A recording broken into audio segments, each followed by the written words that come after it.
بناوی خوای بەرزوو بێ هاوتا درود و سڵاوات لەسەر گیانی پێغەمبەری خۆشەویست و ئازیز سەلام و ڕەحمەت و میهرەبانی خوا لەسەر ئێوە گوێگرە ئازیز و خۆشەویستەکان بیسەرانی خۆشەویستی بەرنامەی مرۆڤە مەزنەکان خۆشحاڵ و شادومانم لە ئەڵقەیەکی تریەم پرۆگرامەدا بە خزمەتی ئێوەی ئازیز و خۆشەویست شاد دەبمەوە لەخوای گەورە داواکارم کە یارمەتیدەری هەموو لایەکمان بێت بۆ ئەوەی ژیان و هەڵسوکەوت و ڕەفتارمان بە ڕەوشتی کەسانی پایەبەرز و مەزن بە ژیانی ئەو مرۆڤە مەزنانە بڕازێنینەوە کە ژیانیان وەکو ئەستێرەیەکی گەشاوە وایە لە ئاسمانی مرۆڤایەتیدا.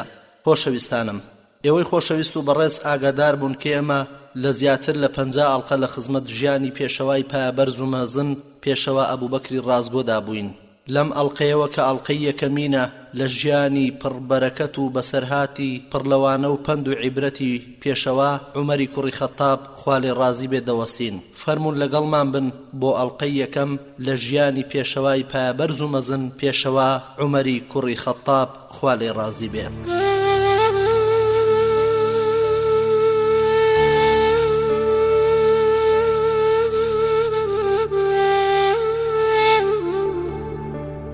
بەڕێزان، دەبێت لە سەرەتادا لە ناو و ڕەچەڵەک و شۆرەت و نازناوی عومەری کوڕی خەتابەوە دەست پێ بکەین.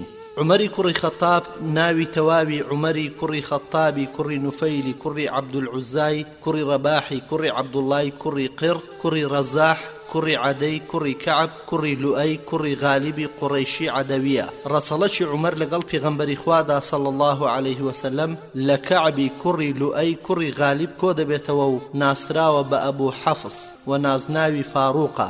فاروقە چونکە مسلمان بوونی بۆیە هۆی کرانەوەی دەواازەیەکی نوێ لە ڕووی مسلماناندا و خوای گەورە بەو هۆیەوە ئیسلام و کوفری لێک جودا کردەوە، واتا بەهۆی عومەرەوە خوای پەروەردگار نێوانی کوفر و مسلمانی لێک جیا کردەوە. عومەر خدا لێی ڕازی بێ بە 13 ساڵ پاش ڕووداوی عامولفیل لەدایک بووە. کەسێکی سپی پێستی سوورباو بووە، دەم و لووت و گۆنا و چاوێکی جوانی هەبووە و دەست و پێ و مەچەکی ئەستور و کەسێکی باڵا بەرز و پتە و چوارشانە و سەر ڕووتەڵە بووە.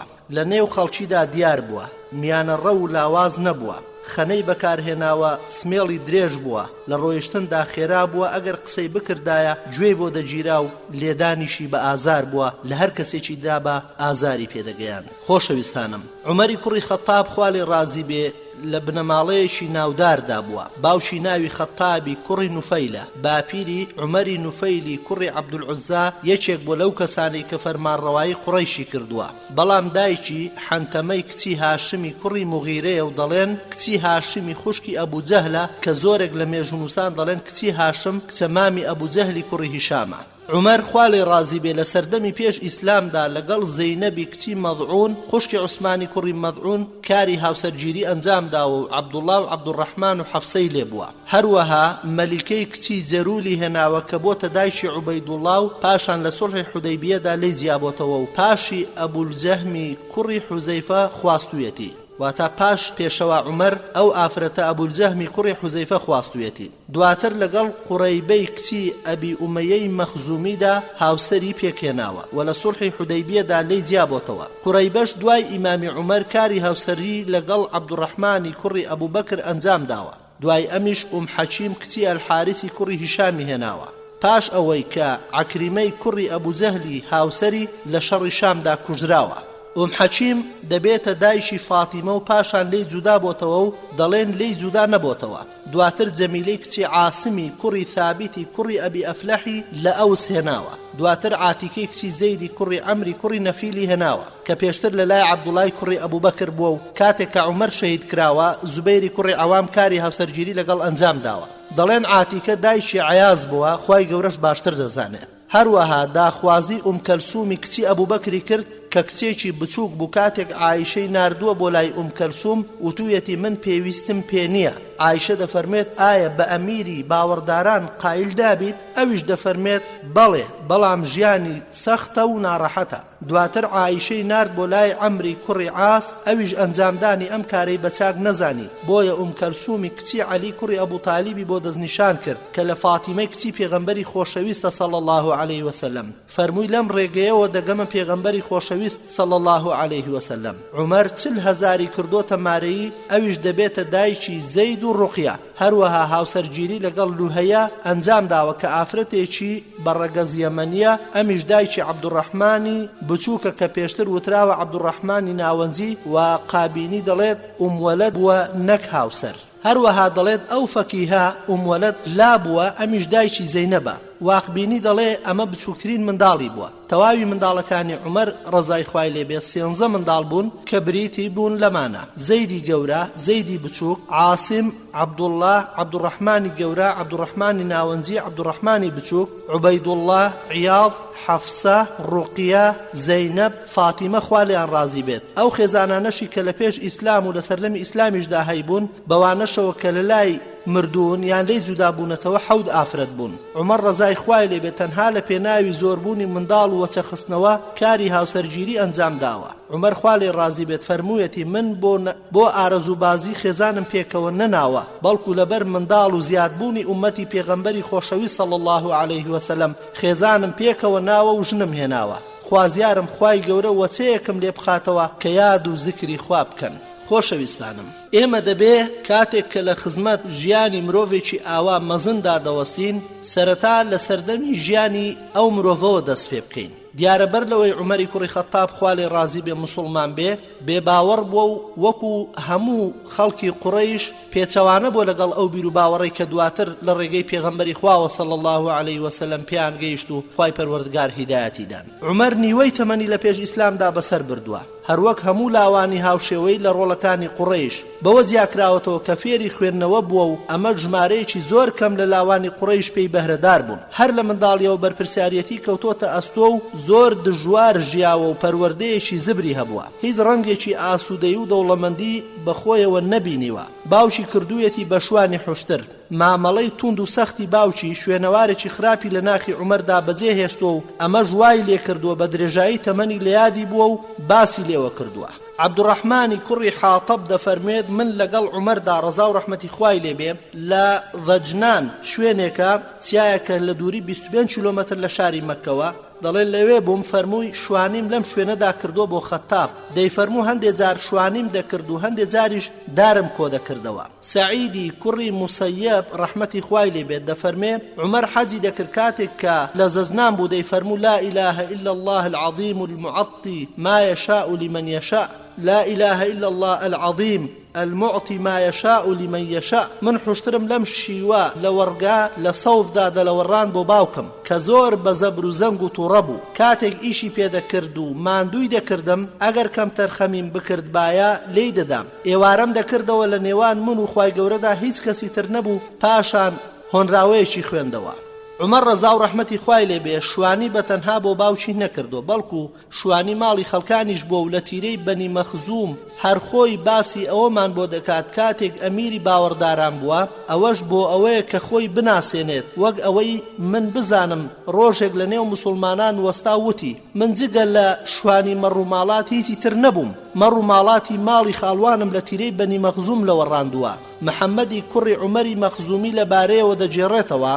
عومەر لە نوێژی هەینیدا کاتێک خەڵکی کۆبوونەوە سەرکەوت بۆ سەر مینبەرەکەی و سوپاس و ستایشی خوای گەورەی کرد و بەو شێوازەی شیاوی خوای گەورەیە و درود و ڕەحمەتیشی بۆ سەرگیانی پاچی پێغەمبەری خوا صلی الله عليه وسلم نارد و فەرمووی ئەی خەڵچینە، ڕۆژێک من شوانیم بۆ ماڵی خاڵوانم دەکرد لە بەنی مەخزوم، ئەوان هەندێ خورما یان مێوژیان پێدەدام و ئەم ڕۆژ بەم شێوەیە دەمبینن دوای ئەمە لە مینبەر هاتە خوارەوە. عەبدوڕەحمانی کوڕی عەوف وتی ئەی ئەمیری باوەڕداران، تۆ شتێکت نەوت کە پلە و پایت بەرز بکاتەوە، بەڵکو تەواو پێچەوانە قسەت کرد. عومەر فەرمووی هاوار بۆ تۆ کوڕی عەوف، من لەگەڵ خۆمدا دەدوام، نەفسم پێیوتم تۆ ئەمیری باوەڕدارانی چێ هەیە لە تۆ باشتر و پلە بەرزتر بێت، منیش ویستم خۆمی پێ بناسێنم.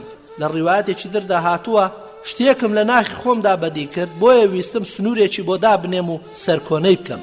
بەڵێ ئازیزانم گومانی تێدا نییە کە ئەم پیشەیە شوانی بۆتە هۆی ئەوەی کە عومەر لە ڕێیانەوە کۆمەڵە ئاکار و ڕەوشتێکی بەرز بەدەست بێنێ لەوانە خۆگری چست و چالاکی هەروەها شوانی عومەری لە سەردەمی پێش ئیسلامدا سەرقاڵ نەکردووە بەڵکو هەر لە سەرەتای لاوێتیەوە سەرقاڵی چەندین وەرزش بووە وەک زۆرانبازی و ئەسب سواری و شعر و هەتا دوایی لەگەڵ ئەوەشدا بایەخی داوە بە مێژووی گەلەکەی و سوور بۆ لەسەر ئامادەبوون لە بازاڕی گەورەی عەرەب وەکو بازاڕەکانی عوکاز و جەنە و ذیلمەجاز و لێرەشدا سوودبینی لە بازارگا و ناسینی مێژووی عەرەب وەرگرتووە هەروەها شارەزای مێژووی شەڕەکانی عەرەب بووە ئەم ڕووداوانەی لە چوارچێوەی چەندین شوێنەواری ئەدەبیدا لە دوای خۆی نەخشاندووە کە ئەو ڕووداوانە بوونە هەوێنی گەلک ئاسەواری ئەدەبی و جێی ڕەخنە و لێکۆڵینەوەی کە لە شاعیرانی ئەو سەردەمە و جێی پیا هەڵدان لە ناو هەموو هۆزە و تایفەکانی عەرەبدا لە مێژووی عەرەب کاری کردووە کە نمایشێکی هەمیشە بزواو بێت و پەردەی لە بیرچوونەوە نەتوانێت پەردەپۆشی بکات و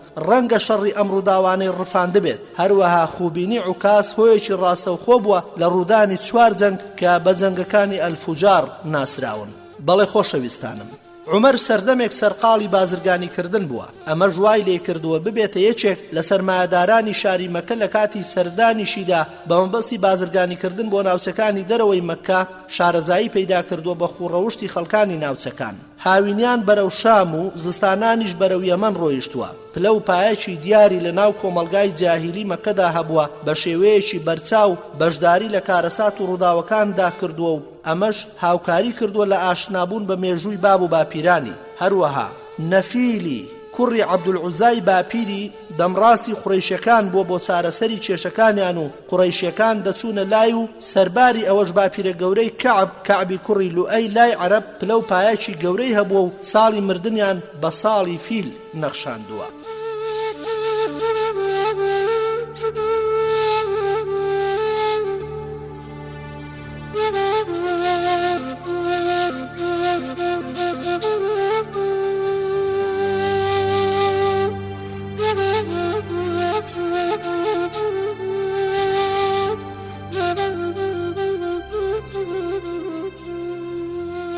بەڵێ بەڕێزان عومەر ئەم پلەپایی لە باپیرانەوە بۆ ماوەتەوە کە بەهۆیەوە شارەزایی تێگەیشتنی بارودۆخی عەرەب و ژیانیانی بەدەستهێناوە ئەمەش دەگەڕێتەوە بۆ زیرەکی و هۆشیاری ئەمەش وای لا دەوروبەرەکەی کردووە کە لە کاتی سەختی و ئاڵۆزیەکاندا پەنای بۆ برن ئیبن سەعد دەڵێ عومەر لە سەردەمی پێش ئیسلامدا دادوەری لە نێوان عەرەبەکاندا دەکرد لە جێرە و کێشەکانیاندا عومەر کە ساعەتێکی دانا و تێگەیشت و کارامە و ژیر و بەهێز و بەڕێز بووە و ئەمە ژوای لێکردووە ببێتە باڵوێزێک بۆ قوڕەیشیەکان بەرپرسی پەیوەندە دەرەچیەکانیان بووە ابن الجوزی دەفەرموێ باڵوێزی دراو بە عومەر و ئەگەر جەنجێک لە نێوان قوڕەیش و هۆزێکی تردا ڕووی بدابایە ئەوە قوڕەیشەکان دەیان کردە باڵوێزی خۆیان و مایەی ڕێز و فەخر و شانازی بووە وەک کەسێکی شیا و ناردویانە بەولا و بەولادا و بەڕا و بیر و بۆچوونەکانیشی قایل بوون عومەر ڕەزا و ڕەحمەتی خوای لێبێ بە هەموو شێوەیەک بەرگری لەو خوڕەوشت و پەرستش و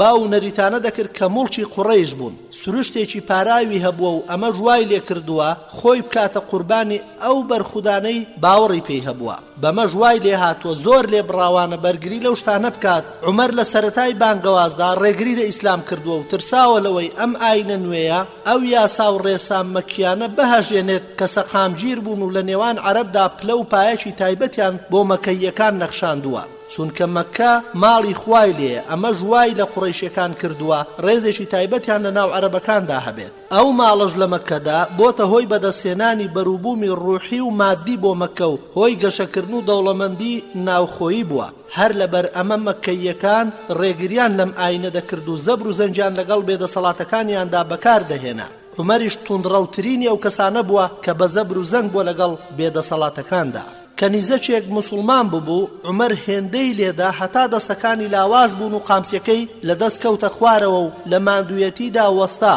ئەبوبەکر بەلایدا تێپەڕی کە ئەم دیمەنەی بینی کەنیزەکەکەی کڕی و ئازادی کرد عومەر لە سەردەمی جاهیلیدا چاوبەرز بووە و ئاکار و ڕەوشتی و ڕەفتار و کرداری ئەو سەردەمەی ناسیوە و بە هەموو شێوەیەک بەرگری لێ کردووە هەر لەبەر ئەوەش بۆ کاتێک مسلمان بوو جوانی و ڕاستی ئیسلامی بۆ دەرکەوتووە و هەستی بە جیاوازیەکی زۆر کردووە لە نێوان ڕووناچی و تاریکی و کوفر و ئیمان و ڕاستی و ناڕاستیدا. هەر لەبەر ئەوەش فەرموویەتی پەیوەندی ئیسلامیەکان وردە وردە لێک دادەپچڕێن ئەگەر یەکێک لە نێو ئیسلامدا پێگەیشت ئەوە هیچ لە جاهیلیەت نازانێ. بەڕێزان و ئازیزان، یەکەمین پڕشنگ لە نووری ئیمان دڵی عومەری ڕوونا کردەوە. ئەو دەمە بوو کە ئافرەتانی قوڕەیشی بینی بە پێی خۆیان لە ترسی ئەو ئازار و ئەشکەنجەی بەدەستی عومەر و هاوشێوەکانیەوە دووچاری دەبن و وڵاتی خۆیان بەجێ دێڵن بەرە وڵاتی غەریبی بەڕێدەکەون. بۆیە ویژدانی عومەری ئازاردا و چوو بۆ لایەن و هەندێک لەو قسە خۆشانەی بۆ کردن کە پێشتر لە عومەر و هاوشێوەکانیەوە بەرگوێیان نەکەوتبوو. عەبدوڵای کچی حەنتەمەوتی لە کاتێکدا ئێمەی کۆچکەران بەرەو حەبەشە دەڕۆیشتین، عومەر بەرەو ڕوومان هات، هەتا لە ڕێگەماندا وەستا و ئێمەش لە دەستی ئەوەوە ئەشکەنجە و ئازاری زۆرمان چەشت بوو. کە پێم گەیشت پێی وتم ئەمە دەرچوونە ئەی عەبدوڵڵا؟ منیش وتم بەڵێ. سوێن بەخوا لە زەوی خوادا دەردەچین، ئێوە ئازارتان داین و ڕقتان لێ هەڵگرتین، دەڕۆین هەتا خوای گەورە دەرویەکمان لێ دەکاتەوە. عومەر وتی خواتان لەگەڵ بێت، من نەرمێکم لێوە بینی کە لەوە پێش لێم نەبینی بوو کە عامیری کوڕی ڕەبیعە هات کە چوو بوو بەدەم هەندێک پێویستی خۆیەوە ڕۆیشت بوو ئەمەم بۆ جێڕایەوە. وتی وا دیارە تەماح لە مسلمان بوونی عومەر دەکەی؟ منیش وتم بەڵێ. عامر وتی هەتا کەرەکەی خەتاب مسلمان نەبێ ئەو مسلمان نابێ. ئەم هەڵوێستا زۆر کاری کردە سەر عومەر. هەستی دەکرد کە سنجی توند بووە ئەمە چ گرفتێکە کە شوێن کەوتوانی ئەم ئاینە نوێیە بەدەستیەوە گیرۆدەن لەگەڵ ئەم هەموو ئازار و ئەشکەنجەیەشدا کە ڕوبەڕوویان دەبێتەوە کەچی هەروە خۆڕاگرن. دەبێت نهێنی ئەم هێزە بڕندەیە چی بێ؟ هەستی بە دڵتەنجی دەکرد و دڵی ئازاری دەدا. پاشکەمێک لەم ڕووداوە عومەر ڕەزا و ڕەحمەتی خوای لێبێ مسلمان بوو. ئەویش بەهۆی نزایەکی پێغەمبەری خۆشەویستەوە صلی الله عليه وسلم کە هۆکاری سەرەکی بوو لە مسلمانبوونی عومەر و فەرمووی خوای گەورە ئەم ئیسلامە سەرفراز بکەی بە یەکێک لەم دوانە، کامیان خۆشەویسترە لەلات ئەبوو جەهلی کوڕی هیشام یان عومەری کوڕی خەتاب؟ هەروەها دەفەرمێ خۆشەویستترینتان لای خوددا عومەر بوو. خوای گەورە چەند هۆیەکی بۆ مسلمانبوونی عومەر فراهەم هێنا. عەبدوڵای کوڕی عومەر ڕەزا و ڕەحمەتی خوای لێبێ دەفەرمێ هەرگیز گوێم لە عومەر نەبووە بە شتێک بڵێت گومان دەکەم وابێت نەی پێکابێت. جارێکیان عومەر دانیشت بوو پیاوێکی جوان بەلایدا تێپەڕی. عومەر وتی گومانەکەم یا هەڵەیە یا ئەم پیاوە لە جاهیلیەتدا لەسەر دینەکەی بووە یان ئەمە قەشە بووە، ئەو پیاوەم بۆ بان بکەن. پیاوەکەیان بۆ بان کرد. پاشان وتی تا ئێستا نەمدیوە کە لەلایەن پیاوێکی مسلمانەوە پێشوازی لێ بکرێت. ئەویش وتی وازت لێ نایەنم تا ڕاستیم پێ نەڵێ. پیاوەکە وتی من قەشەیان بووم لە سەردەمی جاهیلیەتدا. ئەویش وتی سەرسوڕهێنەرترین شتێک کە لە جنۆکەوە وەردگرت بێت چییە؟ ناومێدیان لە پاش نسکۆی بینیوە، پێگەیشتنیان بە نەگەڕانەوەی سێبەریان. و عومەر فەرمووی ڕاستە کاتێک ئێمە لای خوداکەیان نووست بووم پیاوێک مەڕێکی لەگەڵ خۆی هێنا و بە توندی هاواری بۆ کرد کە بە جۆرێک هەرگیز گوێم لە هاواری وانە بووە کە دەیوت ئەی جولەیح فەرمانی داوە نەجیح پیاوێکی پارا و دەفەرمێت لا ئیلاهە ئیلا الله. منیش هەستام ئێمە هیچ هەرایەکمان لێوە نەهات هەتا ئەو وتی ئەمە پێغەمبەرە صلی الله عليه وسلم.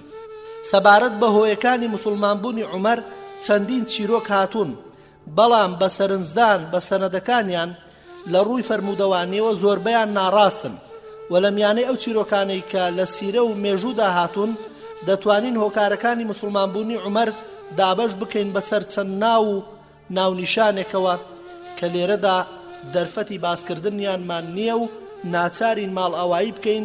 خوایار بێت لە ئاڵلقەکانی داهاتوودا درێژە بەم باسە دەدەین و هەموو ئەو باس و بابەتانە دێنینە بەرباس و لێکۆڵینەوە کە باز لە هۆکارەکانی مسلمانبوونی عومەری کوڕی خەتاب دەکەن. خوددا لێی ڕازی بێت.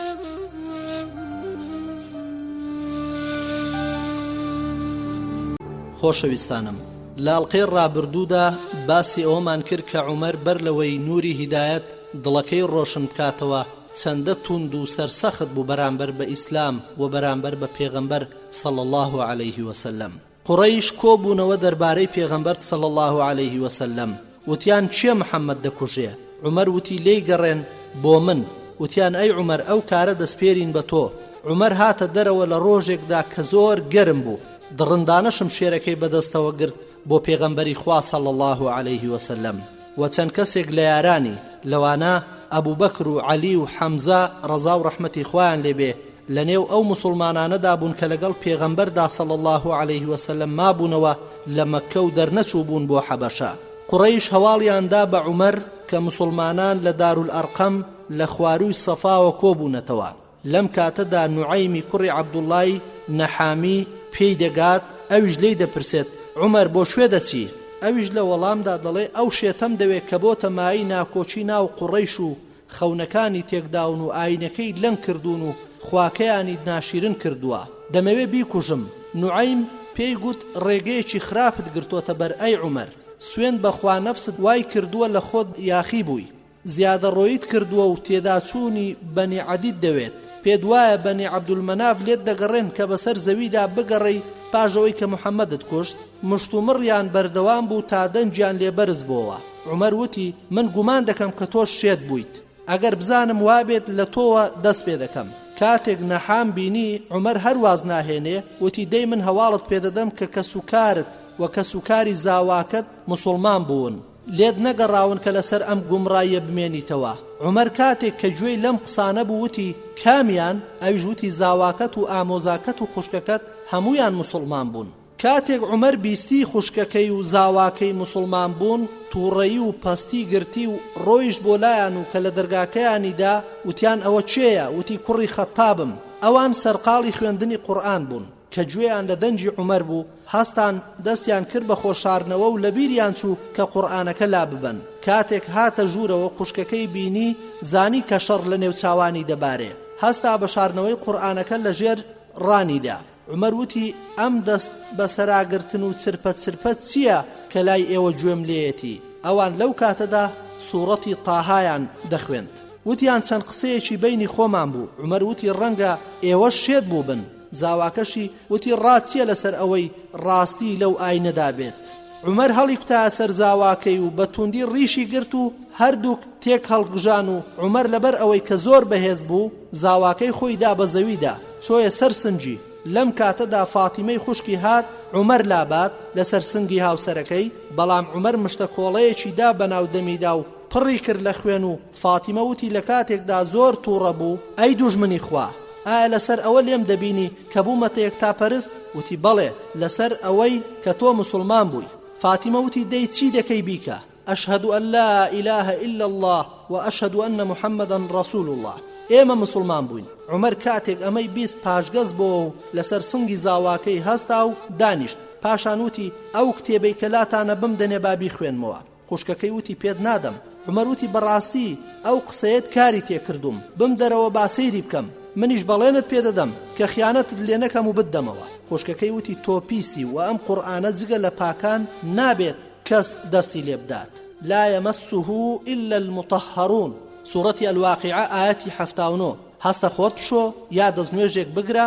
عومەر هاتە دەرەوە تا خۆی بشوات و دواتر گەڕایەوە لای خوشکەکەی و ئەویش ئەو پارچە قورئانەی پێدا کە سوورەتی تاها و چەند سوورەتێکی تری تێدا بوو. سەرەتاکەی بە ناوی خوای بەخشندەی میهرەبانەوە دەست پێ دەکا.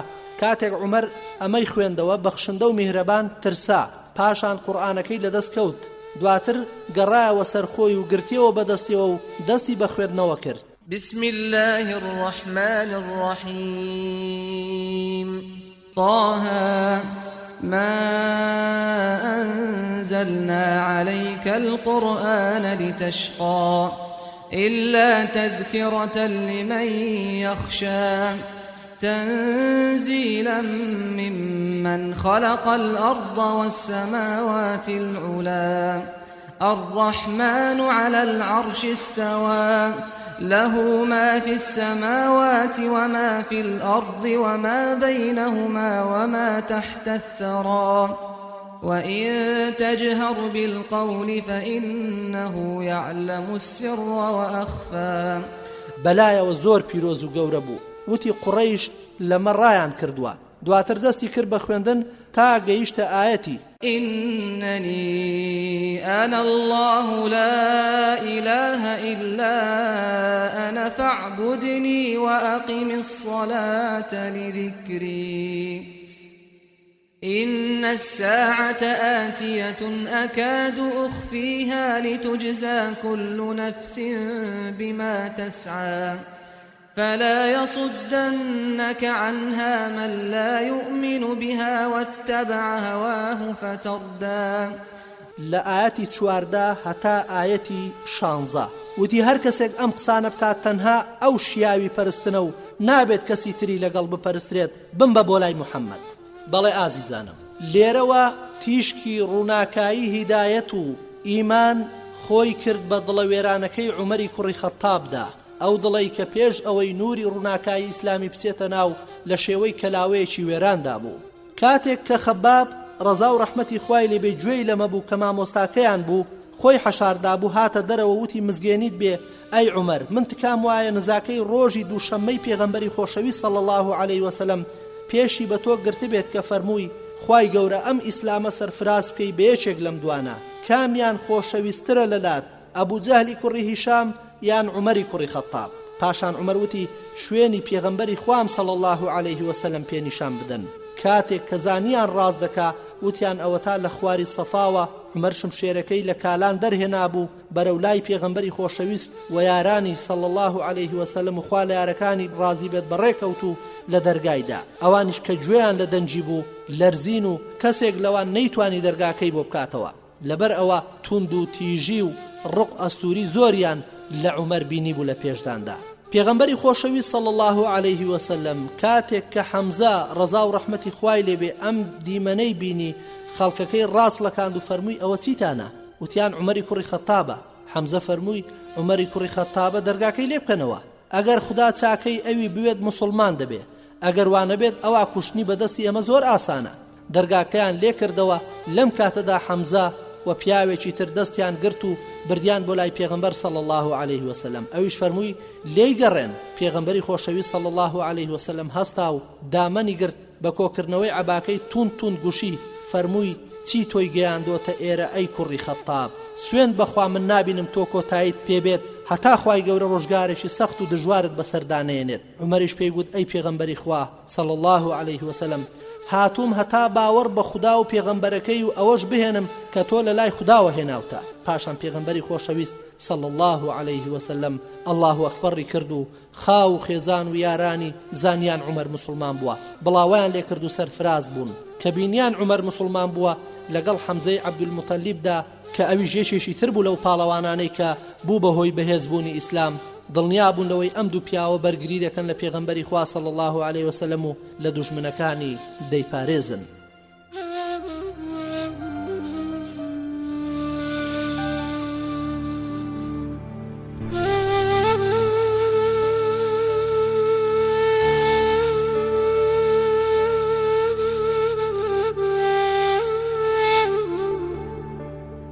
بەڕێزانم، عومەری کوڕی خەتاب یەکێک بوو لەو پاڵەوانانەی کە زۆر سوور بوو لەسەر ڕاگەیاندن و بانگەوازکردن و بەرگەگرتنی ئازار و ناڕەحەتیەکانی بەردەم ڕێبازی بانگەوازی. واتە ئەو دەیزانی کە کۆس بوو لەم پەری گەورە دێتە بەردەمی، بەڵام عومەر وەکو چێوێکی بەورەوا بوو، وەکو چێوێکی بەرز و سەخت وا بوو لە بەردەم هەموو ئەو ناڕەحەتیانەدا بەلایەوە ئاسایی بوون و بەلایەوە بچووق بوون، چونکە مرۆڤێکی هێندە بەهێز و بەتوانا و بە جورئەت و پڕغیرەت بوو. زۆر بە دڵسۆزانەوە چۆن نێو ڕیزی ئاینی پیرۆزی ئیسلام و کاری دەکرد لەسەر چەسپاندنی ئیسلام بە هەموو هێزێکیەوە. بە پێغەمبەری خۆشەویستی صلی الله عليه وسلم فەرموو ئەی پێغەمبەری خوا صلی الله عليه وسلم، بەمان و مردن هەر لەسەر حەق نین؟ پێغەمبەری خۆشەویستیش صلی الله عليه وسلم فەرمووی بەڵێ، سوێن بەو زاتەی گیانی منی بەدەستە، ئێوە لەسەر حەقن ئەگەر بمرن یان بژین. عومەر فەرمووی ئەی بۆ خۆمان حەشار بدەین، سوێن بەو زاتەی تۆی بەڕاستی ناردووە ئاشکرای دەکەین و واز لەم نهێنیە دەهێنین. پێغەمبەری خۆشەویست صلی الله عليه وسلم دەیزانی ئێستا کاتێکی لەبارە بۆ بانگەواز و بانگەوازیش سەرەتای بەهێزبوونێتی و پێویستە بەرگری لە خۆی بکات، ڕێگەی بە ئاشکراکردنیدا و پێغەمبەری خۆشەویست صلی الله عليه وسلم لەگەڵ هاوڵاندا بە دوو ڕیز هاتنە دەرەوە بە جۆرێک عومەر لە ڕیزێک و حەمزەش لە نێو ڕیزەکەی تردا بوو. هەر وەکو ئارد تۆزێکی نەرمیان هەبوو هەتا چوونە نێو مزگەوتەوە. قوڕەیشەکان زوو سەیری عومەر و حەمزەیان دەکرد و بەمەش دووچاری خەمۆشیەک بوون کە پێشتر شتی وایان بە خۆیانەوە نەدی بوو. هەر ئەو ڕۆژەش پێغەمبەری خۆشەویست صلی الله عليه وسلم عومەری ناونا ئەلفاڕوق، واتا گوێکەرەوە، جیاکەرەوەی حەق و ناحەق. بەڕاستی خوای گەورە بە مسلمان بوونی عومەری کوڕی خەتاب ئیسلام و مسلمانانی سەرفراز کرد. عومەر پیاوێکی ئازا و بەجەرێک بوو باچی لەو شتانە نەبوو کە بە دوایەوەیەوە بوون یارانی پێغەمبەری خۆشەویست صلى الله عليه وسلم بەو حەمزە زۆر دڵخۆش بوون بووبوونە بەرگریکەریان عومەریش بەرەنگاری بێباوەڕانی قوڕەیش بۆەوە هەتا لە کەعبە نوێژی خوێند و مسلمانانیش نوێژیان لەگەڵ بەجێهێنا عومەر سوور بوو لەسەر ئەشکەنجەدانی دوژمنانی ئیسلام بە هەر شێوەیەک بێت با لێ بگەڕێن خۆی ئەمەمان بۆ بجێڕێتەوە عومەر دەفەرمێت من نەمدەویست پیاوێک لە مسلمانان ببینم چوون بۆ لای ئەبوو جەهلی خاڵم کە پیاوێکی دەسەڵاتدار بوو لە دەرگامدا وتی چێ وتم کوڕی خەتاب هاتە دەرەوە بۆ لام وتم دەزانی من شێت بووم وتی ئەمەشت کرد وتم بەڵێ وتی شتیوانەکەی وتم بەڵێ وتی شتیوانەکەی وتم بەڵێ ئەویش چۆ ژوورەوە و دەرگاکەی لەسەر داخستم و وتم ئەمە هیچ نییە دواتر چوون بۆ لای پیاوێکی تر لە بەڕێزەکانی قوڕەیش و لە دەرگامدا وتی ئەوە چێیە وتم کوڕی خەتابم ئەویش هاتە دەرەوە بۆ لام وتم ئایا دەزانی کە مسلمان بووم وتی ئەمەشت کرد وتم هیچ نییە دواتر چوون بۆ لای پیاوێکی تر لە بەڕێزەکانی قوڕەیش لە دەرگامدا وتی ئەوە چێ وتم کوڕی خەتابم ئەویش هاتە دەرەوە بۆ لام وتی ئایا دەزانی کە من مسلمان بووم وتی ئەمەشت کرد وتم بەڵێ وتی نەکەی پاشان چۆ ژوورە و دەرگای لەسرم داخست من وتم ئەمەش هیچ نییە دواتر پیاوێک وتی دەتەوێ خەڵکی بە مسلمان بوونت بزانن وتم بەڵێ وتی ئەگەر خەڵکی دانیشتن و کۆبوونەوە بچۆ لە لای جومەیلی کوڕی معەممەری جەحمی لە لای ئەو دانیشەوە بڵێ زانیوتە مسلمان بووم هەر کە خەڵکەکە کۆبوونەوە چوون بۆ لای و پێم گوت زانی تۆ مسلمان بووم هەستا ئەسەر پێ و بە هەموو دەنجی هاواری دەکرد کوڕی خەتاب شێت بووە کوڕی خەتاب شێت بۆ بەم شێوەیە خەڵکی هاتن لێیاندام و منیش لێمدان لە ڕیوایەتێکیشدا کە عەبدوڵای کوڕی خۆی بۆمان دەجێڕێتەوە دەفەرمێ کاتێک عومەر مسلمان بوو قوڕەیش نەیانزانی عومەر مسلمان بوو عومەر هاتە لای جەمیل و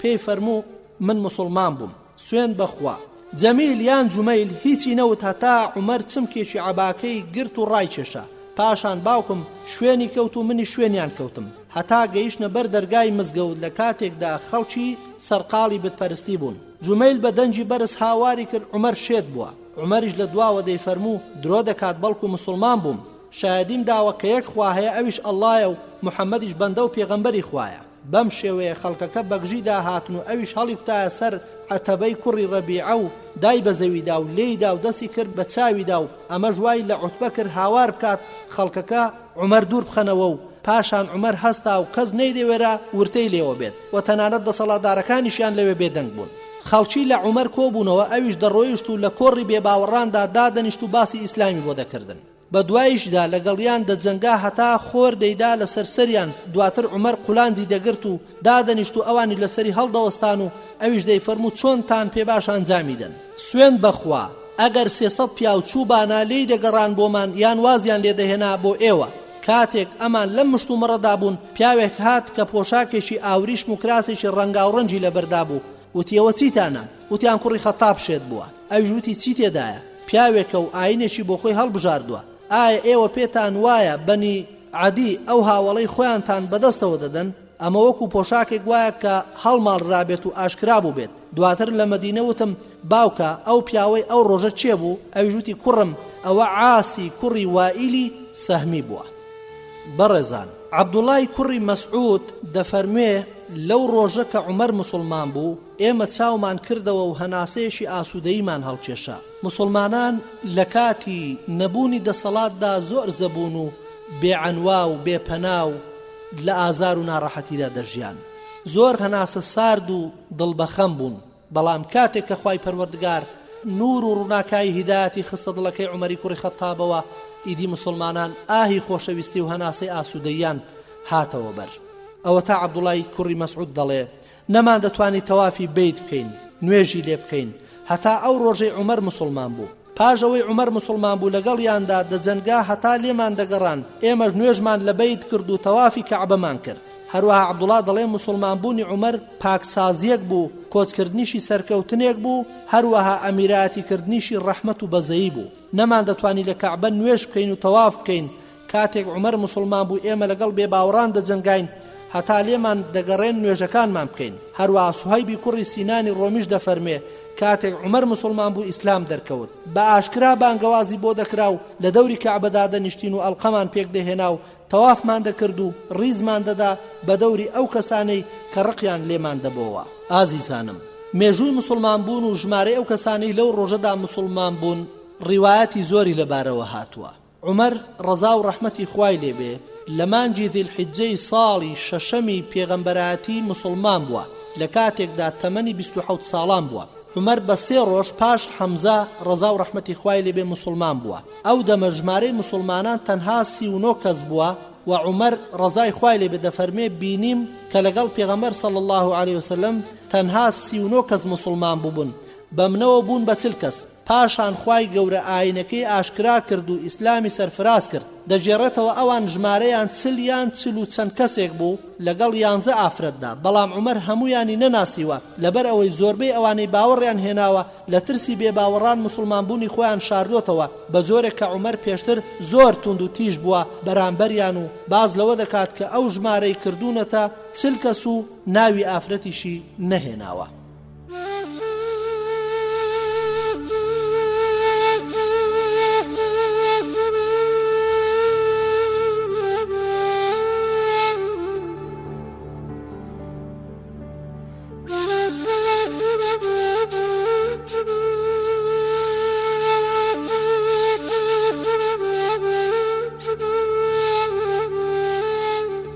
بەڕێزانم، کاتێک عومەر ڕەزا و ڕەحمەتی خوای لێبێ کۆچی کرد بۆ مەدینە، جەختی لەسەر ئەوە دەکردەوە دەبێت بە ئاشکرا کۆچ بکات. عەبدوڵای کوڕی عەباس خوا لە خۆی و باوشی ڕازی بێ دەفەرمێ عەلی کوڕی ئەبوو تالیب ڕەزای خوای لێبێ بۆی باس کردم، هەموو هاوڵان بەنهێنی کۆچیان کرد. عومەر نەبێ کاتێک ویستی هیجرەت بکات، شمشێرەکەی کردە ملی و تیرروکەوانەکەی ئامادە کرد و چەند تیرێکی دەرهێنا و کەوانەکەی بەدەستەوە گرت و بە بەردەم کەعبەدا تێپەڕی و قوڕەیش لەبەر دەرگای کەعبەدا وەستا بوون. 7 جار بە دەوری کەعبەدا سوڕایەوە. پاشان هاتە مەقامی ئیبراهیم و نوێژی تێدا خوێند و دواتر یەک لەسەر ئەڵقەکان وەستا و فەرمووی ڕووەکان ناشیرم بوون، خوای گەورە ئەم لوتانە خوار و زەلیل دەکا. هەر کەس دەیەوێت دایکی جەرگ سوتاو بێت و منداڵەکانی هەتی و بکەوێت و خێزانەکەی بێوەژن بێت، با لە پشت ئەم شیوەوە یان لە پشت ئەم دۆڵەوە پێم بگات. علی ڕەزای خوای لێبێ دەفەرمێ کەس شوێنی نەکەوت جگە لە کەسانێکی لاواز نەبێت کە فێری دەکردن و ڕێگەی پێنیشان دەدان و بەرەو شوێنی مەبەست ڕۆیشت. چوونی عومەری کوڕی خەتاب بۆ مەدینە پێش چوونی پێغەمبەری خۆشەویست صلی الله عليه وسلم بوو. کۆمەڵێک خزم و کەسیشی لە ڕێگا پێگەیشت و هەمووان پێکەوە کۆچیان کرد. لەوانە زەیدی کوڕی خەتاب و عەمر و عەبدوڵای کوڕانی سوراقەی کوڕی معتەمەر و خەنیسی کوڕی حوزافەی سەهمی کە هاوسەری حەفسەی کچی بوو لەگەڵ سەعیدی کوڕی زەیدی ئامۆزای کە یەکێکە لە دەمژدە پێدراوەکانی بەهەشت و واقیبینی کوڕی عەبدوڵای تەمیمی کە هاوپەیمانیان بوو، هەروەها خەولای کوڕی ئەبی خەولا و مالیکی کوڕی ئەبوو خەولا کە هەردوو هاوپەیمانی تیرەی بەنی عەزل و بەنو پەکیر و ئیاس و خالید و عاقیل و عامری هاوپەیمانیان لە تیرەی ساعیبینی کوڕی لەیز بوون کە دابەزینە سەر ڕوقاعبینی کوڕی مونزیر لە تیرەی عەمری کوڕی عەوف لە بەقا. بەڕای کوڕی عازیب ڕەزای خوای لێبێ دەفەرموێ یەکەمین کەسێک هات بۆ لامان موسعەبی کوڕی عومەیر و ئیبن ئوم مەکتوم بوون کە قورئانیان بۆ خەڵکی دەخوێن. پاشان بیلال و سعد و عەماری کوڕی یاسر هاتن و پاشان عومەری کوڕی خەتاب هات کە 20 کەس لە یارانی پێغەمبەری خۆشەویست صلی الله عليه وسلم و خوا لە یارەکانی ڕازی بێ لەگەڵ عومەردا بوون و دواتر پێغەمبەری خۆشەویست درود و سڵاوی خوای لەسەر بێ هات و منیش خۆشی خەڵکی مەدینەم نەبینەوە وەکو ئەو خۆشیە بێت کە بۆ پێغەمبەرمان صلی الله عليه وسلم دەربڕی بە بۆنەی هاتنی بۆ شارەکەمان واتە شاری مەدینە. بەڵێ بەڕێزانم، بەم شێوەیە عومەر لە خزمەتی ئاین و بیر و باوەڕەکەیدا بە کردار و گفتار مایەوە و لە پێناوی خوادا لە لۆمەی لۆمەکاران نەدەترسا. سەرباری ئەوەش عومەر ڕەزای خوای لێبێ چەشێک و هاوکاریەک بوو بۆ هەر مسلمانێکی مەککە کە بەنیازی کۆچ بوو بێت هەتا دەرچوو ئەوە تا ئەم شاندە گەورەی لە دۆستانی و لە هاوپەیمانانی لەگەڵی بوو. عومەر ڕەزای خوای لێبێ هاوکاری کەسانی تری کردووە کە حەزیان بە کۆچ کردووە و لەوەش ترساوە کە ئەو جۆرە کەسانە دووچاری فیتنە و بەڵایەک ببنەوە و لە ناخی خۆیاندا با لێرەشدا لێگەڕین بۆ خۆی لەبارەیەوە بۆمان بدوێت و بۆمان بجێڕێتەوە. عومەر دەڵێ من و عەیاشی کوڕی ئەبی ڕەبیعە و هیشامی کوڕی عاسی کوڕی سەهمی کە بەنیازی هیجرەت بووین بۆ مەدینە و بەڵێنماندا لە نێو دارەکانی ئیضاعەتی بەنی غەفاری سەر بە سەرف کۆ ببینەوە، وتمان هەر کام لە ئێمە لەوێ نەبوو بەند کرا بە هاوڵەکانی تری بەجێ پێڵن و چاوەڕێی نەکەن. عومەر دەفەرمێ من و عەیاشی کوڕی ئەبی ڕەبیعە لە نێو دارەکاندا بووین، بەڵام هیشام گیری کرد و جێچەڵی بۆ سازداین. کاتێک بەرەو مەدینە بەڕێکەوتین لە بەقا لای بەنی عەمری کوڕی عەوف ماینەوە و لەم کاتەدا ئەبوو جەهلی کوڕی هیشام و حارسی کوڕی هیشامی کوڕی ئەبی ڕەبیعە هاتنە دەرەوە کە هەم ئامۆزا و هەم برای دایکیان بوو. هاتن لەگەڵمان بەرەو مەدینە و پێغەمبەری خۆشەویست صلی الله علیه وسلم لە مەکەدا بوو. ئەوان قسەیان لەگەڵ عەیاش کرد و وتیان دایکت سوێندی خواردووە هەتا نەگەڕێیتەوە شانە لەسەری نەدات و لەبەر خۆریش دانیشتووە و ناڕواتە سێبەرەوە هەتا نەتبینێ. ئەویش دڵی بۆی نەرم بوو. عومەر دەفەرمێ وتم ئەی عەیاش ئەمانە دەیانەوێت لەسەر ئەم ئاینەت لە خشتت بەرن، وریایان بە بەخوا دایکت ئەگەر ئەسپێ بدا لەسەری ئەوا شانەی دەکات و ئەگەر گەرمای مەکەش بێزاری بکات ئەوا دەڕواتە سێبەرەوە و دادەنیشێ خەمی ئەوەت نەبێ. دواتر عەیاش وتی دەمەوێت بە باشی بەدەم سوێندەکەی دایکمەوە بچم، لەوێش پارە و پولێکم هەیە لەگەڵ خۆمی پێنم. عومەر دەفەرمێ وتم تۆ دەزانی کە من یەکێکم لەوانەی کە زۆرترین ماڵم هەیە لە مەکەوە و نیوەی ماڵەکەمت دەدەمێ بەس مەگەڕێەوە. بەڵام عەیاش نکۆڵی کرد و بڕیاریدا لەگەڵ ئەوان بگەڕێتەوە. عومەر دەفەرمێ وتم ئەگەر چی هەر دەتەوێت ئەم کارە بکەی ئەمە ئەو حوشترەی من لەگەڵ خۆت ببە، ئەم حوشترە زۆر ڕەسەن و گوێڕایاڵە بەکاری پێنە بۆ سواری، ئەگەر بەدەست ئەمانەوە گرفتێکت بۆ هاتە پێش خۆتی پێدەرباس بکە. عەیاش بەو حوشترە لەگەڵ ئەوان بەڕێکەوت. پاژەوەی کە هەندێک ڕێگەیان بڕی ئەبوو جەهل بە عەیاشی وت براکەم سوێن بەخوا ئەم حوشترەم کەوتووە بە ڕقدا، ئایا لەسەر ئەو حوشترەی خۆت سوارم ناکەی؟ عەیاش وتی بەڵێ. وتی بیخە هەتا بڕواتە سەر پشتی. کاتێک کە حوشترەکە نزم بۆوە بۆ زەوی هەردووچیان هێرشیان کردە سەر عەیاش و کۆت و زنجیریان کرد و بردیانەوە بۆ مەکە و گێسەڵیشیان پێ هەڵایسان. عومەر دەفەرمێ ئێمە دەمانگوت خوای گەورە شایستەیە لەوەی کەسێک فیتنەیەک ساز بدات بەبێ خەوشی و نادادوەری پەشیمان نەبوونەوە. گەلانێک خودایان ناسیوە کەسی دەگەڕێنەوە بۆ ناو کوفر بۆ دووچاربوونی ئەو نەهامەتەی کە دێتە ڕێگایان. پاشان وتی ئەوان هەر ئەمە بە خۆیان دەڵێن. هەرکە پێغەمبەر صلی الله علیه وسلم گەیشتە شاری مەدینە خوای گەورە ئەم ئاەتەی دابەزان کە دەفەرمێ قل يا عبادي الذين أسرفوا على أنفسهم لا تقنطوا من رحمة الله إن الله يغفر الذنوب جميعا إنه هو الغفور الرحيم وأنيبوا إلى ربكم وأسلموا له من قبل أن يأتيكم العذاب ثم لا تنصرون واتبعوا أحسن ما أنزل إليكم من ربكم من قبل أن يأتيكم العذاب بغتة وأنتم لا تشعرون. عمەری کوڕی خەتاب ڕەزای خوای لێ بێ دەفەرمێ ئەم ئاەتانم بەدەستی خۆم نووسی و ناردم بۆ هیشامی کوڕی عاس و پاشان هیشام دەفەرمێت کاتێک کە نامەکەم پێگەیشت لە دیتووە دەمخوێندەوە و پیایدا سەرکەوتم سەر بۆم نزم دەکردەوە و لێی تێنە دەگەیشتم هەتا وتم خوای گەورە تێم بگەێنە لەم ئاەتانە. دواتر هیشام دەڵێت بۆم دەرکەوت کە خوای گەورە ئەم ئاەتانەی لەسەر ئێمە دابەزاندووە سەبارەت بەوەیە کە ئێمە دەربارەی خۆمان دەیڵێن و خەڵکی باسمان لێوە دەکەن. هەروەها دەڵێ پاشان سواری حوشترەکەم بووم و خۆم گەیاندە پێغەمبەری خوا صلی الله علیه وسلم لە مەدینە. ئەم ڕووداوە ئەوەمان بۆ دەردەخا کە عومەر ڕەزای خوای لێ بێ چۆن پلانی بۆ هیجرەتی خۆی و هاوڵەکانی و عەیاشی کوڕی ئەبی ڕەبیعە و هیشامی کوڕی عاسی کوڕی وائیلی سەهمی داڕشتووە کە هەر یەکەیان لە هۆزێک بوون و شوێنی بێگەیشتنیان جێگایەکی دوور بووە لە دەرەوەی مەکە و لە سەرڕێی مەدینە بووە. هەروەها ئەو بە تەواوی کات و ساتی بێگەیشتنەکەی دیاری کردووە بە جۆرێک ئەگەر یەکێکیان دواکەوت ئەوە هاوڕێکانی بەجێی دێڵن و چاوەڕوانی ناکەن لەبەر ئەوەی کە گیراوە هەروەک ئەوەی کە چاوەڕوانیان دەکرد. بەو شێوەیە چاوەڕوانیەکەی عومەری کوڕی خەتاب ڕەزا و ڕەحمەتی خوای لێ بێ هاتە دی.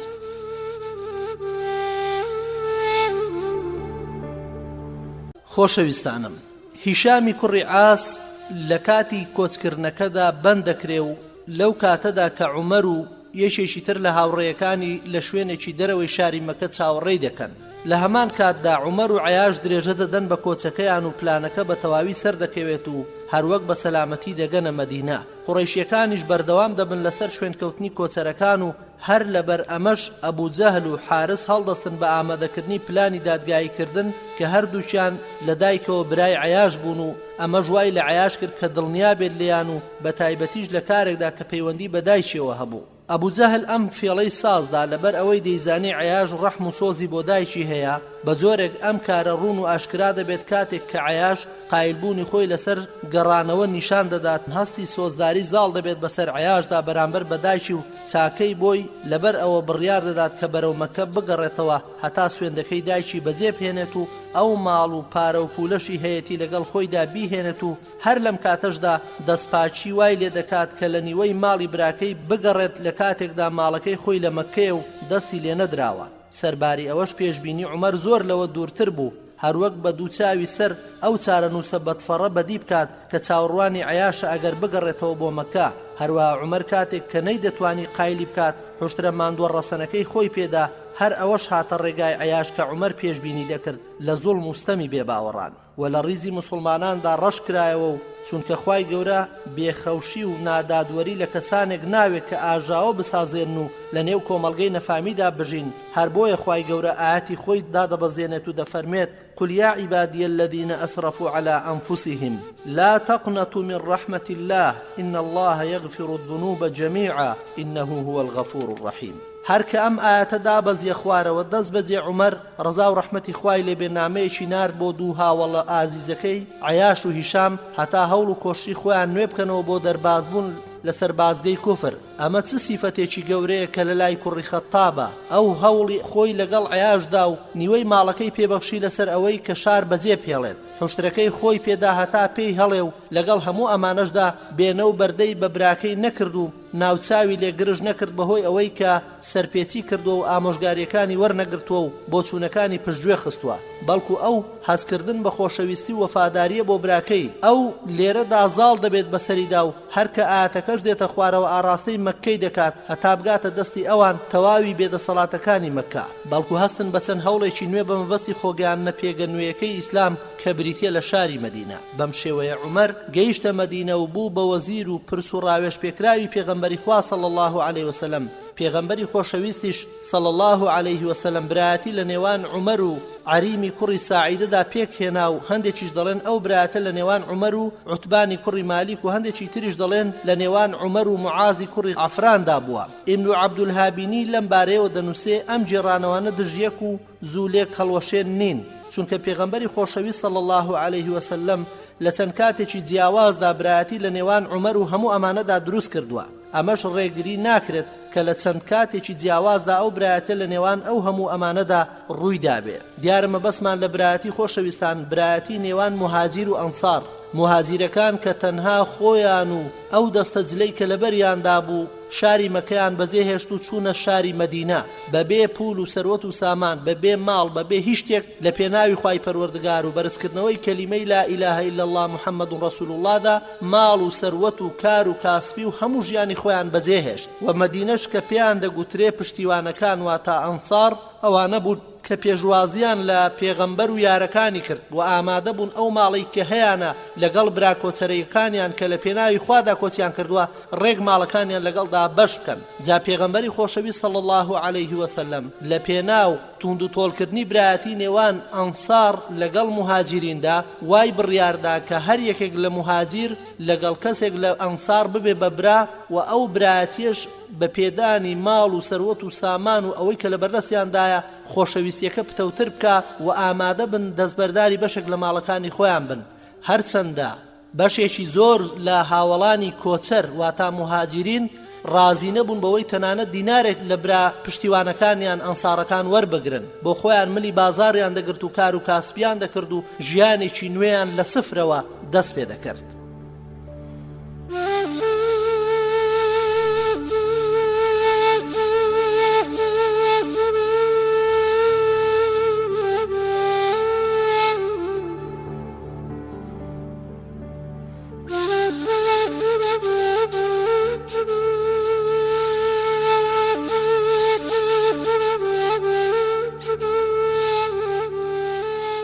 خۆشەویستەکانم، بەڕاستی ئەو پەیڕە و پەروەردەی کە عومەری کوڕی خەتاب و تەواوی هاوڵانی بەڕێز لەسەری پەروەردە بوون بریتیە لە قورئانی پیرۆز کە لەلایەن خوای گەورە و پەروەردگاری جیهانیانەوە بە خەڵات هاتووە، بۆتە تاکە سەرچاوەی بە یەکگەیشتن.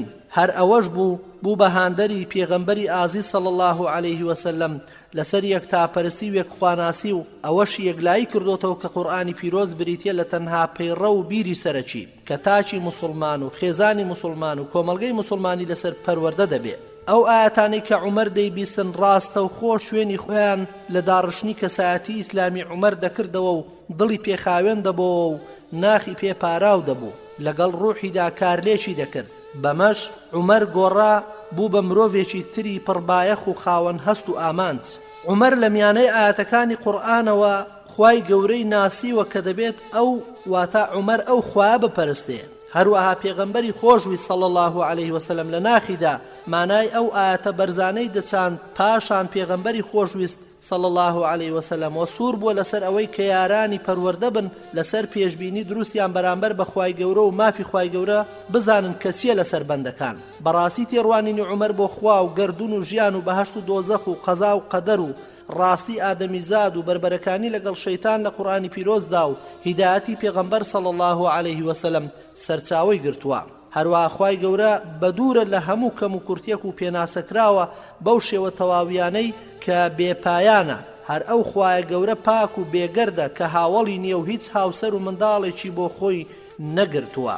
خوای گەورە دروستکەری هەموو شتەکانە، هەر خۆی خاوەن و بەدیهێنەریەتی. خوای گەورە لە سوورەتی الأعراف لە ئاەتی 54دا دەفەرمێ: إن ربكم الله الذي خلق السماوات والأرض في 6 أيام ثم استوى على العرش يغشي الليل النهار يطلبه حثيثا والشمس والقمر والنجوم مسخرات بأمره ألا له الخلق والأمر تبارك الله رب العالمين.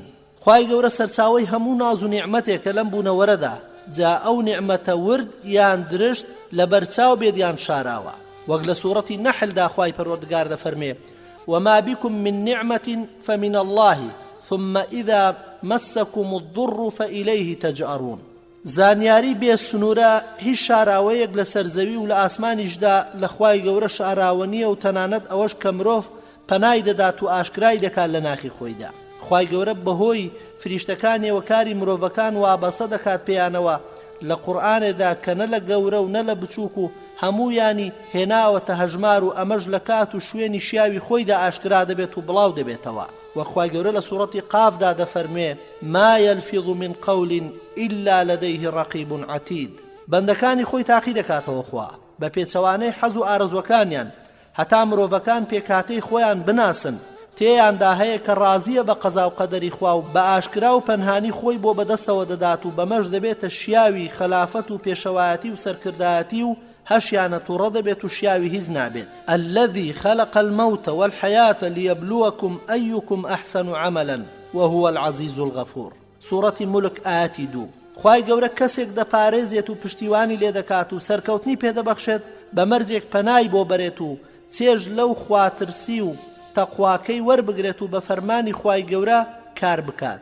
إن ولي الله الذي نزل الكتاب وهو يتولى الصالحين. مافی خوای گەورە لەسەر بەندەکانی کە تەنها ئەو بپەرستن و هاوڵی بۆ بڕیار نەدەن بە هیچ شێوەیەک.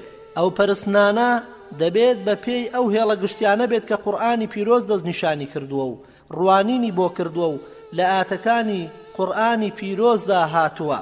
خوای گەورە دەفەرمێ: قل أئنكم لتكفرون بالذي خلق الأرض في يومين وتجعلون له أندادا ذلك رب العالمين وجعل فيها رواسي من فوقها وبارك فيها وقدر فيها أقواتها في 4 أيام سواء للسائلين ثم استوى إلى السماء وهي دخان فقال لها وللأرض ائتيا طوعا أو كرها قالتا أتينا طائعين فقضاهن 7 سماوات في يومين وأوحى في كل سماء أمرها وزينا السماء الدنيا بمصابيح وحفظا ذلك تقدير العزيز العليم.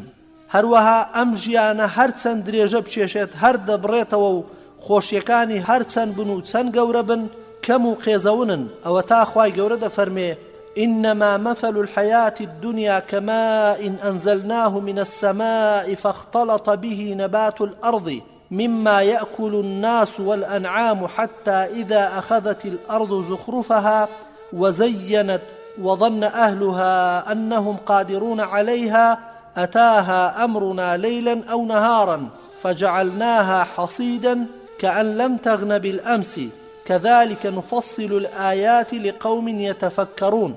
سورة يونس آية 24. هەروەها ڕوانینیشی بۆ بەهەشت هەر لە میانەی ئەو ئاەتانەوەیە کە پێناسەی بەهەشت دەکەن. حاڵی ئەو لە حاڵی ئەو کەسانە بووە کە خوای گەورە دەربارەیان دەفەرمێت: تتجافى جنوبهم عن المضاجع يدعون ربهم خوفا وطمعا ومما رزقناهم ينفقون فلا تعلم نفس ما أخفي لهم من قرة أعين جزاء بما كانوا يعملون. سوورەتی سەجدە ئاەتی 16 بۆ 17.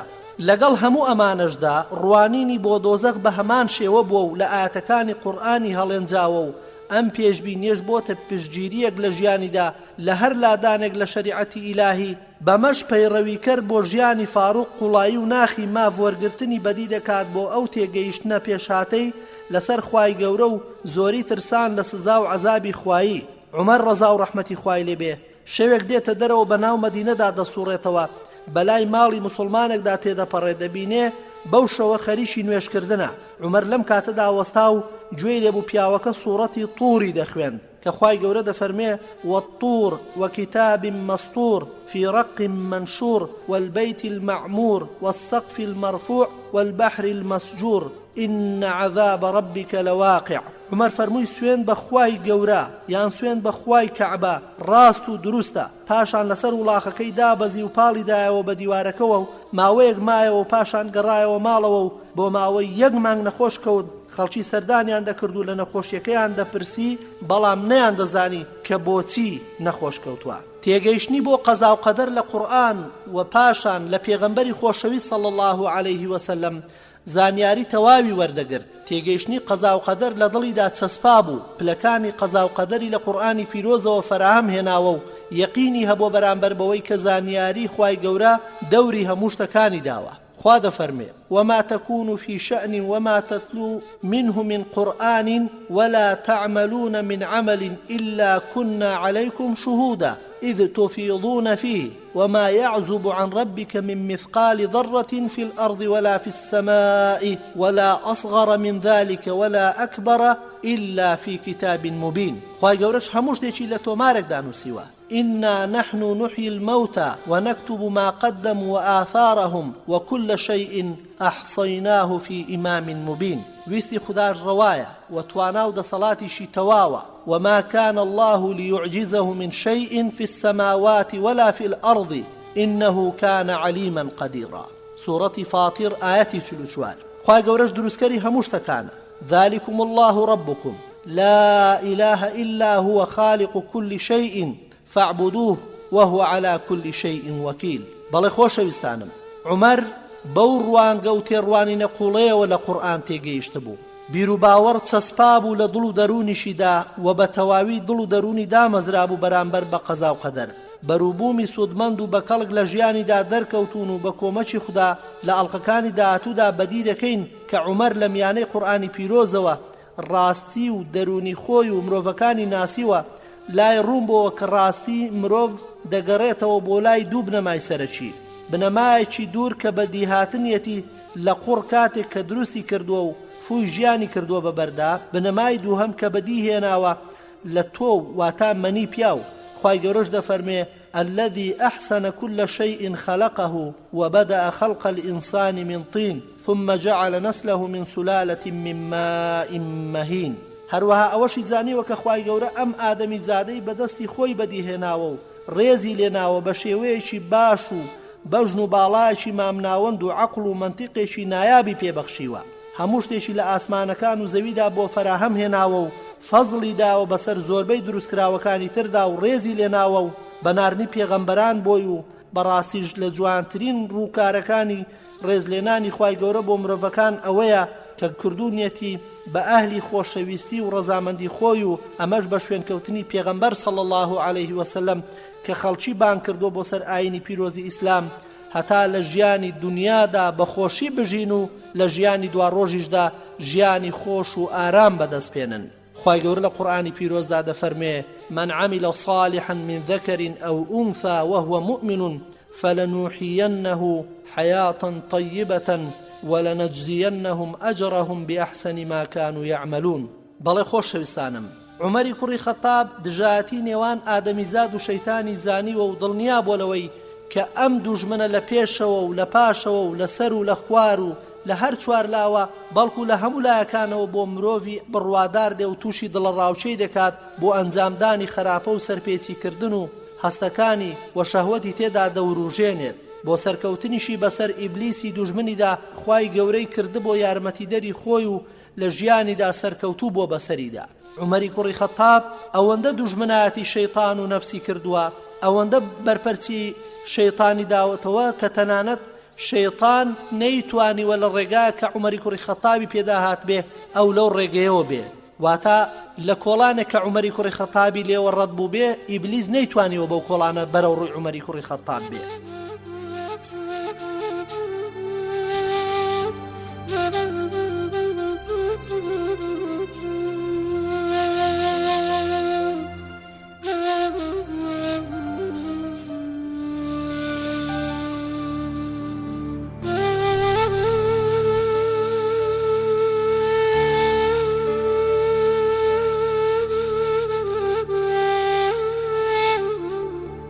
خۆشەویستانم، لە چیرۆکی باوکە ئادەم و شەیتاندا عومەری کوڕی خەتاب ئەوە فێر بۆ کە ئادەم بنەچەی مرۆڤایەتیە و ئیسلامیش ملکەتی ڕەهایە بۆ خوای گەورە و ئادەمیش شایستەبوونێکی تێدایە بۆ کەوتن لە نێو هەڵە و هەر لەو هەڵەی باوکە ئادەمەوە فێری ئەوە بووە کە پێویستە موسڵمان هەموو پشتیوانێکی لەسەر خوای گەورە بێت و تەوبە و پەشیمانیش بایەخ و بەهایەکی زۆر گرنگی لە ژیانی مرۆڤدا هەیە، لەگەڵ پێویستبوونی خۆپاراستن لە ئیرەیی و خۆ بە گەورەزانین و بایەخی ئاخاوتن بە جوانترین شێوە لەگەڵ یاراندا بۆ ئەو پەیوە جوانەی کە خوای گەورە لە قورئانی پیرۆزدا پێشانمان دەدا و دەفەرمێ وەقل لعیبادی یەقول التي هي أحسن إن الشيطان ينزغ بينهم إن الشيطان كان للإنسان عدوا مبينا.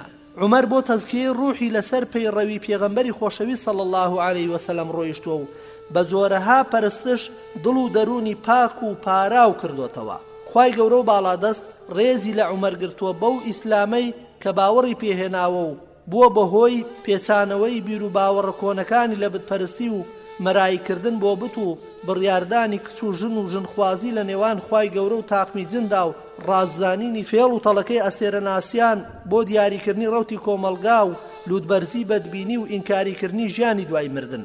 هەموو ئەمانە کۆتایی هاتوو لە پاش خۆی بیر و باوەڕ و ئیمان بە تەنها بە خودای تاک و بێهاوڵ و بێمنداڵ و بەخوای بەرز و بەتوانە ئیمانی ڕاست و دروستی لە دڵدا جێگیر بوو هەموو بیر و باوەڕە کۆنەکان و خوار و چەوتەکانی لە دڵی عومەردا ڕاماڵی. هەروەها ژیانی گاڵتەجاری جاهیلیەت و هەزنەکردن بە بەرپرسیارەتی لە بەردەم ئایندا کۆتایی هاتوو بوو بە کەسێکی بنیادنەر و هەستکار بە مەسئولیەت بەرامبەر بە ئاین و بیر و باوەڕەکەی.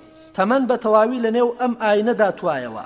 خوای گەورە و پێغەمبەرەکەشی لە هەموو شتەکانی تر بەلاوە خۆشەویستتر بوو، بە شێوەیەک بەندایەتی بۆ خوا دەکرد بە جۆرێک کە دەیبینێت عومەر لەسەر قورئان و گواستنەوەی پێی لە یاسادانانەوە بۆ ڕەوشبەرداری لە مێژووەوە بۆ حیکمەت خۆگونجان لەگەڵ بەرنامەکەی خودای گەورە و ژیان لەگەڵ ئەو قورئانە پیرۆزەی کە کاری کردبۆ سەر دڵ و دەرونی و ناخ و ڕوح و بەرهەمی ئەم پێکەوە ژیانش لەسەر دڕندەییدا ئاوەژوو بووە، بەو هۆیش پاش ئاسانکردنی لەلایەن خوای گەورە بۆی لە سەردەستی پێغەمبەری خوا وەکو قوتابیەک فەراهەم هات. هەموو زوڵم و ستەم و ڕق و توندیەکەی لە پێناو بەکارهێنانی شەیطان و ئارزوەکانیدا گۆڕی بۆ بەکارهێنان لە خزمەت ئاینی خوای پەروەردگار و لە خزمەت سەرخستنی پەیامەکەی. لەگەڵ ئەوەشدا عومەر بوو بە مرۆڤێکی دیکە دڵ و دەرونی بریتی بوو لە پاراوبوون بە گوڵ و گوڵزاری قورئان و گەشانەوەی بە بۆنخۆشی ئاەتەکانی قورئانی پیرۆز. بەڵێ ئازیزان و خۆشەویستانم، عومەری کوڕی خەتاب گۆڕانکاریەکی ڕیشەیی لە ژیانیدا ڕوویدا. کاتێک کە موسڵمان بوو دەستی بە دینی خواوەگرت ئەوەندە حیکمەت و ژیری زیادی کرد لە دەرونی عومەردا کە تەنانەت زۆر جار قورئان هاودەنگ دەبوو لەگەڵ هەڵوێستەکانی عومەری کوڕی خەتابدا، واتە ناخی ئیماندارانی عومەر بە جۆرێک دەرکی بەشتەکان دەکرد کە قورئان پشتیوانی لەو جۆرە بیر و بۆچوونانەی عومەری کوڕی خەتاب دەکرد. لەوانەیە ئێمە بتوانین لە بەرنامەی ئەم جارەماندا تیشک بخەینە سەر چەند لایەنێک لەو لایەنانە. خۆشەویستانم، عومەر لە زۆرترینی یاران ئازا و لێهاتووتر بوو. زۆر جار پرسیاری دەربارەی ئەو شتانە لە پێغەمبەری خۆشەویست صلی الله عليه وسلم دەکرد کە حیکمەتەکەی نەدەزانی، هەروەک ئەوەی کە عومەر ڕەزای خوای لێ بێ بەڕاو بۆچوونی خۆی و بە هەموو ڕوون و ڕاستبێژیەکەوە دەست پێشخەری کرد بۆ زۆر تێگەیشتن و وەرگرتنی بۆ مەبەستەکانی قورئان لە هەندێک کاتدا. قورئان بە هاودەنگی هەڵوێستی ئەو دەهاتە خوارەوە. عومەر ڕەزا و ڕەحمەتی خوای لێ بێ دەفەرمێت لە 3 شوێندا هاودەنگی خودام بوو، یان لە 3 شوێندا هاودەنگی پەروەردگارم بووم. دەفەرمێت وتم ئەی پێغەمبەری خوا، بریا مەقامی ئیبراهیمت بۆ نوێژگا بڕیار دەدا، خوای گەورە ئاەتێکی لەو بارەیەوەدا بەزاند وتم ئەی پێغەمبەری خوا چاک و خراپ دێن بۆلات بریا فەرمانت دەدایە دایکانی مسلمان کە حیجاب بپۆشن. خوای گەورە لێرەدا ئاەتێکی دابەزاند سەبارەت بە حیجاب. پێیان ڕاگەیاندم کە هەندێک لە خێزانەکانی پێغەمبەری خۆشەویست صلی الله عليه وسلم سەرزەنشتی پێغەمبەریان صلی الله عليه وسلم کردووە. منیش چوومە لایەن و پێم وتن دەست هەڵگرن لەم کارە. یان خوای گەورەش باشتر لە ئێوە دەداتە پێغەمبەرەکەی صلی الله عليه وسلم. تەنانەت یەکێک لە خێزانەکانی هات و فەرمووی ئەی عومەر ئایا لە پێغەمبەری خۆشەویست صلی الله عليه وسلم شتێکت بیستووە کە لە خێزانەکانی دڵگران بوو بێت وا تۆ گازندەیان دەکەی؟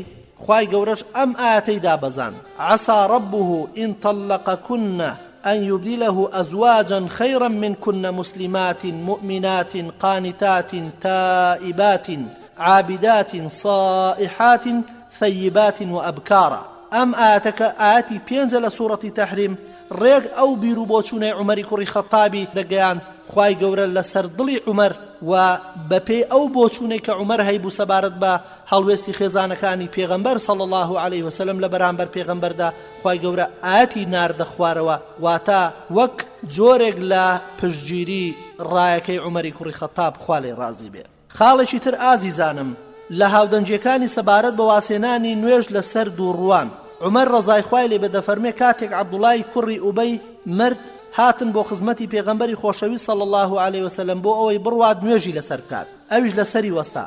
کاتێک پێغەمبەری خۆشەویست صلی الله عليه وسلم لەسەری وەستا بۆ نوێژ ڕۆیشتم و هەتا لەسەر سنجی وەستام وتم ئەی پێغەمبەری خوا صلی الله عليه وسلم ئایا عەبدوڵای کوڕی ئوبەی دوژمنی خوا نوێژی لەسەر دەکەی کە ئەو ڕۆژە وای گوت و ئەو ڕۆژە ئاوای گوت و تەواوی ڕۆژە خراپەکانی مژمار؟ پێغەمبەری خۆشەویست صلی الله عليه وسلم پێکەنی و تەنانەت منیش درێژەم بە قسەکانمدا و پاشان پێغەمبەری خۆشەویست صلی الله عليه وسلم فەرمووی لێم دوورکەوە ئەی عومەر من چاکەم هەڵبژاردووە. پاشان پێیان وتم ئەم ئاەتە هاتۆتە خوارەوە استغفر لهم أو لا تستغفر لهم إن تستغفر لهم 70 مرة فلن يغفر الله لهم ذلك بأنهم كفروا بالله ورسوله والله لا يهدي القوم الفاسقين. واتا أي محمد صلى الله عليه وسلم داوای لێ خۆشبوونیان بۆ بکەی و بۆیان نەکەی. دیارەمە بەس لە منافقینە و بە تایبەتیش عەبدوڵای کوڕی ئوبەی کوڕی سەلول. إن تستغفر لهم 70 مرة ئەگەر 70 جار داوای لێ خۆشبوونیان بۆ بکەی فلن يغفر الله لهم خوا سبحانه وتعالى لێیان خۆش نابێ. واتا لە منافقان و لە بە تایبەتیش لە عەبدوڵای کوڕی ئوبەی کوڕی سەلول خۆش نابێ. ذلك بأنهم كفروا بالله ئەمەش بەهۆی خراپی دەرونی ئەوانەوەیە بەوەی کە بڕوایان بەخوا نەبوو گاڵتەیان بەدین دەهات گاڵتەیان بە پێغەمبەر و یارانی دەهات. والله لا يهدي القوم الفاسقين بێگومان خوا هیدایەتی قەومی فاسق و منافق و دووڕوو نادا. پاشان پێغەمبەری خۆشەویست صلی الله عليه وسلم نوێژی لەسەر کرد و ڕۆیشت بۆ سەر گۆڕەکەی هەتا لە سپاردنی بوونەوە. منی سرم لە خۆم و بوێریم سوڕدەما سەبارەت بە پێغەمبەری خۆشەویست صلی الله عليه وسلم. خوا و پێغەمبەرەکەشی باشتر دەزانن سوێن بەخوا ئەو هەر بەم شێوەیە نەبوایە نەدەڕۆیشت هەتا ئەم دوو ئاەتە هاتە خوارەوە کە دەفەرمێ ولا تصل على أحد منهم مات أبدا ولا تقم على قبره إنهم كفروا بالله ورسوله وماتوا وهم فاسقون. لپاش ئەمە پێغەمبەری خۆشەویست صلی الله عليه وسلم هەتا کۆچی دوایی فەرموو لەسەر گۆڕی هیچ دووڕوویەک نەوەستا و نوێژیشی لەسەر نەکرد. خۆشەویستەکانم لاڵقەکانی ڕابردوودا و بە تایبەتیش لە ئاڵقەی ڕابردووتردا باسمان لەو هاودەنجیانە کرد کە لە قورئانی پیرۆزدا خوای گەورە لەگەڵ بیر و بۆچوونەکانی عومەری کوڕی خەتابدا ئاەتی دەناردە خوار. لە ئاڵقەی ئەمڕۆژدا چەند شتێکی تر لەو بابەتە دەخەینە بەردیدەی ئەوەی خۆشەویست و بەڕێز و ئومێدەوارین کە ئینشاءڵڵا بتوانین کەڵک و سوودی پێویست لەم بابەتە وەربگرین. عمر ڕەزا و ڕەحمەتی خوای لێ بێ دەفەرمێ کاتێک کە ڕۆژی بەدر بێباوەڕان ڕوبەڕووی شکستێکی گەورە بوونەوە 70 کەسیان لێ کوژرا و 70 کەسی تریشیان لێ بەدیل گیرا. پێغەمبەری خۆشەویست صلی الله عليه وسلم ڕاوێژی بە ئەبوبەکر و عومەر و عەلی و عوسمان کرد. پێی فەرمووم ئەی کوڕی خەتاب تۆ دەڵێی چی؟ منیش وتم وام پێ باشە کە من بدەم لە گەردنی فڵان کە خزمی عومەرە و عەلیش بدات لە گەردنی عوقەیل و حەمزەش بدات لە گەردنی فڵان و هەتا خوای گەورە ئاگادار بێت بەوەی کە لە دڵ و دەرونی ئێمەدا نەرمیەک نییە بۆ بێباوەڕان چونکە ئەمانە گەورە و پێشەوا و سەرکردەی بێباوەڕانن. پێغەمبەری خۆشەویست صلی الله عليه وسلم ئارەزووی ئەوەی نەبوو کەوتم و لە بری ئەوە سەرانەی لێوەرگرتن. پاشان کە بۆ سپینە چوون بینیم پێغەمبەری خۆشەوی صلی الله عليه وسلم لەگەڵ ئەبوبەکر دانیشتون و دەگریەن. منیش وتم ئەی پێغەمبەری خوا صلی الله عليه وسلم ئەوە چییە کە تۆ و هاوڵەکەتی هێناوەتە گریان؟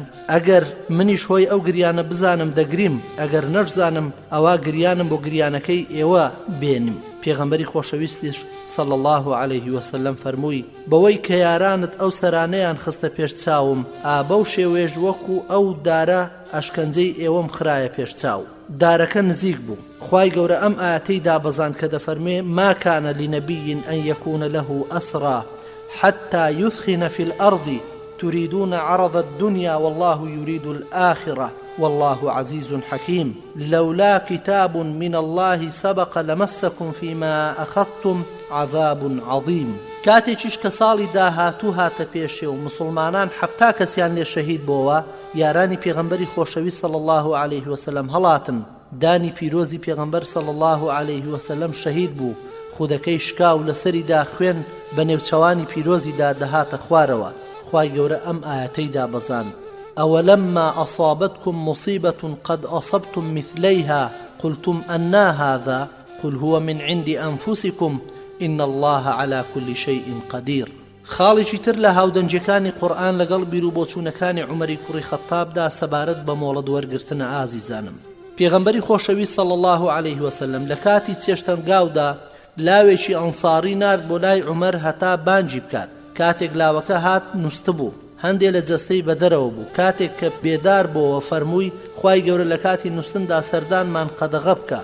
لە ڕیوایەتێکی تردا دەفەرمێ ئەی پێغەمبەری خوا صلی الله عليه وسلم پێم خۆش بوو کە خوای گەورە فەرمان و ڕێگری دەکردین لە کاتی مۆڵەت وەرگرتن. پاشان ئەم ئاتە هاتە خوارەوە کە خوای گەورە دەفەرمێ یا ئەیها الذین آمنوا ليستأذنكم الذين ملكت أيمانكم والذين لم يبلغوا الحلم منكم 3 مرات من قبل الصلاة الفجر وحين تضعون ثيابكم من الظهيرة ومن بعد الصلاة العشاء 3 عورات لكم ليس عليكم ولا عليهم جناح بعدهن طوافون عليكم بعضكم على بعض كذلك يبين الله لكم الآيات والله عليم حكيم.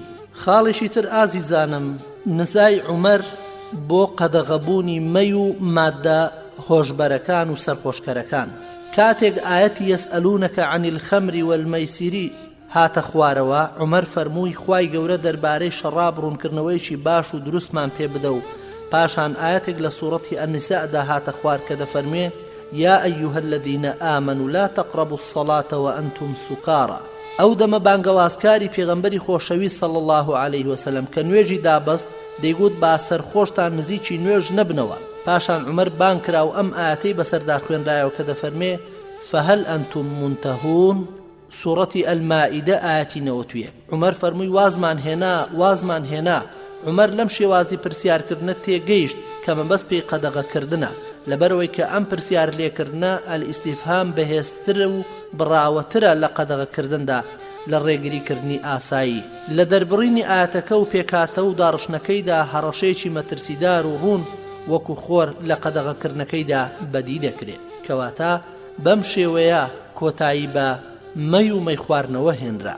خۆشەویستەکانم، عومەری کوڕی خەتاب خوا لێ ڕازی بێ هەموو قورئانی لەبەر کردووە و لەو ماوەی کە مسلمان بووە هەتا کاتی کۆچی دوایی پێغەمبەری خۆشەوی صلی الله عليه وسلم لەگەڵ هۆی هاتنە خوارەوەی ئاەتەکان تەنانەت ئەو ئاەتانش کە پێش مسلمانبوونی هاتوونەتە خوارەوە. ئەمەش بەوەی کە هەمووی تێک ڕاکۆ کردووەتەوە و زیادەڕەوی نییە گەر بڵێن عومەر زانیاری لەسەر هۆی دابەزینی زۆرێک لە ئاەتەکان هەبووە، بە تایبەتی لە کاتی ژیانی مسلمانەتیدا بەهۆی ئەو پەیوەندی بەهێزەی بە پێغەمبەری خۆشەویستەوە صلی الله عليه وسلم هەیبووە.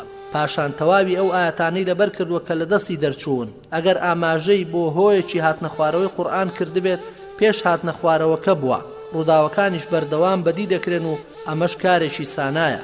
هەروەها عومەر هۆی دابەزینی کۆمەڵێک ئاەت بووە، هەندێکیان هاودەنجی لەسەر مەکیەکەی و هەندێکیان لەسەر مەدینەکەی هەبووە. بەڵکو هەندێک لە ئاەتەکان عومەر بەختەوەر بۆ بەزانینی سات و شوێنی بە شێوەیەکی زۆر ورد سەبارەت بە ئاەتی اليوم أكملت لكم دينكم وأتممت عليكم نعمتي ورضيت لكم الإسلام دينا. سوورەتی ئەلمائیدە ئاەتی 3 عمر دەفەرمێ سوێن بەخوا من ئەو ڕۆژە و ئەو ساتەم دەزانی کە ئەم ئاەتەی تێدا هاتە خوارەوە لە شێوی عەرەفە و لە ڕۆژی هەینیدا بوو. ئیتر عومەر هەر خۆی بوو بێت یا لەگەڵ کەسێکی تر بوو بێت هۆی ڕاستە و خۆی دابەزینی هەندێک لە ئاەتەکان بووە لەوانە خوای گەورە دەفەرمێ ئەجەعەلتم سقایەة الحاج وعمارة المسجد الحرام كمن آمن بالله واليوم الآخر وجاهد في سبيل الله لا يستوون عند الله والله لا يهدي القوم الظالمين الذين آمنوا وهاجروا وجاهدوا في سبيل الله بأموالهم وأنفسهم أعظم درجة عند الله وأولئك هم الفائزون يبشرهم ربهم برحمة منه ورضوان وجنات لهم فيها نعيم مقيم خالدين فيها أبدا إن الله عنده أجر عظيم. لصحيح داهاتوا پیاوێ گوتوویەتی بەلامەوە گرنگ نییە کە لە دوای ئەوەی کە کەعبە ئاوەدان دەکەمەوە هیچ کارێکی تر بکەم. عەلی کوڕی ئەبوو تالیب فەرموویەتی جیهاد لە پێناوی خوادا لە هەموو ئەمانە پیرۆسترە. عومەریش دەفەرمێت لەسەر مینبەری پێغەمبەری خۆشەوی صلی الله عليه وسلم دەنگتان بەرز مەکەنەوە ئەگەر کاتی نوێشات پرسیاری لێ دەکەم پاشان کە دەپرسێت ئەم ئاەتە دێتە خوارەوە بۆیان ڕوون دەکاتەوە کە ئیمان و جیهاد پیرۆسترە لە ئاوەدانکردنەوەی کەعبە و حەج و عومرە و تەواف و ئاودانی حاجیان. هەر لەبەر ئەمەشە ئەبوو هورەیرە ڕەزا و ڕەحمەتی خوای لێ بێت دەفەرمێ مانەوەی یەک شەوم لە سەنگەردا پێخۆشترە لە شەو نوێژی شەوی قەدر لە تەنیش بەردەڕەشەکە لە کەعبەدا.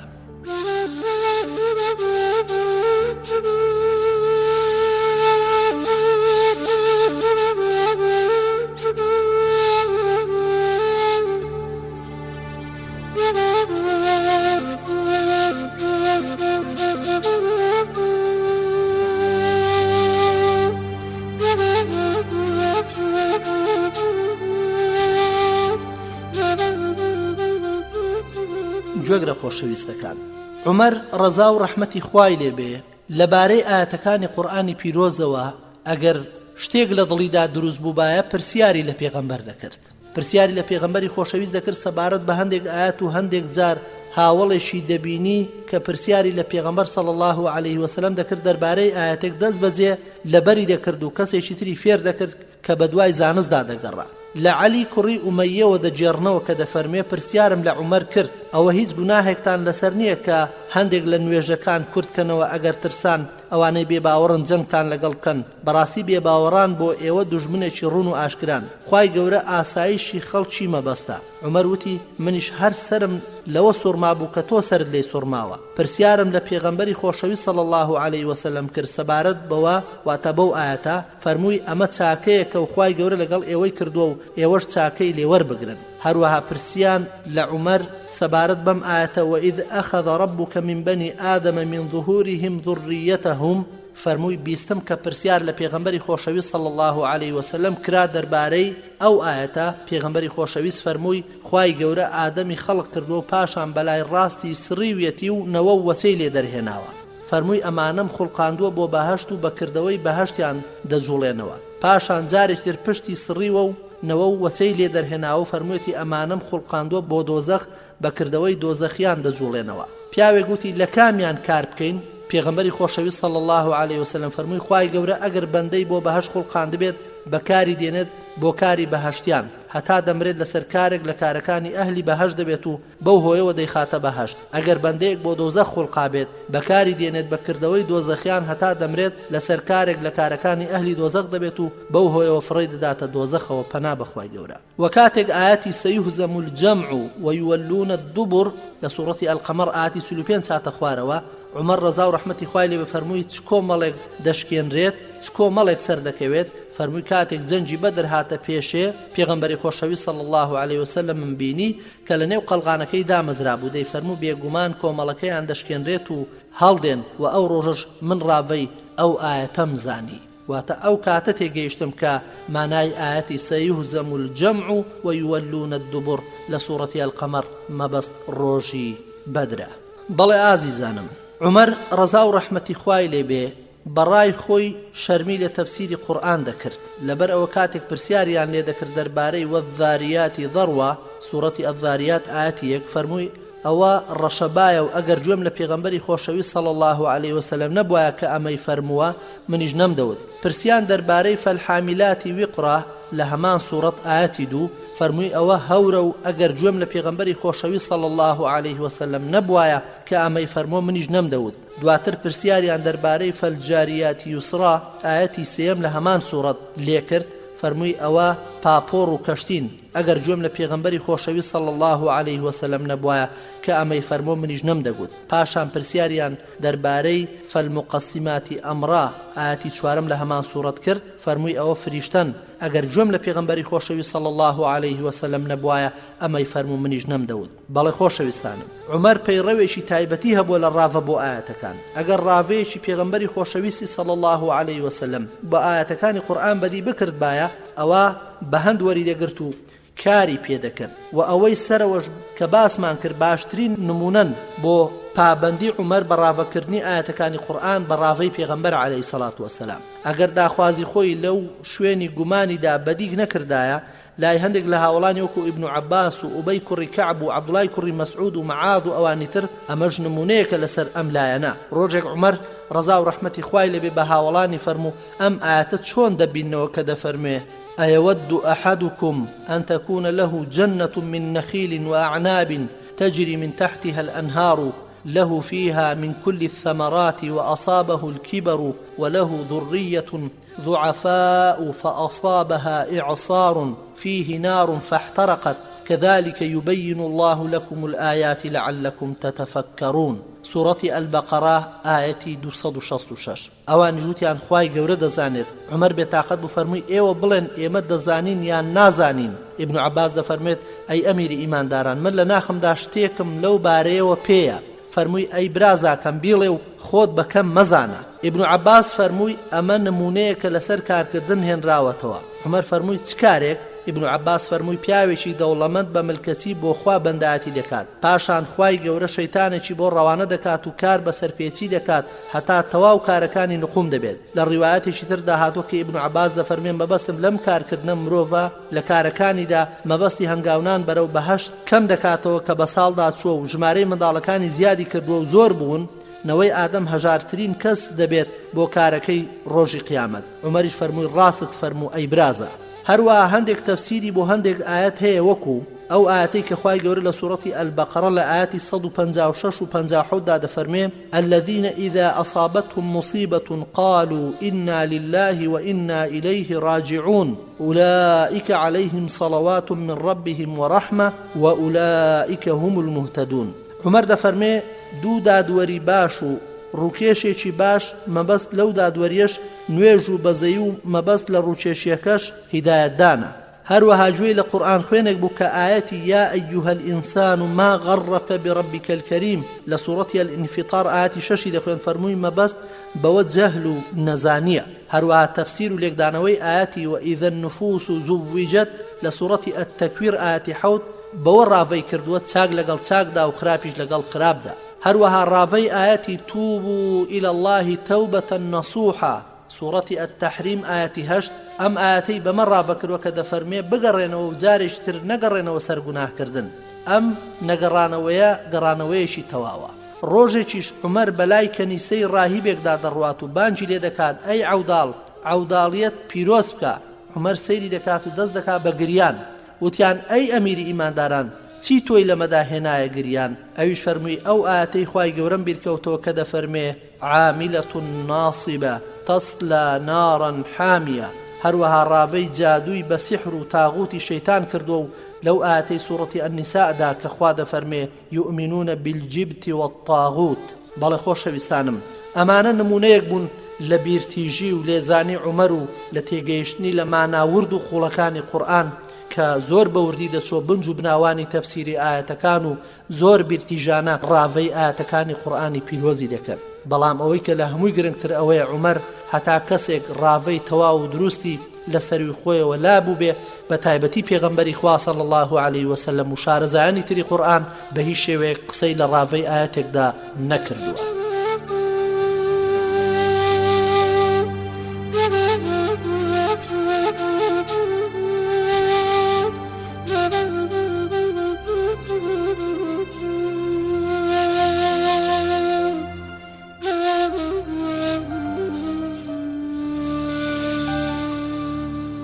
خۆشەویستانم لە ئەڵقەی ئەمڕۆدا ئەوەندەی دەرفەتی ترمان لە بەردەمدا بێ سەبارەت بە هاوڵیەتی عومەر بۆ پێغەمبەری خوا صلی الله عليه وسلم دەوەستین.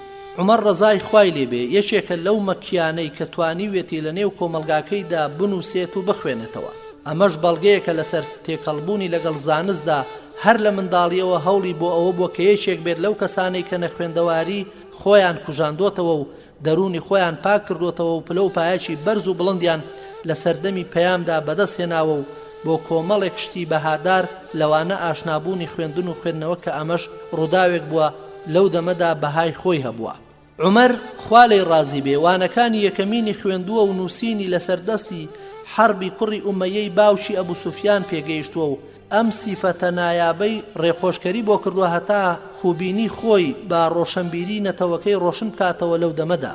ئەگەر ئێمە پێداگری بکەین و جەخت بکەین لەسەر ئەو پاڵنەرە بەهێزەی کاری لەسەر کەساتی عومەر و زاخاودانی بەهرەکانی کردبێت و تواناکانی خستبێتە گەڕ بریتی بێت لە هاوڵیکردنی پێغەمبەری خۆشەوی صلی الله عليه وسلم و بە قوتابی بوونی و پەروەردەبوونی لە سەردەستی پیرۆزی ئەو لە قوتابخانەی پێغەمبەراتیدا ئەمە لەبەر ئەوە بۆ کە عومەر لە مەککەدا و لە پاش مسلمان بوونی هاوڕێ و هاودەمی پێغەمبەری خۆشەویست بووە صلی الله عليه وسلم. هەروەک چۆن لە شاری مەدینەی نورین هاوڕێی پێغەمبەری خۆشەویست بووە صلی الله عليه وسلم بە زۆرێک لە گەڕەکی ئەلعەوالی نیشتەجێ بووە کە یەکێکە لە گەڕەکانی شاری مەدینە ئەگەر ئێستاش پێی بگەیشتایە دەبۆ دراوسەی مزگەوتی پێغەمبەری خۆشەویست صلی الله عليه وسلم بە جۆرێک خانوبەرە درێژەی دەچێشا و شار فراوان بووە و سنگە خشەی لەسەر ئەو گەڕەکانە کردووە و لەم گەڕەکەشدا عومەر خۆی ڕێخستووە و سوور بۆ لەسەر بە قوتابی بوون لە نێو قوتابخانەکەی پێغەمبەری خوادا صلی الله عليه وسلم و داوای لە چەندین لقی جۆر بە جۆر لە بواری زانیاری و زانستدا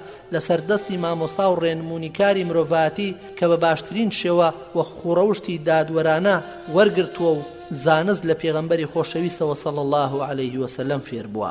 هیچ زانیارێکی لە قورئان و فەرموودە و ڕوودا و ئامۆژگاریەکی لەدەست نەداوە.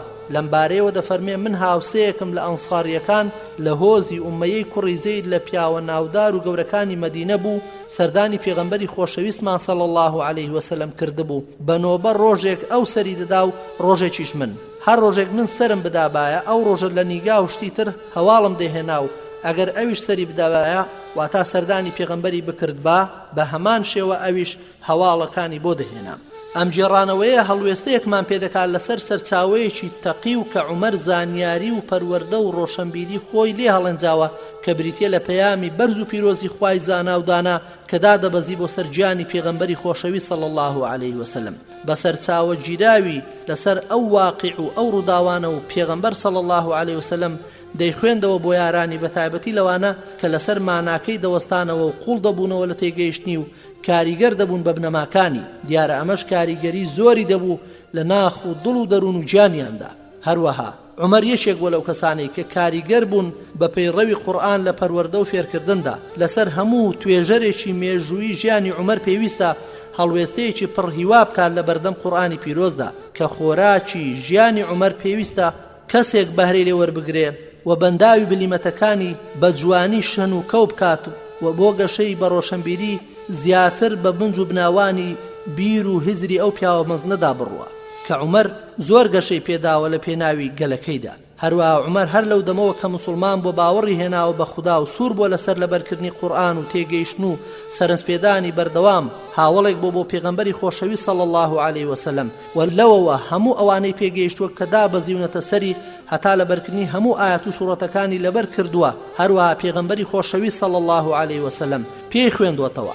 هەندێک جار عومەر شەڕەفی ئەوەی پێدراوە دەست پێشخەری کردووە بۆ گوێبیستی ژمارەیەک لە ئاەتەکان لە هەمان کاتی دابەزینیدا هەروەک چۆن باخی داوە بە پێداچوونەوەی ئەوەی کە لەبەری کردووە. عومەر لەسەر پەیڕەوێکی قورئانی پەروەردە بوو ڕاهێنەرەکەشی پێغەمبەری خۆشەویست بوو صلی الله عليه وسلم و خاڵی سەرەتاش لە پەروەردەبوونی عومەردا بریتیە لە دیداری لەگەڵ پێغەمبەردا صلی الله عليه وسلم. تەنها عومەر بە پەیوەندیکردن بە پێغەمبەرەوە صلی الله عليه وسلم گۆڕانێکی سەرنجڕاکێش و هیدایەتێکی کتوپڕی لە ناغدا ڕوودا و لە شەوی تاریکەوە دەرچوو بۆ ناو ڕۆژێکی ڕووناک و پڕشنگدار و ئیمانی بەدەستهێنا و کوفری وەلانا و بەهێز بوو لەسەر بەرگەگرتنی دژواری و مەینەتەکان لە پێناو ئاینە نوێیەکەی و بیر و باوەڕە جوامێرانەکەیدا. بەڕاستی کەسایەتی پێغەمبەر صلی الله عليه وسلم هۆکاری یەکەم بوو بۆ ئیسلام کەسیەتی پێغەمبەری خۆشەوی صلی الله عليه وسلم خاوەن هێزی و ڕاکێشان و کاریگەرە لەسەر هەمووان بێگومان خوای گەورە لەسەر چاوگەی خۆی دروستی کردوویەتێ کامەڵترین وێنە بۆ مرۆڤ لە مێژووی زەویدا و گەورەش هەمیشە خۆشەویست و دەورە دراوە بە خەڵکانێک بەسەر سامی و خۆشەویستیەوە بە دەوریدا دەسوڕێنەوە و پێوەی دەنووسێن.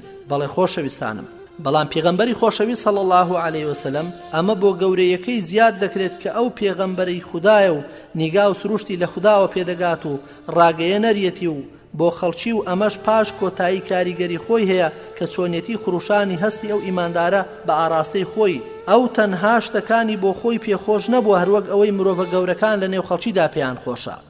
ئەوە لەگەڵیدایە لە ئامادەبوونی نیگای ئیلاهی بەڕێز و پاشان لە کەسایەتی پێغەمبەری خۆشەویستدا صلی الله عليه وسلم مرۆڤێکی گەورە و پێغەمبەرێکی مەزنە یەک دەگرنەوە کە پاشتر و لە کۆتاییدا دەبنە یەک کە لەنە لە سەرەتا و نە لە کۆتاییشدا ناشایستە نین. خۆشەویستێکی قوڵی گشتگیر بۆ پێغەمبەر صلی الله عليه وسلم مرۆڤ بۆ مرۆڤی پێغەمبەر وەگرێدانی خۆشەویستی خودایە بۆ خۆشەویستی پێغەمبەرەکەی صلی الله عليه وسلم لە ناخیدا تێکەڵ دەبن و لە هەستەکانیدا دەبنە خاڵی تەرکیز و دەبنە فاکتەری بزواندنی هەست و ڕەفتاری گشتی. لەخوای گەورە داواکارم کە دڵمان وابەستە بکا بۆ پێغەمبەرە خۆشەویستە ببین بە پەروانەیەک لە دەوری ئەو چراگەشە وەخوای گەورە یارمەتی دەرمان بێ هەنگاوەکانی ئەو پێغەمبەرە خۆشەویستە قسە و کردار و ڕەفتارەکانی ئەو پێغەمبەرە خۆشەویستە لە ژیانی ڕۆژانەی خۆماندا بەرجەستە بکەین. وەخوای گەورە بمان بکە بە یار و دۆست و ڕەفیقی عومەر و هاوشێوەکانی کە وەکو پەروانە لە دەوری چرای شەمعی پێغەمبەرایەتیدا سوڕاونەتەوە. تا ئەڵقەیەکی تر و تا بە یەگەشتنەوەیەکی تر لێرەدا کۆتایی بە ئەڵقەیەم جارەمان دێنین. وەسەلام عەلەیکم وەڕەحمەت الله. ئازیزانم، خۆشەویستی پێغەمبەر صلی الله عليه وسلم و کاریگەری لەسەر یارانی ڕنگدانەوەیەکی گەورە و گرنگی هەبووە لە هەموو هەڵسوکەوت و ڕەفتارێکیاندا.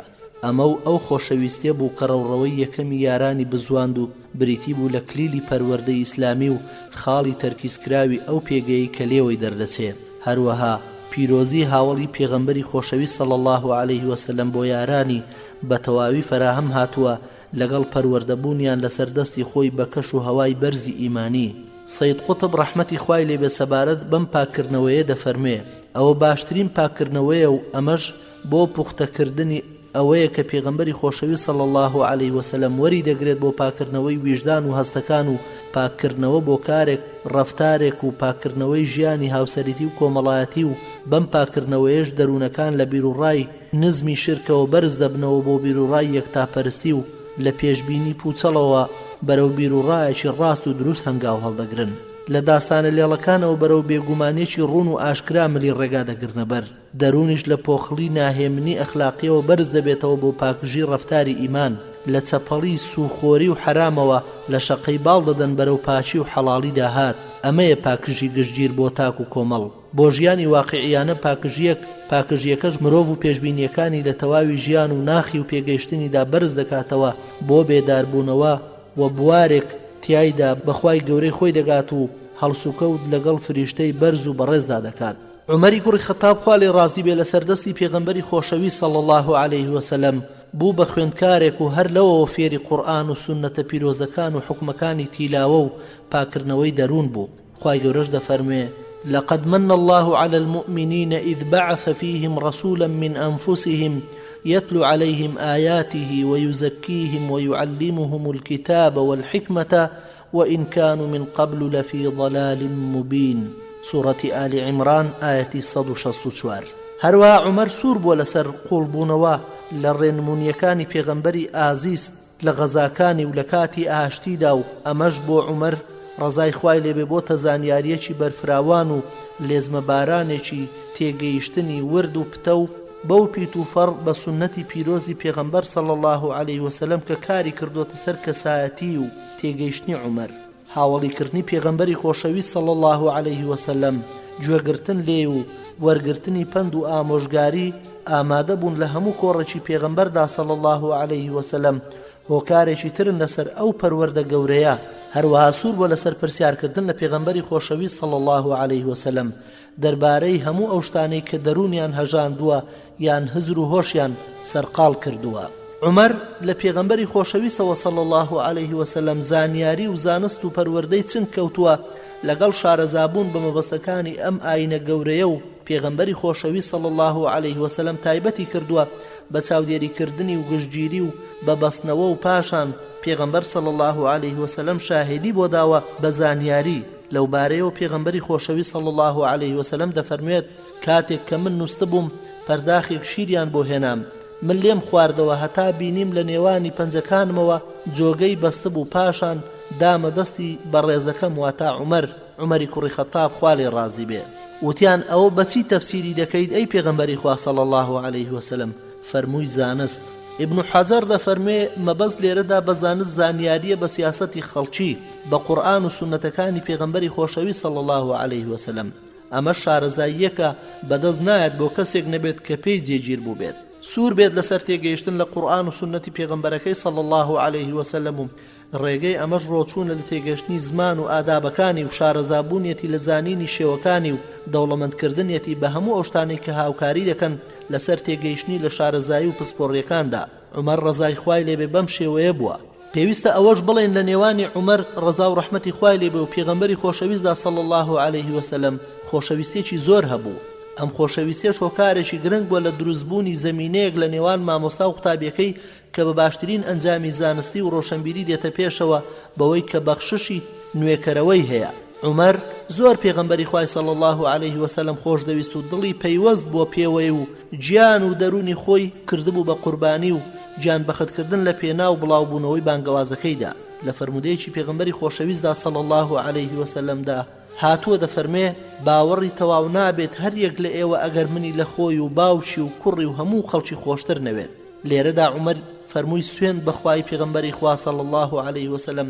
خۆشەویستی تۆ لە لای من لە هەموو کەس خۆشەویستری جگە لە خۆم پێغەمبەری خۆشەویست صلی الله عليه وسلم فەرمووی ئەی عومەر هەتا لە خۆشتم زیاتر خۆشت بوێیت عومەر فەرمووی تۆم زیاتر لە خۆم خۆشتر دەوێت پێغەمبەری خۆشەویست صلی الله عليه وسلم فەرمووی ئێستا ئەی عومەر واتە عومەر پێشدان فەرمووی ئەی پێغەمبەری خوا تۆم لە هەموو کەس خۆشتر دەوێت جگە لە خۆم نەبێ پاشان پێغەمبەری خوا صلی الله عليه وسلم پێی دەفەرمێ نابێ خۆشەویستیەکە تەواو نییە مەگەر لە خۆشت خۆشترت نەوێت ئەو جار عومەر فەرمووی ئێستا ئەی پێغەمبەری خوا واللهی تۆم لە خۆشم خۆشتر دەوێت پاشان پێغەمبەری خۆشەویست صلی الله عليه وسلم فەرمووی ئێستا ئەی عومەر یعنی ئێستا ئیمانی تۆ تەواوە گەیشتۆتە دەرەجەی کۆتایی ئیمان و بە تەواوی ئیمانەکەت پێی دەگوترێ ئیمانی کەسێکی موسڵمانی ڕاستەقینەی سەرڕاست ڕۆژێک عومەر مۆڵەتی لە پێغەمبەری خۆشەویست صلی الله عليه وسلم وەرگر بۆ بەجێهێنانی عومرە پێغەمبەری خۆشەویست صلی الله عليه وسلم پێی فەرمووی براکەم لە نزا و پاڕانەوەکانتدا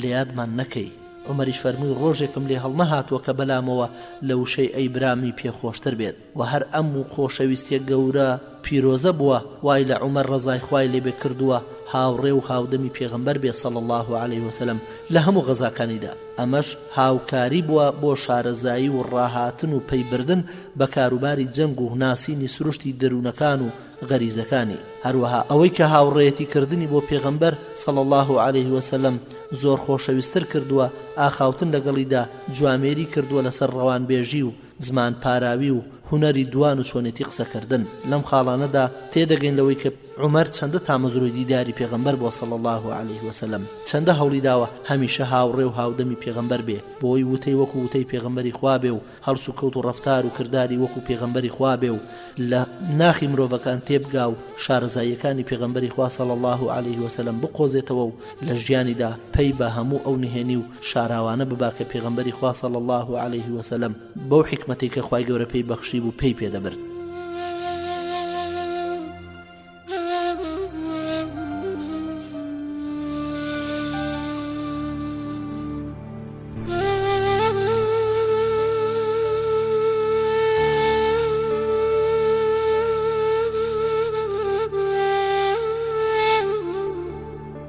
خۆشەویستانم دەمەوێت لە ئەڵقەی ئەمڕۆدا چەند وێنەیەکی ژیانی کۆمەڵایەتی لە ناوشاری مەدینە و لە ژیانی پێغەمبەری خۆشەویست صلی الله عليه وسلم و لە گۆڕەپانەکانی جەنگدا کە لە هەڵوێستی عومەریشدا ڕەنجی داوەتەوە ڕوون بکەینەوە یەکەم عومەر لە گۆڕەپانی جیهاددا لە خزمەتی پێغەمبەری خوادا صلی الله عليه وسلم زانایان هەموویان لەسەر ئەوە کۆکن کە عومەر ڕزای خوای لێبێ بەشداری لە غەزای بەدر و ئوحوددا کردووە و ئامادەی هەموو غەزاکانی تریش بووە لە خزمەتی پێغەمبەری خوادا صلی الله عليه وسلم. یەکەمیان با لەسەری بوەسین غەزای بەدر. عمر ڕزای خوای لێبێ بەشداری غەزای بەدری کردووە کاتێک پێغەمبەر صلی الله عليه وسلم پێش دەستپێکردنی جەنگەکە ڕاوێژی بە یارانی کرد. یەکەمین کەس کە قسەی لەگەڵ کرد ئەبوو بەکر بوو ڕزای خوای لێبێ کە بە جوانی هاتە ئاخاوتن و فەرمووی بازەنجی بێباوەڕان بکەین. عومەریش ڕزای خوای لێبێ هەمان ڕای ئەوی هەبوو. یەکەمین کەسێکیش لە ڕیزی مسلمانان لە بەدردا شەهید کرا مهەجەعی ئازادکراوی عومەری کوڕی خەتاب بوو خوا لێی ڕازی بێ. عومەر ڕزای خوای لێبێ عاسی کوڕی هیشامی خاڵۆی کوشت. دوای تەواوبوونی جەنگەکەش ئاماژەی بە کوشتنی بەدیلگیراوانی قوڕەیشی کرد چونکە ئەوانەی بە تاوانکاری شەڕ واتە مجرم الحرب لە قەڵەم دەدا. لەم ڕووداوەشدا چەندین پند و ئامۆژگاری گەورە بەدی دەکرێت کە لە کتێبی ئەسیرەة النەبەویە عەرض وەقائع وتحلیل الأحداثدا باسی لێوە کراوە. کاتێک عەباسی مامی پێغەمبەر صلی الله عليه وسلم بەدیل گیرا خوا لە عەباسی ڕازی بێ، عومەر سوور بوو لەسەر هیدایەتدانی و پێی فەرموو ئەی عەباس مسلمان بە، سوێن بەخوا مسلمانبوونی تۆم لە مسلمانبوونی خەتاب پێخۆشترە. لەمەشدا هیچ نابینم جگەلەوەی کە پێغەمبەری خۆشەوی صلی الله عليه وسلم بە مسلمانبوونی تۆ پێخۆشحاڵ دەبێ. هەروەها لە نێو دیلەکاندا سوهەیلی کوڕی عەمر وتاربێژی قوڕەیشەکان بەدی دەکرا کە عومەر بە پێغەمبەری خۆشەوی صلی الله عليه وسلم فەرموو لێم گەڕێ بازمانی ببڕم تا زمان درێژی نەکات و لە هیچ جێگایەکدا وتارت لە دژ نەدات. پێغەمبەری خۆشەوی صلی الله عليه وسلم فەرمووی من هیچ کات زمانی نابڕم، خوای گەورە لە تۆڵەیدا زمانم دەبڕێت ئەگەرچی پێغەمبەر بم. دەخوازم کە پلە و پایەک بەدەست بهێنێ کە مای شانازی بێت و تۆش لۆمەی لەسەر نەکەی. دەی هەر ئەوە بە تەواوی پاش وفاتی پێغەمبەری خۆشەوی صلی الله عليه وسلم ڕوویدا کاتێک کە کۆمەڵە کەسانێک لە مەککە بەنیاز بوون پاشگەز ببنەوە. لە ترساندا عیتابی کوڕی ئوسەید والی مەککە هەڵهات بۆ مەدینە. سوهەیلی کوڕی عەمر هەستا و وتارێکی بۆدان. پاشان لە سوپاس و ستایشی خوای گەورە و باسی وفاتی پێغەمبەری صلی الله عليه وسلم کرد و وتی ئەم ڕووداوە هێز و گڕوتینێکی بە ئیسلام بەخشیوە.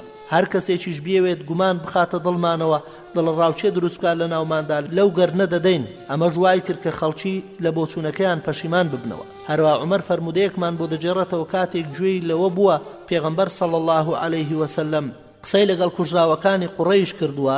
ئەنەس دەفەرمێ ئێمە لەگەڵ عومەر لە نێوان مەککە و مەدینەدا بووین و مانگمان بینی، من چاوم زۆر تیژ بوو، زۆرتر چاوم کرد و بینیم. وتم بە عومەر تۆ نایبینی؟ ئەویش فەرمووی من کاتێک دەبینم کە لەسەر جێگەکەی خۆم ڕاکشابووم. پاشان باسی ئەهلی بەدری بۆ کردین و فەرمووی پێغەمبەر صلی الله عليه وسلم ڕۆژێک پێش لە دەستپێکردنی شەڕەکە شوێنی کوژرانی سەرانی قوڕەیشی پێنیشان دەداین و فەرمووی ئەمە سپەینێ شوێنی کوژرانی فلان کەسەوە، ئەمە شوێنی کوژرانی فلان کەسە ئینشاء الله. عومەر وتی هەر لەو شوێنەدا ڕوبەڕووبوونەوە ڕوویدا و منیش وتم سوێن بەو زاتەی کە تۆی بەڕاستی ناردووە ئەو جێی تۆ دەستنیشانت کرد کە لەوێدا دەکوژرێ هەر لەو جێیەدا کوژدران. دوای شەڕەکە فەرمانیدا تەرمەکان کۆکرانەوە، فرێدە درانە بیرێکەوە، پاشان بەرەو ڕوویان دەرچوو. فەرمووی ئەی فلان کەس، ئەی فیسار کەس، ئایا وتیان کە خوای گەورە بەڕاستی بەڵێنی پێداون؟ من بینیم کە پەروەردگارم بەڕاستی بەڵێنی پێداوم. عومەر فەرمووی ئەی پێغەمبەری خوا گەلێک دەدوێنی کە بۆ گەنیان کردووە؟ واتە پێغەمبەری خوا صلی الله عليه وسلم لەسەر لاشەی بێباوەڕەکانی قوڕەیش وەستا و قسەی بۆ دەکردن. پێغەمبەری خۆشەوی صلی الله عليه وسلم فەرمووی ئەی فلان و ئەی فلان، ئایا ئەوەی خوا بە حەق بەڵێنی پێدابوون بینیتان؟ بەڕاستی من ئەوەی خوای گەورە بەڵێنی پێدابووم هاتە دی و بینیم. عومەر فەرمووی چۆن قسە لەگەڵ مردوواندا دەکەی؟ فەرمووی ئێوە لەوان باشتر نابیستن بەڵام ئەوان ناتوانن وەڵام بدەنەوە.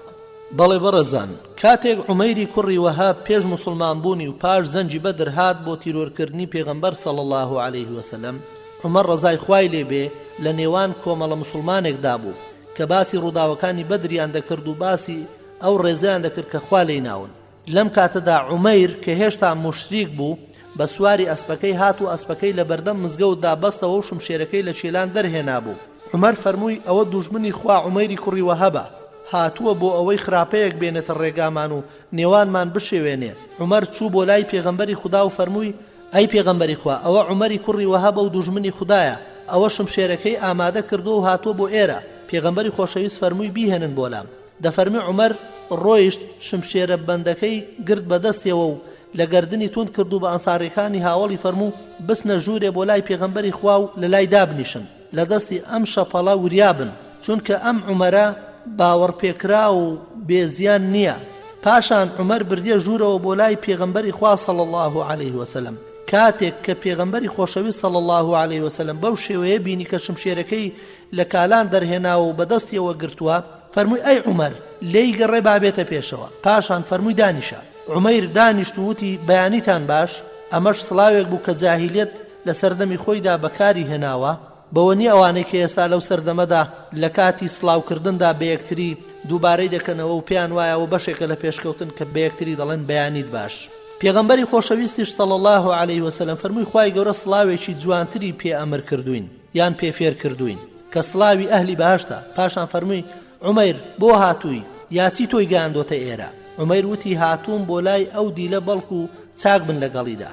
پێغەمبەری خۆشەویست صلی الله عليه وسلم فەرمووی ئەو شمشێرە چیە لە گەردنتا؟ عومەیر وتی نەفرەتی خوا لە هەموو شمشێرەکان، چ سوودێکیان بۆمان هەبووە؟ پێغەمبەری خۆشەویست صلی الله عليه وسلم فەرمووی ڕاست بڵێ بۆچی هاتووی؟ عومەر وتی بۆ ئەوە نەبێ بۆ هیچی تر نەهاتوم. پێغەمبەری خۆشەویست صلی الله عليه وسلم فەرمووی بەڵکو لەگەڵ سەفوانی کوڕی ئومەیە لە ژوورێک دانیشت بوون و باسی کوژراوەکانی بەدرتان کرد، تۆش وتت ئەگەر قەرزار نەبوومایە ماڵ و منداڵم نەبوایە دەردەچووم هەتا محەممەدم دەکوشت. سەفوانیش قەرزەکەتی لە ئەستۆ گرت، ژیانی ماڵ و منداڵەکەشتی خستە سەر خۆی، تۆ هەتا من بکوژی و خوای گەورەش پارێزەری منە و ناتوانی ئەم کارە بکەی و بمکوژی. عومەر وتی شاهدی دەدەم کە تۆ پێغەمبەری خوای. ئەی پێغەمبەری خوا، ئێمە تۆمان بە درۆ دەزانی لەوەی کە بۆت دەهێناین لە هەواڵی ئاسمان و ئەو قورئانەی کە بەنیگا بۆت داهاتە خوارەوە. ئەم پیلانە جگە لە من و سەفوان کەس ئامادەی نەبووە و ئاگای لێ نییە. من دەزانم کە جگە لە خوا هیچ کەسێک ئەم هەواڵی بە تۆ نەگەیاندووە. سوپاس بۆ خوا کە هیدایەتی دام بۆ ئیسلام. پاشان شادمانێکی دروستی هێنا و پێغەمبەری خۆشەویستی صلی الله عليه وسلم فەرمووی براکەتان لە ئیسلام تێبگەێن و قورئانی فێر بکەن و دیلەکەشی ئازاد بکەن. ئەوانیش فەرمانەکەیان بەجێگەیاند و داخوازیەکەی پێغەمبەری خۆیان صلی الله عليه وسلم بۆ جێبەجێ کرد. لەم ڕووداوەدا ئەوە دەردەکەوێت عومەر کەسێکە چالاک و وریا بووە، ئەوە تا هەر بە بینینی عومەری کوڕی وەهەب وریایی داوە. ئەوەی بۆ دەرکەوتووە عومەیر بۆ خراپە هاتووە، ئەمەش وەک فەراستێک وایە خوای گەورە پێی بەخشیوە. ژیانی عومەیر لای عومەر زانراو بووە کە هەردەم ئازار و ئەشکەنجەی مسلمانانی داوە لە شاری مەکە و هەر ئەویش بە کەسوور بۆ لەسەر هەڵگیرساندنی جەنجی بەدر لەگەڵ مسلمانان و کۆکردنەوەی زیانیاری لەسەر ژمارەیان و هەموو ئەمانش ڕێگەیاندا بە عومەر بۆ لە بەرگرتنی هۆکاری پێویست لە پێناوی پارێزگاریکردن لە پێغەمبەری خۆشەویستدا صلی الله عليه وسلم. عومەر شمشێرەکەی لە گەردنیدا توند کردووە و وای لێ کرد کە نەیتوانی بەکاری بهێنێ بۆ هێرشکردنە سەر پێغەمبەری خوا صلی الله عليه وسلم و فەرمانیدا بەسەر هاوڵانی کە چاودێری پێغەمبەری خۆشەویست بکەن صلی الله عليه وسلم نەبادا عومەیر بتوانێ زەرەر بە پێغەمبەری خوا بگەێنێ.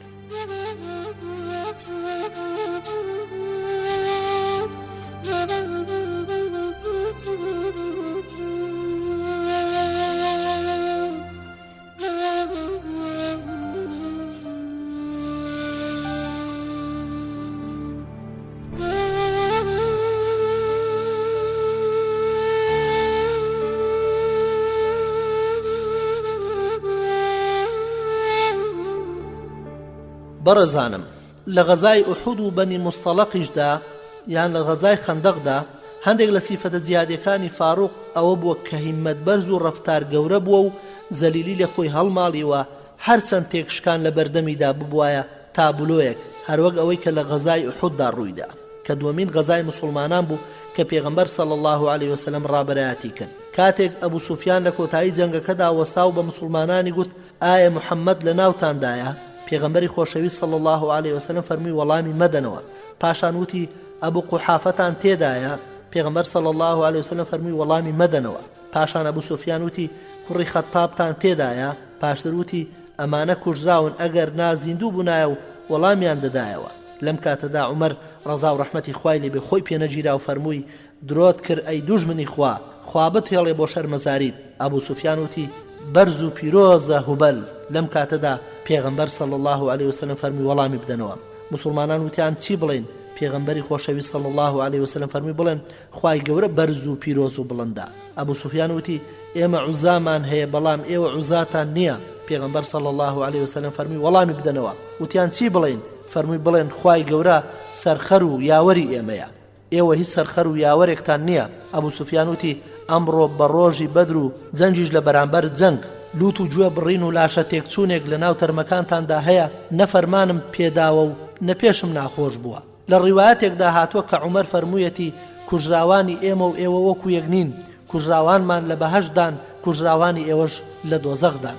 پاشان ئەبوو سوفیان پێی گوت سوێندت ئەدەم بەخوا ئەی عومەر، ئایا ئێمە محەممەدمان کوشتووە؟ عومەر فەرمووی بەخدا نەخێر، ئەو ئێستا گوێی لەم قسانەی تۆیە. ئەبوو سوفیان وتی تۆ بەلای منەوە ڕازبێشتری لە ئیبن و ئەقەما کە دەڵێ من محەممەدم کوشتووە. دیارەیەکێک لە کافرە قوڕەیشیەکان بە ناوی ئیبن و ئەقەما لەوێ وای بڵاو کردوتەوە لە ناو قوڕەیشیەکان کە محەممەدی پێغەمبەری کوشتە بێ. بەڵام کاتێک کە عومەری کوڕی خەتاب وەڵامی دەداتەوە دەڵێ نەخێوانیە، ئەبوو سوفیان دەڵێ قسەی تۆم بەلاوە ڕاسترای عومەر لە قسەی ئیبن و ئەقەما. بەڕاستی پرسیارکردنی ئەبوو سوفیان سەبارەت بە پێغەمبەر صلی الله عليه وسلم و ئەبوو بەکر و عومەر بەڵگەیەکی ڕوون و ئاشکرایە لەسەر بایەخدانی بێباوەڕان بەو کەسایەتیە بەڕێزانە زیاتر لە خەڵکانی تر، لەبەرەوەی ئەوان زانیاریان هەیە بەرامبەر بەوەی ئەمانە ئەهلی ئیسلامن و هەر بەهۆی ئەمانیشەوە ئەم ئیسلامە ئاشکرا بووە و بنەمای دەوڵەتەکەن و دەوڵەت لەسەر شانی ئەوان ڕاگیراوە. بێباوەڕان پێیان وایە بە مردنیان چرای ئیسلام دەکوژێتەوە و لە نێو دەچێت. بێدەنگ بوون و وەڵام نەدانەوەیان بە بچووک سیرکردنی ئەبوو سوفیان بوو، هەتا ئەگەر لە خۆی بایی بوو خۆی لێگۆڕا بە بیستنی ئەم هەواڵە و ڕاستی مەسەلەکان خۆی بناسێتەوە و زانی کە هەموو شتێک تەواو بووە.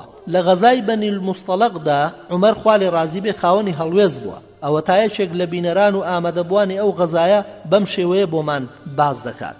جابری کوڕی عەبدوڵڵای ئەنساری دەفەرموێت لە غەزادا بووین، پیاوێکی مهاجیر لە پیاوێکی ئەنساریدا و پیاو ئەنساریەکەش بانگی کردە ئەنساریەکان و کابرای مهاجریش بانگی کردە مهاجیرەکان. پێغەمبەری خوا صلی الله علیه وسلم کە گوێی لەمە بوو فەرمووی لێی گەڕن ئەمە بۆ گەنیە. کاتێک عەبدوڵای کوڕی ئوبەی ئەمەی بیزوتی سوێن بەخوا ئەگەر گەڕاینەوە مەدینە دەبێت ئەوەی کە دەسەڵاتدار و بەڕێز و پیاو ماقوڵە ئەوە دەربکات لە شارەکە کە بێڕێز و بێدەسەڵاتە، کە مەبەستی پێغەمبەری خوا صلی الله علیه وسلم و مهاجیرەکانی هاوڕێی بوون. عومەر کە گوێی لەمە بوو چووە لای پێغەمبەر صلی الله علیه وسلم فەرمووی ئەی پێغەمبەری خوددا ڕێم پێ بدە با لە گەردنی ئەو دوو ڕۆ بدەم. پێغەمبەری خۆشەوی صلی الله علیه وسلم فەرمووی لێی گەڕێ با خەڵکی نەڵێن محەممەد هاوڵەکانی خۆی دەکوژێن. لە ڕیوایەتێکی تردا هاتووە عومەر دەفەرمێ فەرمان بدە کە عوبابینی کوڕی بەشیر بیکوژێت. پێغەمبەری خۆشەوی صلی الله علیه وسلم فەرمووی چۆن ئەی عومەر خەڵکی بڵێن محەممەد هاوڵەکانی دەکوژێت؟ ئەمەش لە کاتێکدا پێغەمبەری خۆشەوی صلی الله علیه وسلم ناڕوات و خەڵکەکە دەستیان کرد بە ڕۆیشتن.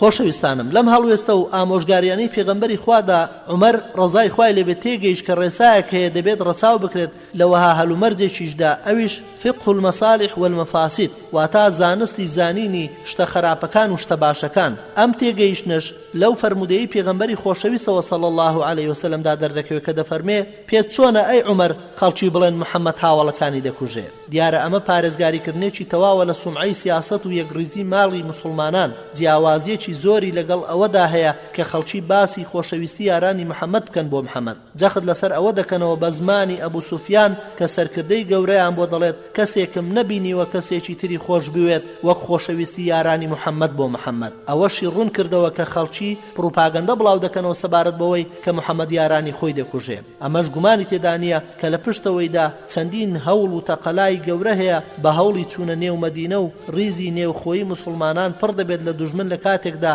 کە ئەوان ئێستا بێئومێدن و بێتوانان بەسەر لاوازکردنی ئەم خۆشەویستی و ئەم قوربانیدانەدا. لە غەزای خەندەکیشدا جابر دەجێڕێتەوە دەفەرمێ ڕۆژی خەندەق و پاش ڕۆژ ئاوا بووم عومەر هات و قسەی بە بێباوەڕانی قوڕەیش دەوت و دەیفەرموو ئەی پێغەمبەری خوا صلی الله علیه وسلم نوێژم نەکردووە و ئەوە ڕۆژیش ئاوا بوو. پێغەمبەری خۆشەویستیش صلی الله علیه وسلم فەرمووی سوێن بەخوا منیش نوێژم نەکردووە. پاشان دابەزین بۆ بەتحان ئەو دەستنوێژی گرت و ئێمەش دەستنوێژمان گرت. پاش ئەوەی کە ڕۆژ ئاوا بوو نوێژی عەسری خوێند و دواتر نوێژی شێوانی جێبەجێ کرد.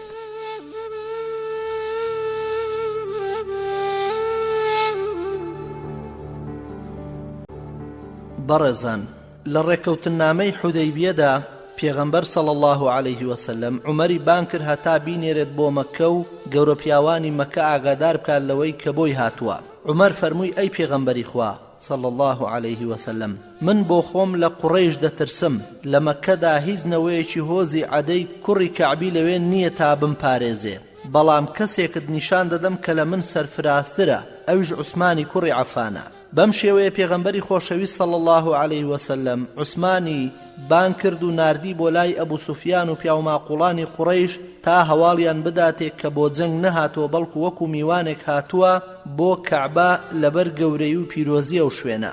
پاش بڵاوبوونەوەی هەواڵی ڕێکەوتن و پێش تۆمارکردنی بەندەکانی ناڕەزاییەکی توند و بەهێز لە نێو ڕیزی مسلمانان بۆ ئەم ڕێکەوتن نامەیە دەرکەوت، بە تایبەت لەو دوو بەندەی کە باز لەوە دەکات ئەگەر هەر کەس هات و مسلمان بوو پەنای هێنا بۆ مەدینە پێغەمبەر صلی الله عليه وسلم بیجێڕێتەوە و هەر کەسیش لە مسلمانان مرتد بۆ و بێباوەڕان وەری دەگرن و پێشوازی لێ دەکەن. بەندەکەی تریش ئەوە بوو کە مسلمانان ئەو ساڵە بگەڕێنەوە و نەسنە نێو مەککە، زۆرترین کەسێکیش کە ناڕەزا بوو بەرامبەر بەم ڕێکەوتنە و ڕەخنەی لێ دەگرت عومەر و ئوسەیبینی کوڕی حوزەیر و گەورەی ئەوسیەکان و سعدی کوڕی عوبادەی گەورەی خەزرەجیەکان بوون. مێژونوسان دەڵێن عومەر چۆتە لای پێغەمبەر صلی الله عليه وسلم ناڕەزایی خۆی بۆ ئەم ڕێکەوتن نامەیە نیشان داوە و فەرموویەتی بە پێغەمبەر صلی الله عليه وسلم ئایا تۆ پێغەمبەری خوانیت؟ فەرمووی بەڵێ. عەرزی کردووە ئەی ئێمە مسلمان نین؟ فەرموویەتی بەڵێ. عەرزی کردووە ئەی ئەوان بێ باوەڕ نین؟ پێغەمبەر صلی الله عليه وسلم فەرموویەتی بەڵێ. عەرزی کردووە ئەی لەسەر چی ئاینەکەمان بە سووک و کەم بگرین؟ پێغەمبەری خۆشەویست صلی الله عليه وسلم فەرمووی من پێغەمبەری خودام و سەرپێچی لە فەرمانەکانی خوا ناکەم. لە ڕیوایەتێکی تردا دەفەرمێ من بەندە و پێغەمبەری خودام و سەرپێچی کارەکانی ناکەم و ئەویش لە یادم ناکات. عەرزم کرد ئەی تۆ نەبووی باسی ئەوەت بۆ دەکردین کە دەستنە کەعبە و تەوافی دەکەین؟ پێغەمبەری خۆشەویست صلی الله عليه وسلم فەرمووی بەڵێ، بەڵام من وتم ئەمساڵ دەڕۆین؟ عەرزم کرد نەخێر. پاشان هاتم بۆ لای ئەبوبەکر وتم ئەی ئەبوبەکر ئایا ئەو پێغەمبەری خوددا نییە؟ ئەبوبەکر فەرمووی بەڵێ. وتم ئەی ئێمە مسلمان نین؟ فەرمووی بەڵێ. وتم ئەی ئەوان بێ باوەڕ نین؟ ئەویش وتی بەڵێ. منیش وتم ئەی لەسەر چی سوکاتی بەرامبەر بە ئاینەکەمان قبوڵ بکەین؟ ئەبوبەکریش ئامۆژگاری عومەری کرد و داوای لێ کرد کە واز لەم ناڕەزاییە بهێنێت بەرامبەر بە ڕێکەوتنەکە و دان بەخۆیدا بگرێت. ئەبوبەکر فەرمووی من شایەتی دەدەم کە ئەو پێغەمبەری خوددایە و ئەوەی کە ئەو فەرمانی پێدەکات ڕاست و دروستە و ئێمەش سەرپێچی فەرمانی خوددا ناکەین و خوای گەورەش ئەو لە یاد ناکات. پاشان کۆمەڵێک مسلمان کە عومەر یەکێک بوو لەوان چوون بۆ لای پێغەمبەری خوا صلی الله عليه وسلم سەر لە نوێ ناڕەزایی خۆیان ئاشکرا کردەوە بۆ ڕێکەوتنەکە و بەوەش کە خوای گەورە ئارامی و دانایی و ژیری و نەرمونیانی بەخشی بۆ پێغەمبەری خۆشەویست صلی الله عليه وسلم. پێغەمبەر سەلات و سەلامی خوای لەسەر بێتوانی ئەم کۆمەڵە قایل بکات بە ئەنجامەکانی ڕێکەوتنەکە و ئاماژەشی بەوەدا کە ئەم ڕێکەوتنە لە بەرژەوەندی مسلمانانە و سەرکەوتنی ئەوانی بەدواوەیە وەخوای گەورەش دەرویەک و دەروازەیەک واڵا دەکات بۆ چەندین کەسانی بێدەسەڵاتی وێنەی ئەبوو جەندەل.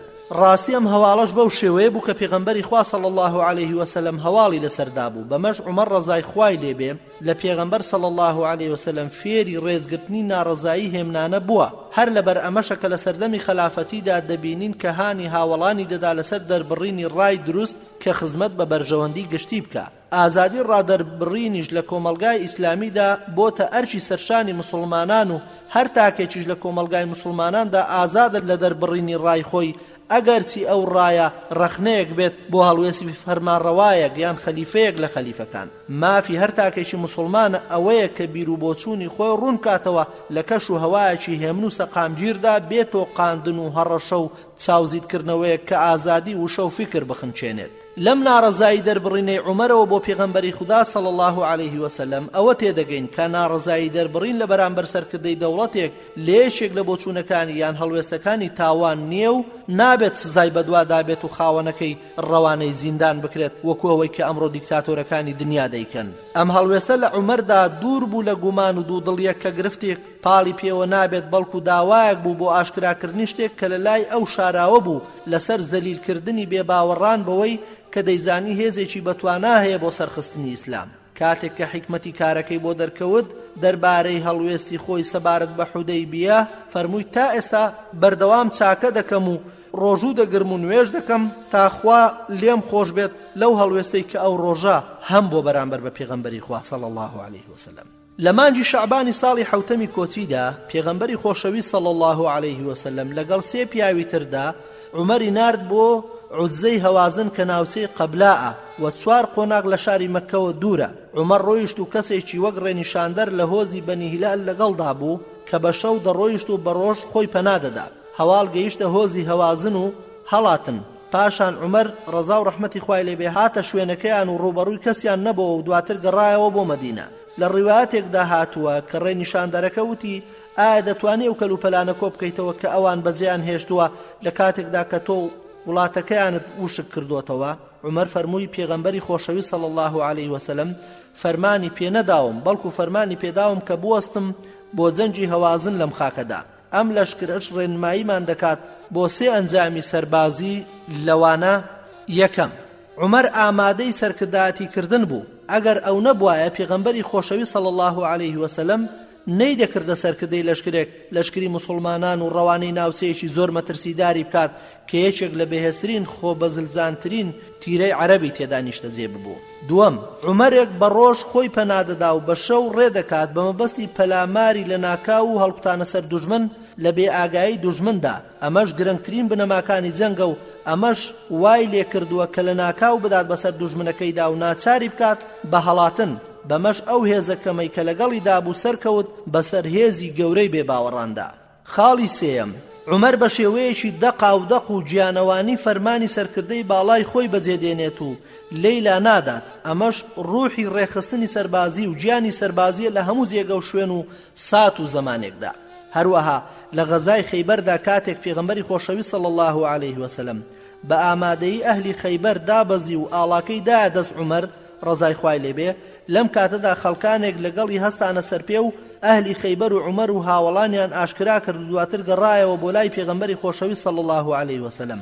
پاشان پێغەمبەر درود و سڵاوی خوای لەسەر بێ فەرمووی سبەینێ ئەم ئاڵایە دەدەین دەست پیاوێک کە خوا و پێغەمبەرەکەی خۆش دەوێت و خوا و پێغەمبەریش ئەویان خۆش دەوێت. کاتێک کە بەیانی دەرکەوت لە نێو کۆمەڵە خەڵکەکەدا ئەبوبەکر و عومەر دانیشتبوون، پێغەمبەری خۆشەوی صلی الله عليه وسلم عەلی بان کرد خوا لێ ڕازی بێ لە کاتێکدا کە نەخۆش بوو، چاوی ئازاری هەبوو، ئێشی هەبوو، دەستی پیرۆز و مبارەکی بە چاوی داهێنا و چاک بۆەوە و ئاڵاکەی دایە دەست عەلی و خەڵکانێک لەگەڵی هەستانە سەرپێ و ئەهلی خەیبەریش پێشوازیان لێ کرد و یەکێک لە پێشوازیکەران ناپاچی نواند. پاشان ئەو کەسە ناپاکە و ئیمامی عەلی ڕەزای خوای لێبێ کەوتنە جەنگ و عەلی زۆر بوێرانە شمشێرەکەی دا بەسەریدا هەتا خودەکەی لەت کرد. بەمەش هەموو ئەهلی سەربازگەکە گوێیان لەو دەنگە بوو. بەم شێوەیە تا دوایین هاوڵ کەوتنە دوای عەلی و خوای گەورەش سەرکەوتنی بە هەمووان بەخشی. کاتێک هەندێک لە یاران لە خەیبەر پێشوازیان لە پێغەمبەری خۆشەویست صلی الله عليه وسلم کرد، پێیان گوت فلان کەس شەهید بووە. پێغەمبەری خۆشەویست سەڵات و سەلامی خوای لەسەر بێ فەرمووی نەخێر من لە نێو دۆزەخ بینیم لە نێو کراسێکی ملداری خەتخەت کە تەوقی دەکرد. پاشان پێغەمبەر صلی الله عليه وسلم فەرمووی ئەی کوڕی خەتاب، بڕۆ لە نێو خەڵکیدا هاوار بکە و بڵێ کەس ناڕواتە بەهەشتەوە مەگەر ئیماندار. عومەر دەفەرمێت چوومە دەرەوە و هاوارم کرد کەس ناچێتە بەهەشتەوە مەگەر ئیمانداران نەبێ.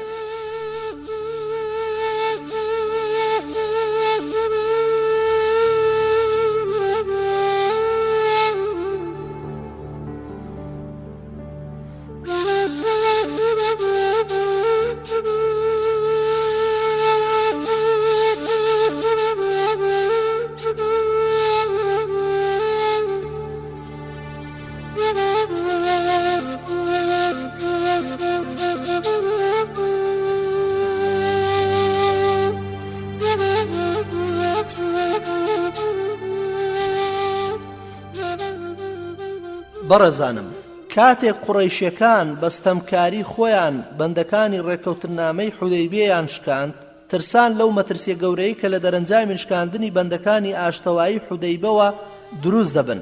لەبەر ئەوە ئەبوو سوفیان چوو بۆ مەدینە تا ڕێکەوتنەکە توند و تۆڵ بکاتەوە و ماوەکەی درێژ بکاتەوە. پێغەمبەر صلی الله عليه وسلم هاتە دەرە و هیچ وەڵامی نەدایەوە. پاشان چوو بۆ لای ئەبوبەکر و پێی وت کە قسە لەگەڵ پێغەمبەر صلی الله عليه وسلم دا بکات. ئەبوبەکر فەرمووی من شتی وا ناکەم. دواتر ئەبوو سوفیان چوو بۆ لای عومەر ڕەزای خوای لێبێ قسەی لەگەڵ کرد. عومەر فەرمووی من داوای شەفاعەتتان بۆ بکەم لای پێغەمبەری خۆشەویست صلی الله عليه وسلم. سوێن بەخوا ئەگەر تەنها گەردیلەیەک شک بەرم و هیچی تر بەدی نەکەم ئەوا بەو گەردیلەیە لەگەڵتان دەجەنگم.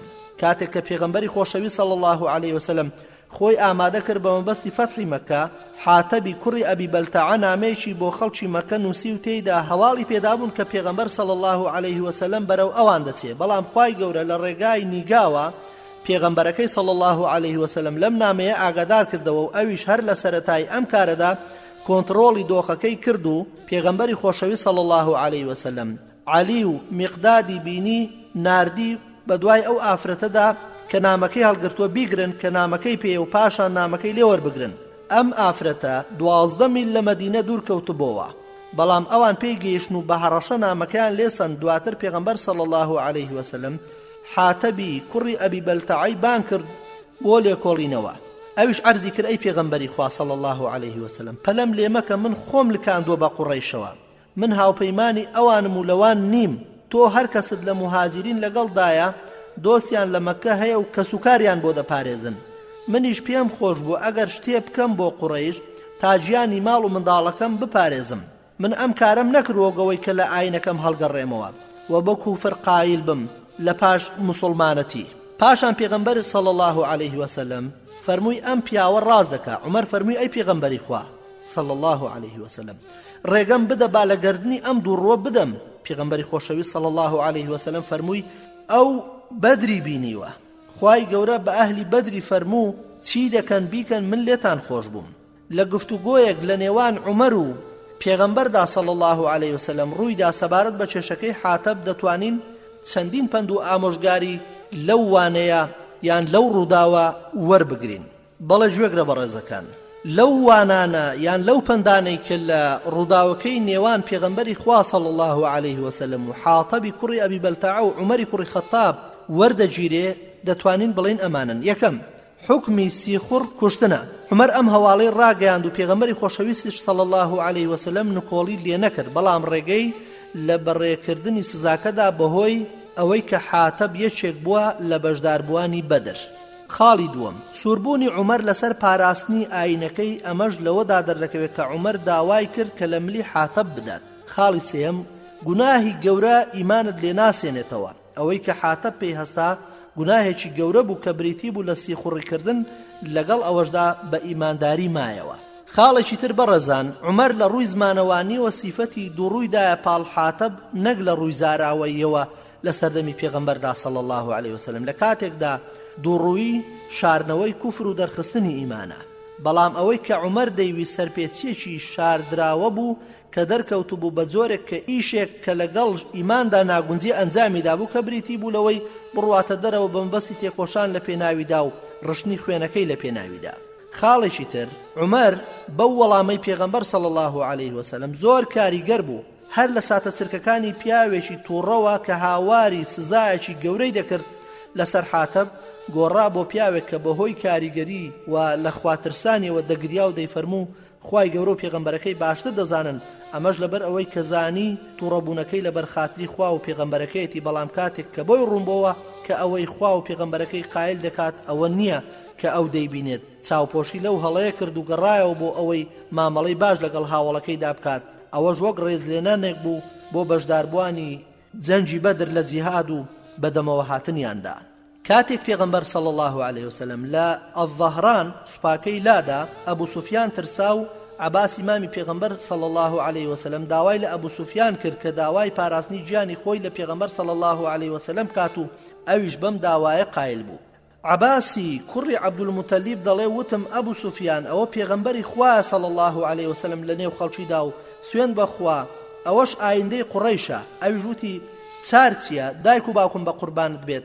عباس وتی سوێن بەخوا ئەگەر سەرکەون بەسەرتدا لە گەردنت دەدەن، وەرە لە پشتی ئەم ئێسترەوە سوار ببە هەتا دەتگەێنمە لای پێغەمبەر صلی الله عليه وسلم و داوای پاراستنی گیانی تۆی لێ دەکەم. عباس وتی سەرکەوت و هاوڕێکانی گەڕانەوە و منیش هێنام و هەر کاتێک دەماندا بەلای چەند مسلمانێکدا دەیان پرسی ئەوە چێیە؟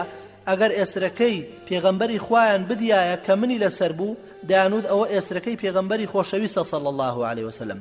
ئەوە مامێتی لەسەری هەتا دام بەلای عومەردا فەرمووی ئەوە چێیە؟ لەبەر دەمم هەستایەوە. کاتێک کە ئەبوو سوفیانی بینی لە دوای ئێسترەکەەوە فەرمووی ئەبوو سوفیان دوژمنی خوا، سوپاس بۆ ئەو خوای کە بەتوانا و دەسەڵاتترە لە تۆ بێ هیچ گرێبەست و پەیمان نامەیەک. پاشان بە خێرایی بەرەو لای پێغەمبەری خوا صلی الله عليه وسلم هات و چۆ ژوورەوە بۆ لای پێغەمبەر و عەرزی کرد ئەی پێغەمبەری خوا صلی الله عليه وسلم ئەوە ئەبوو سوفیانە، خوای گەورە بەدەسەڵاتتر و بەتواناترە لەو بەبێ هیچ پەیمان و بەڵێنێک هاتووە و لە بەردەستماندایە لێم گەڕێ با لە گەرنی بدەم. عباس ڕەزای خوای لێ بێوتی ئەی پێغەمبەری خوا صلی الله عليه وسلم من لەگەڵ خۆمم هێناوە. کاتێک عومەر زیاتر لەم بارەیەوە دوا پێغەمبەری خوا صلی الله عليه وسلم فەرمووی پەلەم مەکە ئەی عومەر، سوێن بەخوا ئەگەر ئەبوو سوفیان لە تیرەی بەنی عەدی بوایە واد نەدەوت، بەڵام تۆ ئەوە دەزانی کە لە پیاوانی تیرەی عەبدولمەنافە. عومەریش فەرمووی تۆش پەلە مەکە ئەی عەباس، سوێن بەخوا مسلمان بوونی تۆ ئەو ڕۆژەی کە مسلمان بوویت زۆر دڵخۆشتری کردم لە مسلمان بوونی خەتاب ئەگەر مسلمان ببی. من هیچ نازانم ئەوە نەبێت کە مسلمان بوونی تۆ لای پێغەمبەری خوا صلی الله عليه وسلم زۆر خۆشترە لە مسلمان بوونی خەتاب ئەگەر مسلمان ببێت. پاشان پێغەمبەری خۆشەویست صلی الله عليه وسلم فەرمووی ئەی عەباس بیبە بۆ لای کۆچبارەکەت ئەگەر مسلمان بوو بیهێنەرەوە بۆ لام. ئەمە هەڵوێستی عومەرە ڕەزا و ڕەحمەتی خوای لێبێت کە دوژمنی خوا دەبینێت بەلای هێزی مسلماناندا تێپەڕ دەبێت بە پارێزگاری عەباسی مامی پێغەمبەر صلی الله عليه وسلم بەسەر شۆڕی و ترسەوە. عومەر ئومێدی ئەوە دەکات کە لە گەرنی دوژمنی خوا بدات بە هیوای نزیک بوونەوە لە خوا و جیهادێک لە پێناویدا، بەڵام خوای گەورە چاکەی بۆ ئەبوو سوفیان دەوێت و سنگی دەکاتەوە بۆ ئیسلام و گیان و خوێنی ئەبوو سوفیان دەپارێزرێت.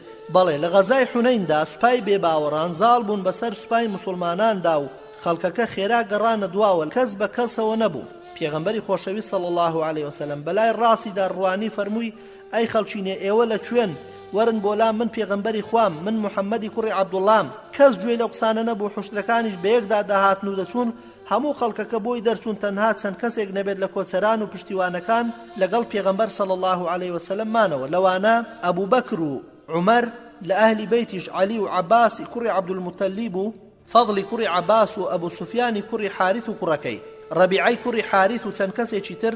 ئەبوو قەتادە هەڵوێستی عومەر لە غەزای حونەین دەجێڕێتەوە و دەفەرموێت ساڵی حونەین لەگەڵ پێغەمبەری خوا صلی الله عليه وسلم چووینە دەرەوە. کاتێک کە ڕوبەڕووی بێباوەڕان بووینەوە تاوێک سەرکەوتن بۆ مسلمانان بوو، پاشان پیاوێکم لە بێباوەڕان بینی کە مسلمانێکی بەرز کردەوە و لە پشتەوە دای لە گردنی و بە شمشێرێک پۆشاکە جەنجیەکەی بڕی. پاشان بەڕووی من داهات و باوەشی پێدا کردم و بۆنی مردنی لێوە دەهات. ناردمی بۆ لای عومەر و کاتێک کە چووم وتم ئەمڕۆ مسلمانان چیانە؟ ئەویش فەرمووی فەرمانی خوددا بوو. پاشان گەڕانەوە. خوای گەورە سەبارەت بەم غەزایە دەفەرمێ لقد نصركم الله في مواطن كثيرة ويوم حنين إذ أعجبتكم كثرتكم فلم تغن عنكم شيئا وضاقت عليكم الأرض بما رحبت ثم وليتم مدبرين. خوای گەورە ئەم چیرۆکەمان بۆ دەجێڕێتەوە دەفەرمێ ثم أنزل الله سكينته على رسوله وعلى المؤمنين وأنزل جنودا لم تروها وعذب الذين كفروا وذلك جزاء الكافرين. پاش جەنجی حونەین مسلمانان گەڕانەوە بۆ مەدینە. کاتێک کە بە جەعراندا تێپەڕین پێغەمبەری خۆشەویست صلی الله عليه وسلم زیوی لەزلەکانی بیلال لێ کردەوە و دەیبەخشیە خەڵکی. پیاوێک هاتە لای پێغەمبەر صلی الله عليه وسلم وتی ئەی محەممەد دادوەر بە. پێغەمبەری خۆشەویستیش صلی الله عليه وسلم فەرمووی بەڵام لێدای ئەگەر من دادوەر نەبم چێ دادوەر دەبێت؟ ئەگەر من دادوەر نەبم ئەوە تۆ ئومێد بڕا و دۆڕاوی. لەم کاتەدا عومەر ڕەزای خوای لێ بێ فەرمووی ئەی پێغەمبەری خوا ڕێگەم بدە من ئەم پیاوە دووڕووە بکوژم. ئەویش فەرمووی پەنا بەخوا ئەگەر خەڵکی بڵێن محەممەد هاوڵانی دەکوژێ. ئەو پیاوە و هاوڕێکانی قورئان دەخوێن و سوود لەو قورئانە وەرناگرن کە دەیخوێنن، لە دین دەردەچن هەروەکو تیرێک کە لە کەوانەکەی دەردەچێت.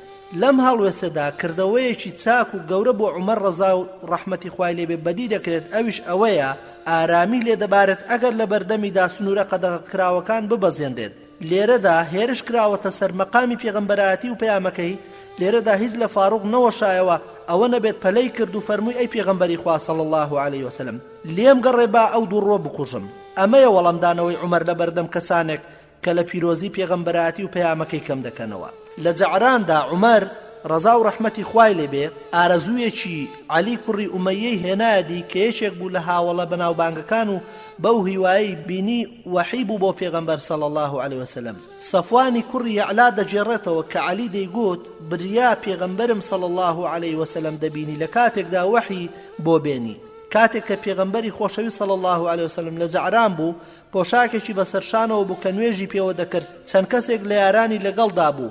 لەم کاتەدا دەشتێک هات و جبەیەکی لەسەر شام بوو بۆنی خۆشی لێدا بوو وتی ئەی پێغەمبەری خوا صلی الله عليه وسلم پیاوێک چۆن دەبینی کە پۆشاکی عەمرەی لەبەر کردووە پاش ئەوەی کە بۆنی خۆشی لێداوە. لەم کاتەدا عومەر بەدەستی ئاماژەی بۆ ئیعلا کرد و ئەویش هات و بینی کە پێغەمبەر صلی الله عليه وسلم سوور هەڵگەڕا و پڕخەی دەهات هەروەک کاتژمێر پاشان فەرمووی بڕۆ ئەوەی کە پێتە 3 جار بیشۆرە ئەو جبێژ لەبەرت لا ببە و بە زۆرێک جلوبەرێک لەبەر بکە کە بۆ حەجی لەبەر دەکەی. لە غەزای تەبوکدا نیوەی ماڵەکەی بەخشی و ئاماژەی دایە پێغەمبەری خۆشەویست صلی الله عليه وسلم کە دوعای بەرەکەت بکات بۆ خەڵکی کاتێک دووچاری برسێتی بوون. ئەبی هورەیرە ڕەزا و ڕەحمەتی خوای لێ بێت دەفەرموێ کاتێک لە غەزای تەبوک بووین خەڵکی دووچاری برسێتی بوون وتیان ئەی پێغەمبەری خوا صلی الله عليه وسلم ئەگەر ڕێگەت پێدا باین ئەوە حوشتەکانی خۆمان سەر دەبڕی و دەمان خوارد. پێغەمبەری خۆشەویست صلی الله عليه وسلمیش پێی فەرموون ئەو کارە ئەنجام بدەن. لەم کاتەدا عومەر هات و فەرمووی ئەی پێغەمبەری خوا صلی الله عليه وسلم ئەگەر ئەمە بکەن ئەوە ژمارەی سوارەکان کەم دەکات بەڵام داوایان لێ بکە بە خواردنەکانیان بهێنن دوعای بەرەکەتی بەسەردا بخوێنی. بەم شێوەیە پیاوێک مشتێک زەڕات و یەکێکی تر خوڕما و یەکێکی تر وردکەنانی هێنا و شتێک کۆکرایەوە پێغەمبەری خوا صلی الله عليه وسلم دوعای زۆربوونی بۆ کردن و پاشان فەرمووی دەفرەکانتان پڕ بکەن. ئەوانیش دەفرەکانیان پڕ کرد و تەنانەت کەسێک نەمایەوە کە دەفرەکەی پڕ نەکرد بێت و تێری نەخوارد بێت. لەمەشدا فەزلێک دەرکەوت و پێغەمبەر صلی الله عليه وسلم فەرمووی شاهدی دەدەم کە یەک خوای گەورە هەیە ئەویش ئەڵڵایە و منیش پێغەمبەری خوام و خوای گەورە هیچ بەندەیەکی خۆی لەبیر ناکات جگە لە گازندەکاران کە ڕێگەی بەهەشتی لێ دەگرێت.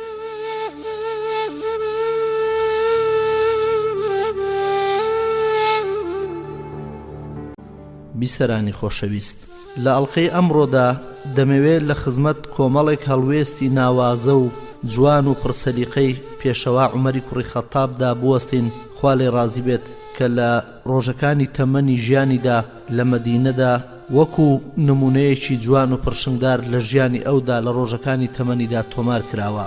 عومەر سوور بوو لەسەر هاوڵیکردنی پێغەمبەر صلی الله عليه وسلم. ئەو ڕەزای خوای لێبێ هەر کاتێک لە کۆڕێکی پێغەمبەری خۆشەویست صلی الله عليه وسلم ئامادە بوو بەجێی نەدەهێشت هەتا کۆتایی پێداهات و یەکێک بوو لەو چەند کەسە کەمانەی کە پێغەمبەری صلی الله عليه وسلم بەجێ نەهێشت کاتێک کە کاروانەکە هاتە مەدینە و پێغەمبەر صلی الله عليه وسلم وتاری بۆ دەدان. لەو کاتەدا کە خەڵکێکی زۆر دەوری پێغەمبەری خوایان صلی الله عليه وسلم چۆڵ کرد. هەروەها عومەر لە ئەڵقە و وانە و ئامۆژگاریەکانی پێغەمبەر صلی الله عليه وسلم بە وریاییدا دەنیشت شتی لا ڕوندەبەوە و تێدەگەیشت و لە بواری کاروباری تایبەتی و گشتیەوە و پرسیاری دەخستە بەردەم پێغەمبەری خۆشەویست صلی الله عليه وسلم.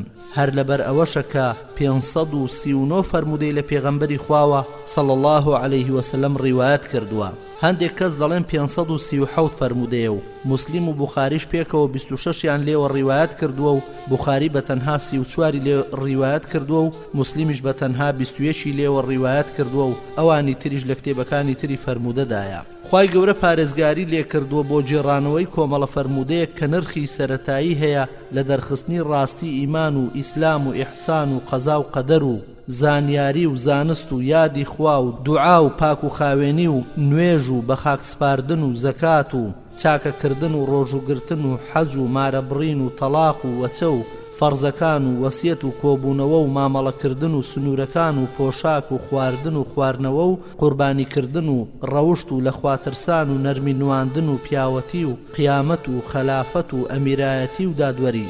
لە هەموو ئەبوارانەدا هەموو ئەم فەرمودانش شوێنی خۆی لە نێو زانستە ئیسلامیەکاندا کردوتەوە و بەردەوامیش ڕووبارێکە درێژە بەو زانیاریانە دەدات. ئەمەش هەندێک هەڵوێستی فێرکاری و پەروەردەیی و کۆمەڵایەتیە لە ژیانی عومەر ڕەزا و ڕەحمەتی خوای لێبێ لەگەڵ پێغەمبەری خوادا صلی الله عليه وسلم لە شاری مەدینە.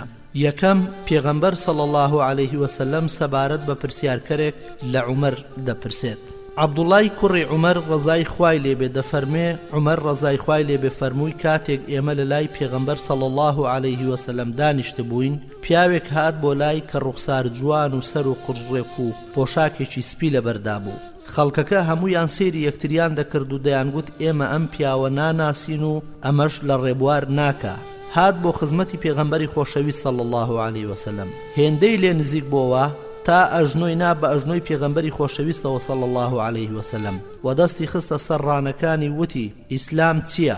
پێغەمبەری خۆشەویست صلی الله عليه وسلم فەرمووی شاهدی بدەی کە یەک خوا هەیە ئەویش ئەڵڵایە و محەممەد پێغەمبەری خوایە و نوێژ بکەی و زەکات بدەی و ڕۆژوو بگری و حەج بەجێبێنی وتی ڕاز دەکەی ئێمەش پێمان سیر بوو پرسیار دەکات و دواییش دەڵێت ڕاز دەکەی پاشان وتی ئەی ئیمان چییە پێغەمبەری خۆشەویستیش صلی الله عليه وسلم فەرمووی باوەڕت هەبێ بەخوا و فریشتەکان و پەیامەکانی و پێغەمبەرەکانی خوا و زیندووبوونەوەی دوای مردن و قەدەر بە خێر و شەڕیەوە دواتر وتی ئەی چاکەکردن چییە پێغەمبەری خۆشەویست صلی الله عليه وسلم فەرمووی بە شێوەیەک خوا بپەرستی وەک ئەوەی کە دەیبینی ئەگەر تۆ ئەو نەبینی ئەوە خوای گەورە تۆ دەبینێ پاشان وتی کەی ڕۆژی دوایی بەرپا دەبێ واتا کەی قیامەت دێ پێغەمبەری خۆشەویست صلی الله عليه وسلم فەرمووی پرسیار لێکرا و زاناتر نییە لەوەی کە پرسیار دەکات پاشان پرسی ئەی نیشانەکانی چین پێغەمبەری خۆشەویست صلی الله عليه وسلم فەرمووی ئەگەر کەسانی ڕووتەڵەی پێپەتی مشەخۆر بوونە سەردار و گەورەی خەڵکی و کۆشک و تەلارەکانیان بەرز کردەوە و خزمەتکارەکان و خاوەندارەکانیان لەدایک بوو دوای ئەمانە ڕۆیشت واتە دوای ئەمانە پرسیارکەرەکە ڕۆیشت دواتر پێغەمبەری خۆشەویست صلی الله عليه وسلم فەرمووی ئەی کوڕی خەتاب دەزانی ئەو کەسە چێ بوو کە پرسیاری دەربارەی ئەو شتانە کرد دەڵێ منیش وتم خوا و پێغەمبەرەکەی صلی الله عليه وسلم دەزانن پێغەمبەری خۆشەویست صلی الله عليه وسلم فەرمووی ئەوە جبریل بوو هاتبوو ئاینەکەتان فێر بکات ئەم فەرمودێش ئەوەمان بۆ ڕوون دەکاتەوە کە عومەر مانای ئیسلام و ئیمان و چاکەی بە ڕێگەی پرسیار و وەڵام لە باشترین فریشتە و پێغەمبەرەوە فێر بووە دووەم پێکانی ڕای پێغەمبەر صلی الله عليه وسلم ئەبوو هورەیرە خوا لێی ڕازی بێت دەفەرمێت ئێمە لە دەوری پێغەمبەر صلی الله عليه وسلم دانیشت بووین و عومەر و ئەبوو بەکریشمان لەگەڵدا بوون لەگەڵ چەند کەسێکی تر پێغەمبەری خۆشەویست صلی الله عليه وسلم لە نێوماندا هەستا و بەجێ هێشتین ئێمەش ترساین کە بەبێ ئێمە بڕوات تووشی ناڕەحەتی و بەڵایەک ببێت بۆیە ئێمەش هەستاین بە دوایدا ڕۆیشتین من یەکەم کەس بووم کە ترسام و هاتمە دەرەوە و دوای پێغەمبەر صلی الله عليه وسلم کەوتم تاوەکو گەیشتمە نزیک باخی بەنی نەجار سوڕامەوە بە دەوریدا بزانم کە دەرگای هەیە بەڵام دەرگام نەدۆزیەوە بینیم جۆگەیەک دەڕواتە نێو دیوارەکەوە لە بیرێکی دەرەوە جوڵام و چوومە ژوورەوە بۆ لای پێغەمبەر صلی الله عليه وسلم فەرمووی ئەبوو هورەیرە وتم بەڵێ ئەی پێغەمبەری خوا فەرمی ئەوە چیتە وتم تۆ لە نێوماندا بووی و هەستای و ئێمەت بەجێهێشت ترساین کە لێمان دوورکەویتەوە ئێمەش ترساین لەسەر گیانی تۆ و منیش یەکەم کەس بووم هاتم بۆ لای ئەم دیوارە و هەروەک ڕێوی جوڵام و خەڵکەکەش بە دوامەوەیە پێغەمبەری خۆشەویست صلی الله عليه وسلم فەرمووی ئەی ئەبوو هورەیرە نەعلەکانی دایە دەستم بەم نەعلانەوە بڕۆ هەر کەست بینی لە پشتی ئەو دیوارەوە بە بێگومان و دوودڵیەوە شایەتمانی هێنا مزگەنی بەهەشتی پێبدا یەکەمین کەسێک کە پێی گەیشتم ئەبوو هورەیرە دەفەرمێ عومەر بوو فەرمووی ئەم نەعلانە چین ئەی ئەبوو هورەیرە منیش وتم ئەوە نەعلەکانی پێغەمبەری خوان صلی الله عليه وسلم بەوانەوە ناردوومی کە بە هەر کەسێک بگەم بێ دوودڵیەوە شایەتمان بهێنێت ئەوە مزگەنی بەهەشتی پێ بدەم دەڵێ عومەر بە هەردوو دەستەکانی دای بە سنگمدا و خڕەی لێوە هات و پاشان وتی ئەی ئەبوو هورەیرە بگەڕێوە منیش گەڕامەوە بۆ لای پێغەمبەری خوا صلی الله عليه وسلم بە گریانەوە و عومەریش شوێنم کەوت پاشان پێغەمبەر صلی الله عليه وسلم فەرمووی ئەوە چیتە ئەبوو هورەیرە منیش وتم گەیشتم بە عومەر و ئەم هەواڵم پێدا کە تۆ منت پێنارد ئەویش دای بەسەر سنگم و خڕەی لێوە هات جادەگونجێ لێدانەکەی عومەر ئەوەندە بە زەبر و توند بوو بێ یەکێک لە پەراسوەکانی سنگی ئەبوو هورەیرەی شکاندە بێ پاشان فەرمووی بگەڕێوە پێغەمبەری خۆشەویست صلی الله عليه وسلم فەرمووی ئەی عومەر چی وای لێ کردی ئەم کارە بکەی ئەویش فەرمووی ئەی پێغەمبەری خوا ئایا تۆ ئەبوو هورەیرە ناردووە بە نەعلەکانتەوە کە بە هەر کەس بگات بێگومان و دوودڵی شایەتمان بهێنێت مزگەنی بەهەشتی پێ بدەی پێغەمبەری خۆشەویستیش صلی الله عليه وسلم فەرمووی بەڵێ عومەر فەرمووی کاری وا مەکە من دەترسم کە خەڵک پشت بەمە ببەستن و پاڵی لێ بدەنەوە لێیان گەڕێ با کاری خۆیان بکەن پاشان پێغەمبەری خۆشەویست صلی الله عليه وسلم فەرمووی لێیان گەڕێن خاڵێکی تر ئازیزانم خاڵی سێەم سووربوونی پێغەمبەر صلی الله عليه وسلم لەسەر ئەوەی کە یاران لە یەک سەرچاوەشتیان پێ بگات جابری کوڕی عەبدوڵڵا دەفەرموێ پێغەمبەر صلی الله عليه وسلم پارچەیەک تەوراتی بەدەستی عومەرەوە بینی فەرمووی ئایا سنوورتان بەزاندووە ئەی کوڕی خەتاب من بە پاچی و پوختی ئەم ئاینەم بۆ هێنان ئەگەر موسا زیندوو بووایە جگە لە شوێنکەوتنی من هیچ هەوڵێکی تری نەدەبوو لە ڕیوایەتێکی تردا هاتووە ئەگەر موسا زیندوو بووایە و شوێنی من بکەوتایە و لەوە نەگەڕابە سەرگەردان دەبوو پێغەمبەری خۆشەوی صلی الله عليه وسلم سەبارەت بە سەرەتای دروستبوونی بوونەوەر دەدوێ. تاریقی کوڕی شەهاب دەفەرمێ گوێم لە عومەر بوو ڕەزای خوای لێ بێ دەیفەرموو پێغەمبەر صلی الله عليه وسلم لە نێوانماندا هەستا و هەواڵی پێداین دەربارەی سەرەتای دروستبوونی بوونەوەر تاوەکو چوونە بەهەشتی بەهەشتیان بۆ شوێنی خۆیان و دۆزەخیان بۆ شوێنی خۆیان. هەندێک کەس ئەمەیان لەبەر کرد و هەندێکیان لە یادیان کرد. ئەم فەرموودەیە دەڕواتە چوارچێوەی ئەو فیقهی کە هاتووە لەلایەن ئەو خودایی کە عومەر ڕەزا و ڕەحمەتی خوای لێبێ لە پێغەمبەر صلی الله عليه وسلم تێگەیشت بوو. خاڵێکی تر تووڕەبوونی پێغەمبەری خۆشەوی صلی الله عليه وسلم لە سوێند خواردن بە باوکان و سووربوونی لەسەر پشتبەستن بەخوا. خۆشەویستانم، ئەم عادەتە، ئەم باوە، ئەم خووە ناشیرنە لازال لە ناو ئێمەی موسڵمانیشدا هەرماوە و لەوانەیە ویستی خوای گەورەش وابێ هەتا ڕۆژی دوایی هەر بمێنێ. ئەگەرچی ئەم هەڵوێستە هەڵوێستێکی نادروستە وەک سوێند خواردن بەسەری بابم، بەسەری تۆ، بەسەری فلان کەس یان بە گۆڕی فلان کەس، بە گۆڕی شەهیدان کە ئەوانە هەمووی شتی نادروست و نەشیاون پەنا بەخوای گەورە و مای نیگەرانی پێغەمبەری خوایە صلی الله عليه وسلم و زەرەر بە ئیمانی ئینسان دەگەێنێت. چونکە پێغەمبەری خۆشەویستمان صلی الله عليه وسلم ئامۆژگاریمان دەکات هەر کەسێک ویستی سوێند بخوا با سوێند بەخوا بخوا دەنا دەبێ بێدەنگ بێ. کەواتە موسڵمانی خۆشەویست هەوڵدە زوبانت لە کاتی سوێند خواردندا ڕابێت تەنها بەخوا سوێند بخۆی نەک بەشتی تر، چونکە ئەو سوێند خواردنە شتێکی نەشیاوە و لای خوای پەروەردگار قبول نییە و لێپرسینەوەی لەسەر دەکرێت. عەبدوڵای کوڕی عومەر دەفەرمێ عومەر فەرموویەتی گوێم لە پێغەمبەر بوو کە صلی الله عليه وسلم دەیفەرموو خوای گەورە نەهی لێکردوون کە سوێند بە باو باپیرانتان بخۆن. عمر ڕەزای خوای لێ بێ فەرمووی سوێند بەخوا لەو ڕۆژەوە کە ئەو فەرموودەیەم بیستووە تەنانەت باسیشم نەکردوون وەک یادکردنەوەش نەبادا ئەو نەهیە ئەمەش بگرێتەوە. عمر ڕەزای خوای لێ بێ گوێی لە پێغەمبەر بوو صلی الله عليه وسلم کە دەیفەرموو ئەگەر ئێوە بەڕاستی پشت بەخوا ببەستن ڕزق و ڕۆزیتان دەدات هەروەک چۆن ڕزق و ڕۆزی باڵندەیەک دەدات کە بە برسیەتی بەیانی لە لانەکەی یان لە هێلانەکەی دەڕوات و بە تێری دەگەڕێتەوە. خاڵێکی تر لە ژیانی عومەری کوڕی خەتاب ئازیزانم ئەوەیە کە ڕازیبوون بە خوایەتی خوا و بە ئیسلامیەتی وەکو دین و بە محەممەد وەکو پێغەمبەر و نێردراو صلی الله عليه وسلم. ئەبوو موسا دەفەرموێ پرسیار دەکرا لە پێغەمبەر صلی الله عليه وسلم دەربارەی کۆمەڵەشتێک کە پێی خۆش نەبوو کە پرسیاریان زۆر دەبوون. تووڕەبوونێک لە دەموچاوی پێغەمبەری خۆشەوی صلی الله عليه وسلم بەدی دەکرا. بە خەڵکەکەی فەرموو پرسیارم لێ بکەن لەبارەی هەرچیەوە دەتانەوێت. پیاوێک گوتی باوکم کێیە؟ پێغەمبەری خۆشەوی صلی الله عليه وسلم فەرمووی باوکت حوزافەیە. یەکێکی تر هەستا سەر پێ وتی باوکم کێیە؟ پێغەمبەری خۆشەوی صلی الله عليه وسلم فەرمووی باوکی تۆ سالم مەولای شەیبەیە. کاتێک عومەر لە دەموچاوی پێغەمبەری خۆشەویستدا صلی الله عليه وسلم ئەوەی بەدی کرد کە پێغەمبەر بێتاقەتە فەرمووی ئەی پێغەمبەری خوا تەوبە دەکەین. لە ڕیوایەتێکی تردا هاتووە عومەر لەسەر ئەژنۆی دانیشت و فەرمووی ڕازی بووین بەوەی کە خوای گەورە خودامانە و ئیسلام ئاینمانە و محەممەد پێغەمبەرمانە و پاشان بێدەنگ بوو. خاڵێکی تر ئیبن عەباس دەفەرموێ پیاوێک هات بۆ لای عومەری کوڕی خەتاب وتی ئافرەتێک هاتووە بۆ لای تاوەکو بەیعەتی پێبدات و ئەویش کردوویەتە ژوورە بچووکەکەیەوە و هەموو شتێکی لەگەڵدا ئەنجام داوە بێجگە لە جیماع نەبێ. عمر فەرمووی بەڵای خوام لێدای ڕەنگە هاوسەرەکەی بۆ جیهاد چوو بێت و تەنها کەوت بێت. لەم کاتەدا ئەم ئاەتە هاتە خوارەوە کە خوای گەورە دەفەرموێ وأقیم الصلاة طرفي النهار وزلفا من الليل إن الحسنات يذهبن السيئات ذلك ذكرى للذاكرين. سورة هود آية 104. پاشان فەرمووی ئەی پێغەمبەری خوا صلی الله عليه وسلم ئەمە بەتەنها بۆ منەیان بۆ خەڵکی تریشە؟ پێغەمبەری خوا صلی الله عليه وسلم بەدەستی کێشای بەسنگی عومەردا و فەرمووی نا ئەمە بەتەنها بۆ تۆ نییە بەڵکو بۆ تەواوی خەڵکیە. پاشان پێغەمبەری خۆشەوی صلی الله عليه وسلم فەرمووی عومەر ڕاستی کرد.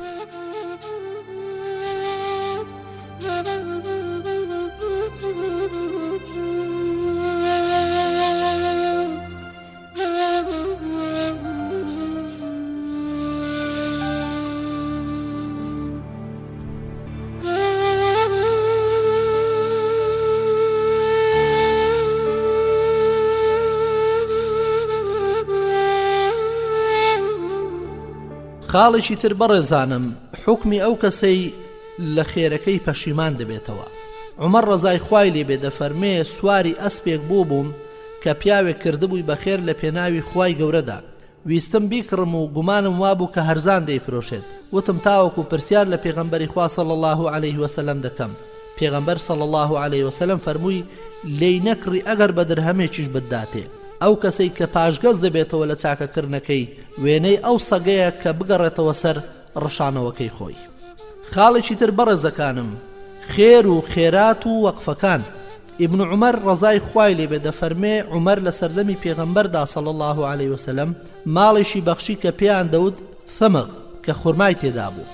عومەر فەرمووی ئەی پێغەمبەری خوا صلی الله عليه وسلم قازانج و خێرێکم لێ بینیوە ئەوەش لای من گرانبەهایە دەمەوێت بیکەم بەخێر. پێغەمبەر صلی الله عليه وسلم فەرمووی بیکە بەخێر نەبفرۆشێت و نەببەخشرێت و نەبکرێت بە میرات بەڵام بەرهەمەکەی دەبەخشرێت. عومەریش کردیە خێر لە پێناوی خوادا لە ڕێی ئازادکردنی کۆیلە و هەژاران و میوان و ڕێبوار و خزم و دۆست و گوناه نییە ئەگەر خاوەنەکەی بە چاکە لێی بخوات و هاوڕێیەکی و دۆستێکیشی لێی بخوات. لە ڕیوایەتێکی تردا هاتووە کە عومەر لە خەیبەر پارچە زەویەکی بەرکەوت هاتە خزمەت پێغەمبەر صلی الله عليه وسلم عەرزی کرد ئەی پێغەمبەری خوا زەویەکم وەرگرتووە و ماڵم بەرنەکەوتووە ئەو پارچە زەویەش بە بەهاترین شتە لای من فەرمانت بە چییە؟ پێغەمبەری خۆشەویستش صلی الله عليه وسلم فەرمووی ئەگەر توانیت بیکەی بەخێر لە پێناوی خوادا.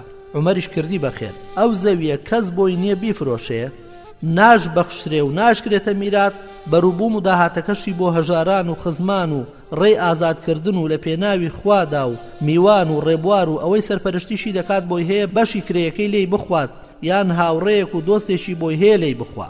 ئەمەیە هەڵوێستی عومەر کە چاکەیەکی دیار و هۆشیاری تێدایە بۆ فاڕۆق ڕەزا و ڕەحمەتی خوای لێبێ و ئارەزوومەندی بۆ پەلەکردن لە چاکەدا و فەزڵدانی قیامەت بەسەر ژیانی دنیایەکی کەم و کورت و بێبایەخ. خاڵێکی تر بەڕێزانم دیاری پێغەمبەر صلی الله عليه وسلم و بۆ عومەر و بۆ کوڕەکەشی.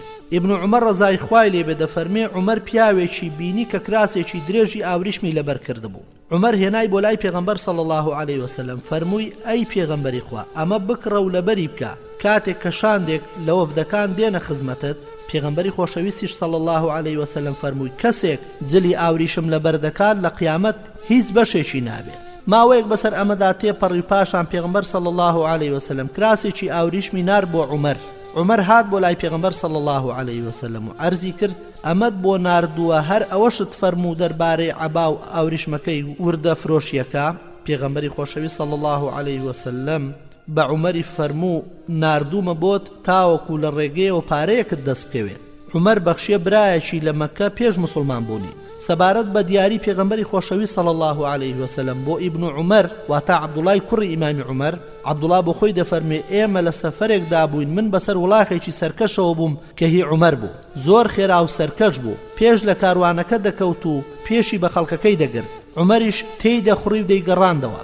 لەم کاتەدا پێغەمبەری خۆشەویست صلی الله عليه وسلم فەرمووی بە عومەر پێم بفرۆشە. عومەر فەرمووی بۆ تۆ ئەی پێغەمبەری خوا. دووبارە پێغەمبەری خۆشەویست صلی الله عليه وسلم فەرمووی پێم بفرۆشە. عومەریش فرۆشتی بە پێغەمبەر صلی الله عليه وسلم. پێغەمبەری خۆشەویستیش صلی الله عليه وسلم فەرمووی ئەمە بۆ تۆیە ئەی عەبدوڵای کوڕی عومەر چیت پێ خۆشە پێی بکە واتە چۆن پێت خۆشە بۆ لێخوڕین بەکاری بێنە. بەڕێزانم خاڵێکی تر لە هەڵوێستن نایابوو جوانەکانی عومەری کوڕی خەتاب هاندانی بۆ کوڕەکەی و مزجێنی بۆ ئیبن مەسعودە.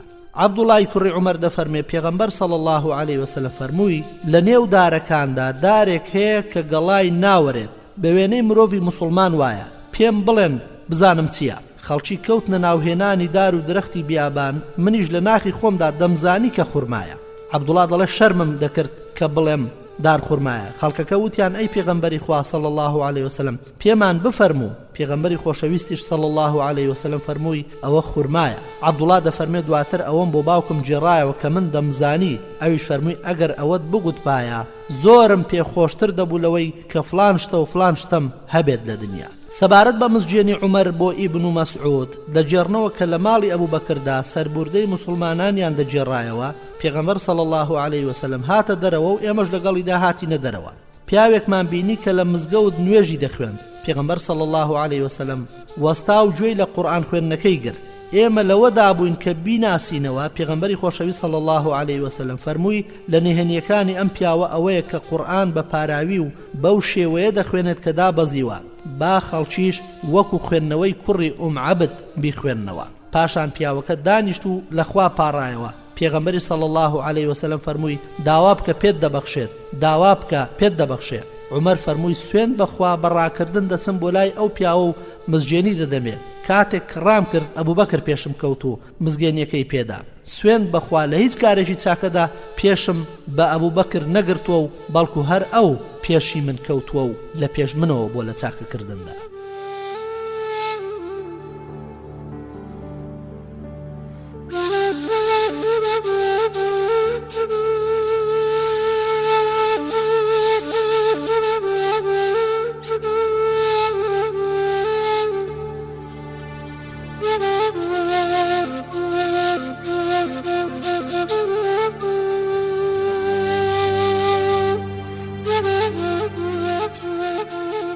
خاڵێکی تر بەڕێزانم خۆپارێزی لە داهێنراوەکان واتە ئەلئیبتیداع یان ئەلبیدعە.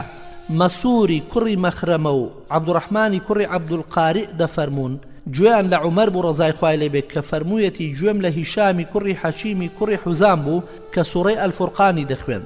لە ژیانی پێغەمبەردا صلی الله عليه وسلم گوێم گر بۆ قورئان خوێندنەکەی کە ئەو لەسەر چەند پیتێک دەیخوێند کە پێغەمبەر صلی الله عليه وسلم بەو جۆرە لێم نەبیست بوو بیخوێنێ.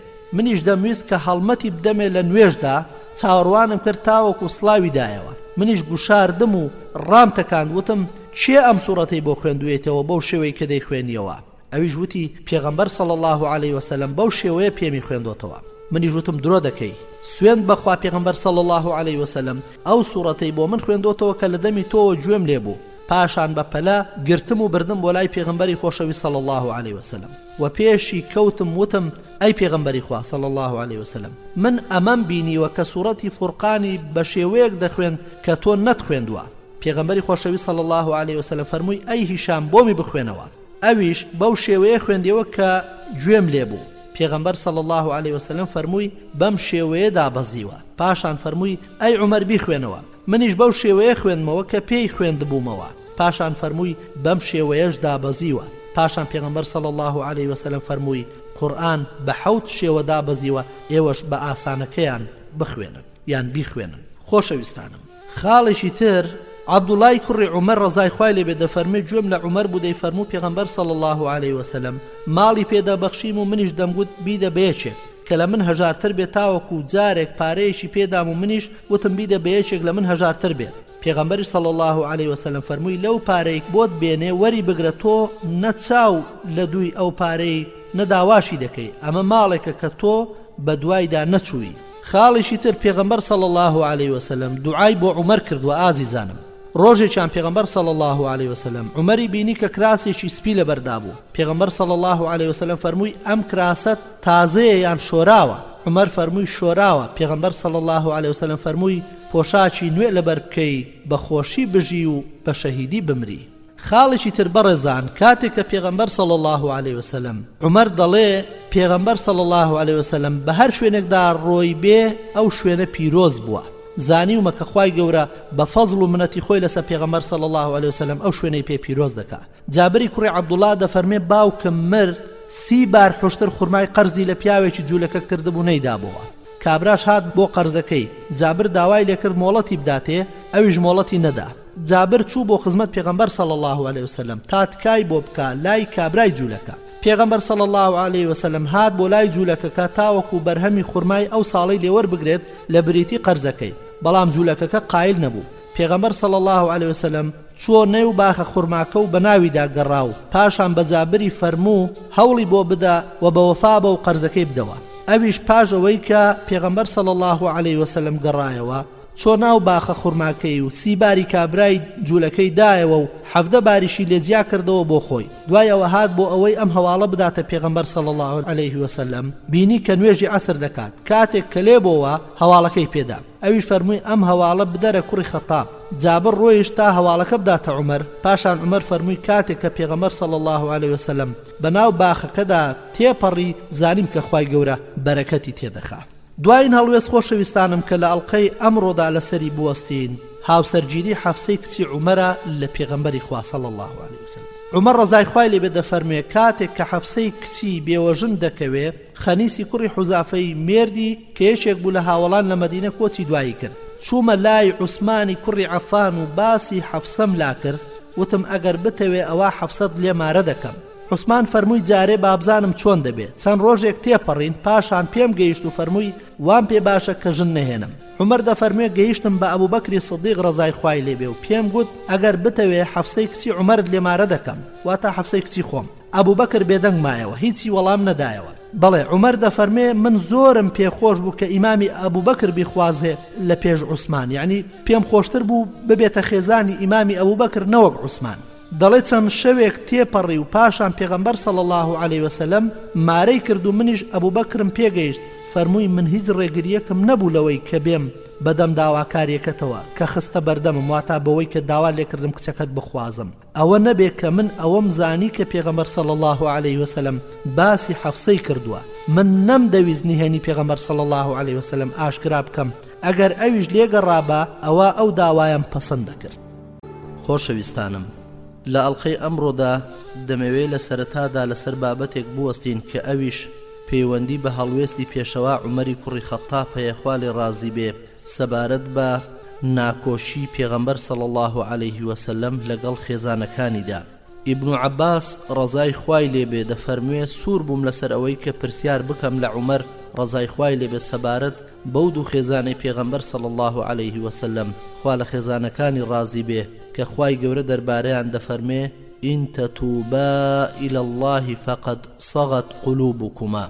تاوەکو عومەر حەجی کرد و منیش حەجم لەگەڵ کرد کاتێک کە لە ڕێگەدا بووین ئەو هەندێک بەلای مندا هات و منیش بەلایدا نزیک بوومەوە پاشان دەرکەوت و هات بۆ لام و ئاوم کرد بەدەستیدا و دەستنوێژی گرت و وتم ئەی ئەمیری ئیمانداران ئەو دوو خێزانەی پێغەمبەر صلی الله عليه وسلم کامانن کە خوای گەورە دەربارەیان دەفەرمێ إن تتوبا إلى الله فقد صغت قلوبكما. عومەر فەرمووی ئای کە سەیری کوڕی عەباس زەهری دەفەرمێ پێی ناخۆش بوو سوێند بەخوا نەلەی پرسی و نەلەی شاردۆتەوە و پاشان فەرمووی حەفسە و عایشەیە. دواتر درێژەی بە قسەکانیدا و فەرمووی ئێمە هۆزی قوڕەیش بووین و زاڵ بووین بەسەر ژناندا. کاتێک کە هاتینە مەدینە هۆزێکمان دیتەوە کە ژن زاڵ بوون بەسەر پیاوەکانیاندا. بەم شێوەیە ژنەکانمان لە ژنەکانی ئەوانەوە فێر بوون.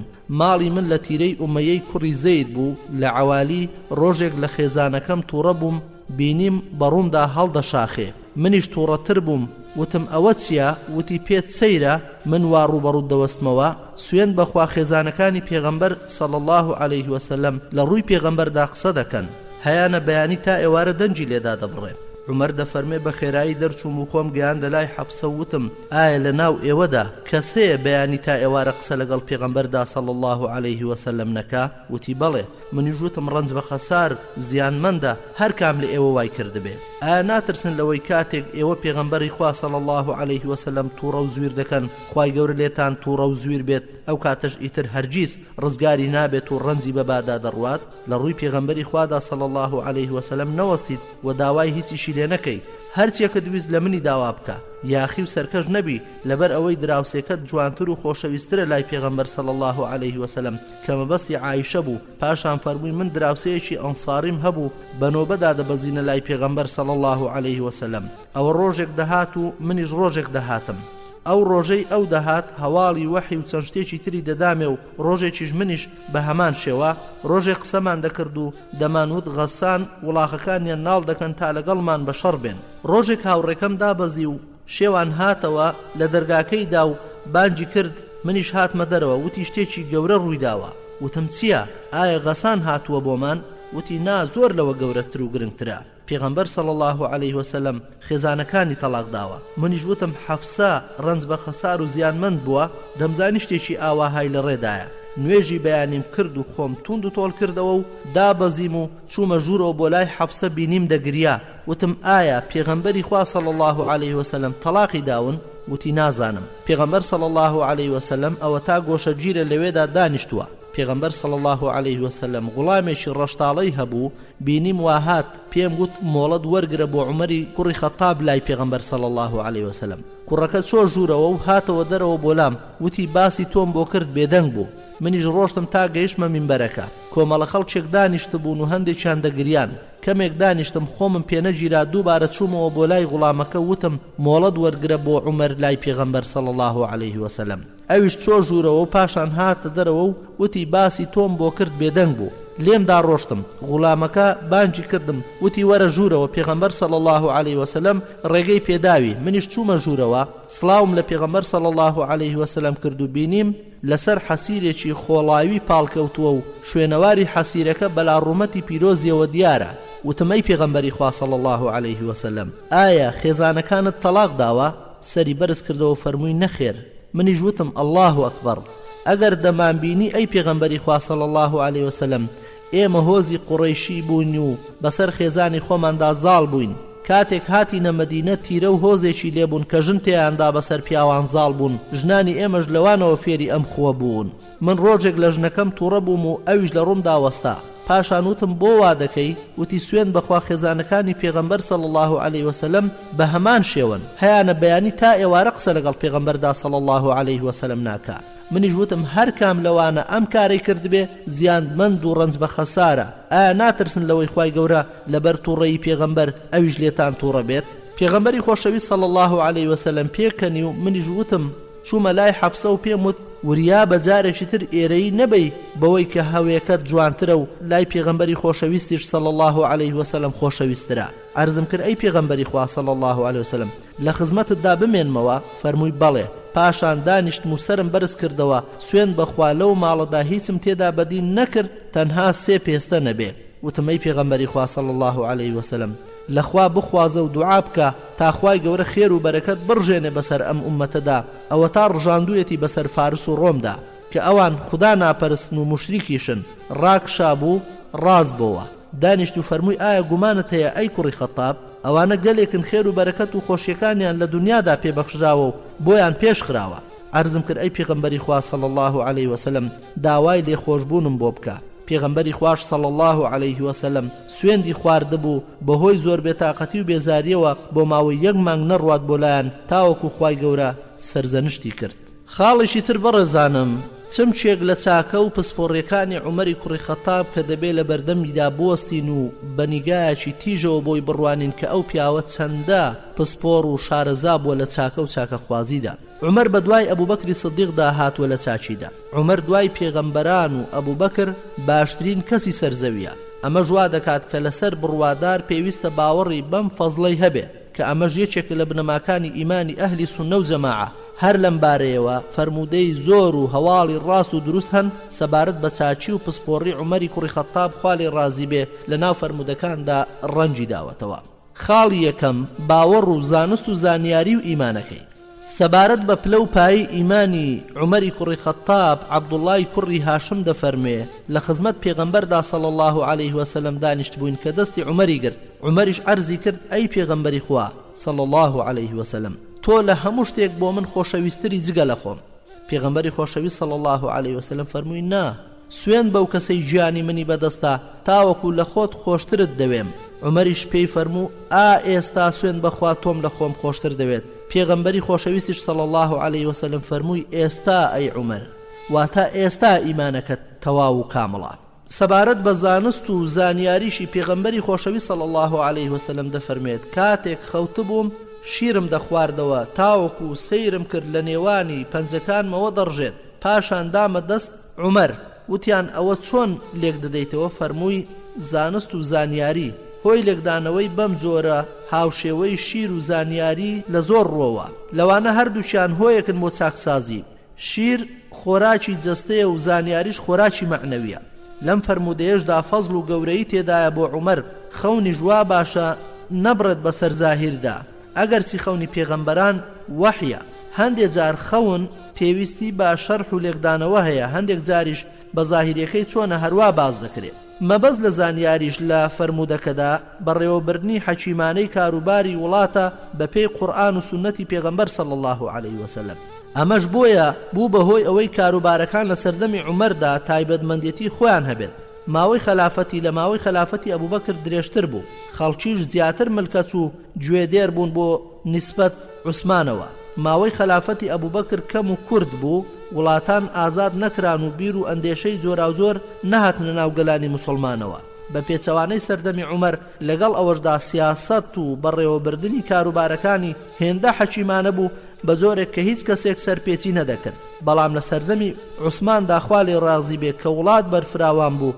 قسە و قسەڵۆک بڵاو بۆ و بۆچوونەکان جیاواز بوون بەڵام گەردەنکەچی بۆ ئیمامی عوسمان وەکو عومەر نەبوو فیتنەیەک سەری هەڵدا تاوەکو گەیشتە شەیدکردنی ئیمامی عوسمان خوا لێ ڕازی بێ پاش ئەویش عەلی خەلافەتی گرتە دەست و کێشەکان قوڵتر بوون و گرفتی وڵات زیاتر بوو پەرەیسەن سەبارەت بە ئاینیشی پێغەمبەر صلی الله عليه وسلم دەفەرمێ کاتێک کە خەوتبووم کۆمەڵە کەسانێکم بینی کە کراسیان لەبەردا بوو هەندێکیان کراسەکانیان دەگەیشتە سەر سنجیان هەندێکی تریان کەمێک خواردتر و عومەریشم بینی کە کراسێکی لەبەردا بوو کە بەدواوەی خۆیدا ڕای دەکێشا وتیان ئەمەیان چی دەبەخشێ ئەی پێغەمبەری خوا صلی الله عليه وسلم فەرمووی ئەوە ئاینەکەیەتی واتا پڕا و پڕی جەستەی و بەڵکو بە زیادی شەوە گوێڕایەڵی ئاینی کردووە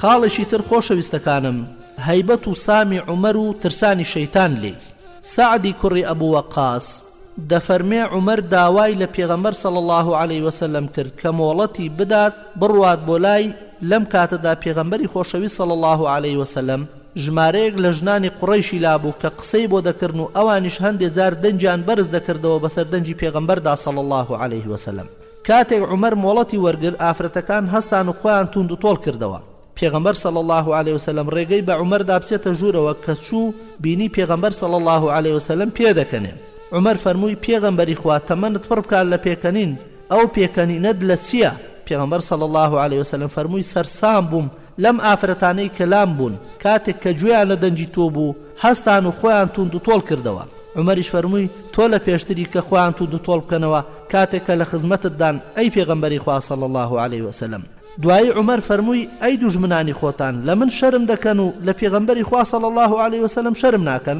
ئەوانی وتیان بەڵێ چونکە تۆ ڕق ئەسوورتری لە پێغەمبەری خوا صلی الله عليه وسلم پاشان پێغەمبەر صلی الله عليه وسلم فەرمووی ئەی کوڕی خەتاب سوێن بەو کەسەی گیانی منی بەدەستە شەیتان لە ڕێگەیەکەوە ناچێت کە تۆی پێدا دەچی ئەم فەرموودەیە بەڕوون و ئاشکرایی چاچی و فەزڵ و گەورەی عومەری تێدایە و ئەو زیاتر پابەندە بەڕاستیەوە و شەیتان هەرگیز ناتوانێت ڕێگەیەک بدۆزێتەوە تاوەکو بەهۆیەوە زەفەری پێبەرێ ئیبن حەجەر دەفەرمێ ئەم فەرموودەیە فەزڵ و گەورەی عومەری تێدایە ئەویش ئەوەیە کە شەیتان هیچ ڕێگەیەکی بەدەستەوە نییە بۆ ڕێگەگرتن بە عومەر ئەمەش بۆ ئەوە نییە کە لەبەر شەرم بوو بێت ئەمەش جگە لە هەڵاتنی شەیتان لێی هیچی تری تێدا نییە کە هاوبەشی لەو ڕێگەیەدا بکات کە گرتوویەتە بەر ئەمەش مانای ئەوە نییە ناتوانێ وەسوسە بخاتە دڵیەوە ئەگەر بڵێن کە نەیتوانیوە لە ڕێگەی وەسوسەوە زاڵ بێت بەسەریدا کە ئەمەش زاهیری دەقەکەیە لە کاتێکدا نەتوانێت ڕوبەڕووی بێتەوە کەوابوو ناتوانێت وەسوسەش بخاتە دڵیەوە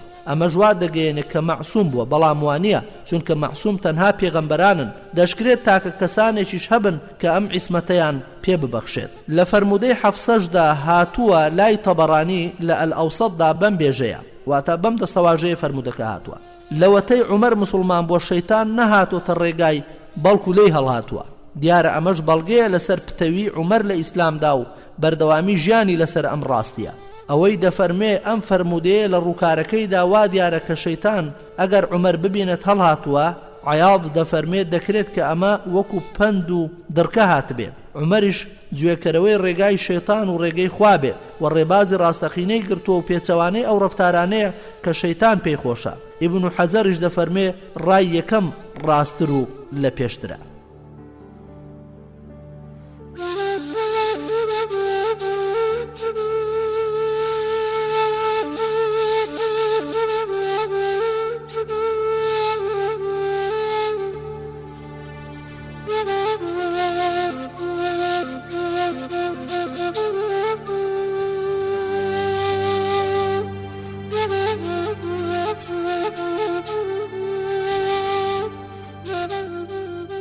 خۆشەویستەکانم، خاڵێکی تر کە لەسەری دەوەستینەوە پێغەمبەر صلی الله عليه وسلم دەفەرمێ لە نێو گەلانی پێش ئێوەدا نوێکەرەوە هەبوون، ئەگەر لە نێو ئەم ئومەتەی مندا هەبێت ئەوە عومەرە. ئەم فەرموودەیە چاکەیەکی گەورە بۆ عومەر ڕەزای خوای لێبێ لە خۆ دەگرێت. زانایان ناکۆک بوون لەسەر مەبەستی ئەو نوێکەرەوەیە. هەندێکیان دەڵێن مەبەز لە نوێکەرەوە دڵخورپێنەر و هەندێکی تریان دەڵێن مەبەز لێی ئەوەیە کە بەبێ مەبەست ڕاستی بینی لە زمانیدا و هەندێکی تر دەڵێن دوێنراوە، واتە فریشتەکان قسەیان لەگەڵ کردووە. بەو مانایە لە نەفسیدا قسەی لەگەڵ دەکات. خۆ ئەگەر قسە لەگەڵ کراویش نەبینرێ ئەوە لە شێوەی ئیلهامەوە هەندێک بە فیراست لێکیان داوەتەوە. ئیبن حەجەر دەفەرمێ هۆی سەرەکی لە باسکردنی عومەر دەگەڕێتەوە بۆ زۆری ئەو شتانەی کە لە سەردەمی پێغەمبەردا صلی الله عليه وسلم بۆ عومەر ڕوویداوە. لەو هاودەنجانەی کە لە قورئاندا هاتوون و ڕاستەوانە بوون لەگەڵ بۆچوونەکانی عومەر و لە پاش وفاتی پێغەمبەر صلی الله عليه وسلم و هەندێک شتی پێکاوە. تایبەت بوونی عومەر ڕەزا و ڕەحمەتی خوای لێبێ بەم ڕێزە گەورەیەوە و جیاکرانەوەی لە هاوڵانی مانای وانییە کە عومەر لە ئەبوو بەکر ڕەزا و ڕەحمەتی خوای لێبێ باشتر بووە. ابن القیم دەفەرمێ گومان نەکەی کە ئەمانە وا دەکەن فەزلی عومەر بدەن بەسەر ئەبوو بەکردا، بەڵکو ئەمە گەورەترین بەڵگەیە لەسەر فەزل و گەورەی ئەبوو بەکر، چونکە ئەبوو بەکر بە تێراوبوونی لە حزوری پێغەمبەرایەتی و شیر خواردنی لە مەمچی پێغەمبەرایەتی بێنیاز بۆ لە پێشگۆیی و هەتا دوایی ئەوەی لە هەمبانەی پێغەمبەرایەتی وەرگرتووە گەورەتر لەوەی پێشگۆیی شتێک بکات لەمە ڕامێنە و هەرکام مافی خۆی بدەرێ و بشزانە کارەکانی خوای گەورە هەمویان بەزێ و ڕاست و ڕێک و پێکن. خاڵێکی تر خۆشەویستەکانم، بەهێزێکی وەکە ئەوم نەبینیوە کە هێندە بە توانا و لێ هاتوو بێت. پێغەمبەر صلی الله عليه وسلم دەفەرمێ لە خەومدا بە دۆڵکێک ئاوم لە بیرێکی هەڵبەسترا و دەردەهێنا، پاشان ئەبوو بەکر هات و دۆڵکێک یان دوو دۆڵکەی بەلاوازی دەرهێنا و خوا لێی دەبورێت و پاشان عومەری کوڕی خەتاب هات و پڕ بە دۆڵکەیەکی گەورە ئاوی دەرهێنا. بەهێزێکی وەکو ئەوم نەبینیوە کە هێندە بە توانا و لێ هاتوو بێت. هێندە ئاوەکە زۆر بوو، خەڵکی حوشترەکانیشیان تێراو بوون، حوشترەکانیان بەرەو مۆڵگاکانیان بردن. ئەم فەرموودەیە باسی فەزل و گەورەی عومەر ڕەزا و ڕەحمەتی خوای لێبێ دەکات. دەفەرمێ عومەری کوڕی خەتاب هات و دۆڵکەکەی گەورەتر کرد.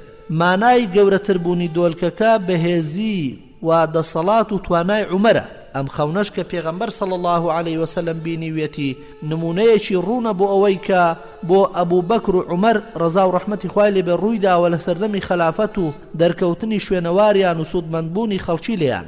لە سەردەمی ئەبوو بەکردا جەنجی هەڵگەڕاوەکان ڕوویدا و بنبڕ کران و لەو ماوە کورتەی خلافەتیشیدا ئیسلام پەرەیسەن. ماوەی خلافەتی تەنها 2 ساڵ و 1 مانگ بوو. چەندین سوودی زۆری تێدا فەراهەم هات. کاتێک کە ئەبوو بەکر کۆچی دوایی کرد، عومەر شوێنی گرتەوە و لە سەردەمی دەسەڵاتی ئەودا حکوومەتی ئیسلامی بەرفراوان بوو بەهۆی سەقامگیربوونی ئاشتی و ئاسایش و ژیانی خەڵکی پڕ بوو لە خێر و بەرەکەت.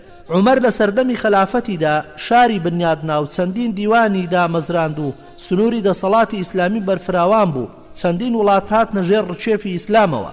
مانای فەرموودەکەی پێغەمبەری صلی الله عليه وسلم هاتە دی کە دەفەرموێت بەهێزێکی وەکو ئەوم نەبینیوە کە هێندە بە توانا و لێ هاتوو بێت. کە مانای ئەوەشی لێ وەردەگیرێ ئیمامی عومەر لە کەساتێکی بەهێز و بە تواناوە توانای ڕاپەڕاندنی ئیش و کارەکانی بەسەرکەوتووی هەیە و خەڵکی ملکەتی ئەمر و فەرمانەکانی دەبن. قازی عەیاض دەڵێ زاهیرەکەی وا دەگەیەنێت کە مەبەستی تەنها عومەرە. هەندێکیش پێیان وایە ئەبوو بەکریش دەگرێتەوە، چونکە بە عەقڵ و کارایی هەردووچیان بوو کە توانرا زاڵ بن بەسەر ئەو گرفتانەی دوای وەفاتی پێغەمبەری خۆشەوی صلی الله عليه وسلم ڕوبەڕووی ئومەتی ئیسلامی دروست بوون. خەڵکی حوشترەکانیان تێراو بوون و حوشترەکانیان بەرەولای مۆڵگەکانیان بردن. ئەمەش بەوە لێک دەدرێتەوە کە ئەبوبەکر توانی پاشگەزبەوەکان بنەبڕ بکات و مسلمانان یەک بخاتەوە و ببێتە ڕێخۆشکەر و زەمینە سازیەک فراهەم بێنێ بۆ عومەر و سەردەمی فتوحات دەستی پێکرد و بەرووبوومەکەی هاتە سەمەر.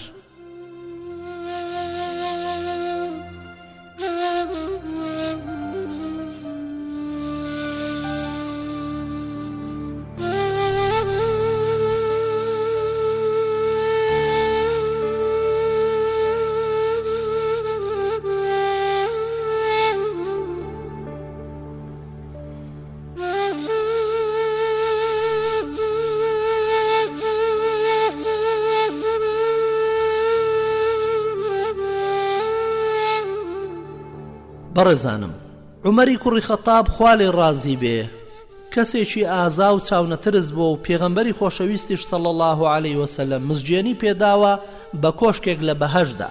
پێغەمبەری خۆشەویست صلی الله عليه وسلم دەفەرمێ کاتێک لە ماڵی ڕەمیسائی خێزانی ئەبوو تەڵحە بووم لە خەومدا بینیم چوومە بەهەشت و گوێم لە خشپەخشپێک بووتم ئەوە چێیە؟ وتیانەوە بیلالە. پاشان کۆشکێکم بینی کە کچێک لە حەوشەکەیدا بووتم ئەمە بۆ چێیە؟ وتیان بۆ عومەرە. ویستم بسمە ناوی و سەیری بکەم بەڵام غیرەی تۆم وەبیر هاتەوە. عومەر فەرمووی دایک و باوکم بە قوربانت بن ئەی پێغەمبەری خوا بەرامبەر بە تۆ غیرە بمگرێت. لە ڕیوایەتێکی تردا هاتووە کە پێغەمبەر صلی الله عليه وسلم دەفەرمێ کاتێک کە نوستە بووم لە بەهەشدا ئافرەتێکم بینی کە لە تەنیش کۆشکێک دەستنوێژی دەشۆرد. وتم ئەم کۆشکە بۆ چێیە؟ وتیان بۆ عومەر. غیرەی ئەو مەبیر هاتەوە و لێمدا ڕۆیشتم. عومەریش دەستی کردە گریان و فەرمووی غیرە بەسەر تۆدا بکەم ئەی پێغەمبەری خوا صلی الله عليه وسلم. ئەم فەرمودەیە باز لە چاچی و فەزلی ئەمیری ئیمانداران عومەری کوڕی خەتاب ڕەزا و ڕەحمەتی خوای لێ بێ دەکەن بە جۆرێک پێغەمبەر صلی الله عليه وسلم هەواڵی دەداتێ بە کۆشکێک لە بەهەشدا ئەمەش بەڵگەیە لەسەر پلە و پایە و ڕێزی عومەر لای خوای پەروەردگار. خۆشەویستەکانم، خاڵێکی تر کە دەبێت لەسەری بوەستین ئەویش بریتیە لە خۆشەویستی عومەر لە دڵی پێغەمبەردا صلی الله عليه وسلم لە دوای ئەبوبەکر خۆشەویستترین کەس بۆ بەلایەوە. عەمری کوڕی عاس خوا لێ ڕازی بێ دەفەرمێ ئەی پێغەمبەری خوا صلی الله عليه وسلم چێ زۆر لات خۆشەویستە؟ فەرمووی عایشە. وتم لە پیاوان؟ فەرمووی باوکی. وتم پاشان چێتر؟ فەرمووی عومەری کوڕی خەتاب چەند پیاوێکی ژمارد. بەڕێزانم، ئەبوو موسای ئەشعەری دەفەرمێ لەگەڵ پێغەمبەر صلی الله عليه وسلم لە باخێک لە باخەکانی مەدینە بووین. پیاوێک هات و لە دەرگای باخەکەیدا تاوەکو لێی بکەینەوە. پێغەمبەر صلی الله عليه وسلم فەرمووی بۆی بکەرەوە و موژدەی بەهەشتی پێبدا. دەرگاکەم بۆ کردەوە بینیم ئەبوبەکرە و موژدەی بەهەشتم پێدا. لەسەر فەرمودەکەی پێغەمبەر صلی الله عليه وسلم ئەویش سوپاسی خوای کرد. پاش ئەو پیاوێکی تر هات بە هەمان شێوە لە دەرگایدا. پێغەمبەر صلی الله عليه وسلم فەرمووی بۆی بکەرەوە و موژدەی بەهەشتی پێبدا. منیش دەرگاکەم کردەوە و بینیم عومەرە موژدەی بەهەشتم پێدا. لەسەر فەرمودەکەی پێغەمبەر صلی الله عليه وسلم ئەویش سوپاسی خوای کرد. دواتر پیاوێکی تر هات و پێغەمبەری خۆشەویست صلی الله عليه وسلم فەرمووی دەرگاکەی بۆ بکەرەوە و موژدەی بەهەشتی پێبدا لەسەر ئەو بەڵایی کە تووشی دەبێ. کاتێک کە دەرگاکەم کردەوە بینیم عوسمانە موژدەی بەهەشتم پێدا لەسەر فەرمودەکەی پێغەمبەر صلی الله عليه وسلم. ئەویش سوپاسی خوای کرد و فەرمووی خوا یارمەتی دەرمە. خاڵێکی تر خۆشەویستانم دەچینە خزمەت هەڵوێستی عومەر لە نەخۆشکەوتنی پێغەمبەری خۆشەویستدا صلی الله عليه وسلم و وفاتی پێغەمبەر لەو کاتەدا. لە نەخۆشی پێغەمبەری خۆشەویستدا صلی الله عليه وسلم عەبدوڵای کوڕی زەمعە دەجێڕێتەوە کاتێک پێغەمبەر صلی الله عليه وسلم نەخۆش کەوت. بیلال ڕەزای خوای لێ بێ چوە ژوورەوە بۆ لای و بانجی کرد بۆ نوێژ و پێغەمبەری خۆشەویستیش صلی الله عليه وسلم فەرمووی فەرمان بدا کە یەکێک نوێژ بە خەڵکەکە بکە. عەبدوڵا وتی هاتمە دەرەوە عومەرم بینی ئەبوبەکر لەوێ نەبوو. وتم ئەی عومەر هەستە نوێژ بە خەڵکەکە بکە و ببە بە ئیمام. عومەر هەستا و کاتێک کە الله ئەکبەری کرد پێغەمبەری خۆشەویست صلی الله عليه وسلم گوێی لێبوو. لەبەرەوەی کە دەنجی عومەر گەورە بوو پێغەمبەری خۆشەویست صلی الله عليه وسلم فەرمووی کوانێ ئەبوبەکر؟ خوای گەورە و مسلمانانیش ناڕازین بەما. عەبدوڵا دەفەرمێ ناردیان بە دوای ئەبوبەکردا ئەویش پاش ئەوەی کە عومەر ئەو نوێژەی کرد هات و نوێژی بۆ خەڵکی کرد. عەبدوڵا دەفەرمێ عومەر پێی وتم بەڵای خوام لێدای چیت پێکردم ئەی کوڕی زەمعە؟ سوێن بەخوا گومانم هەبوو کاتێک کە فەرمانت پێدام پێغەمبەری خۆشەویست ناڕازی بن بەمە.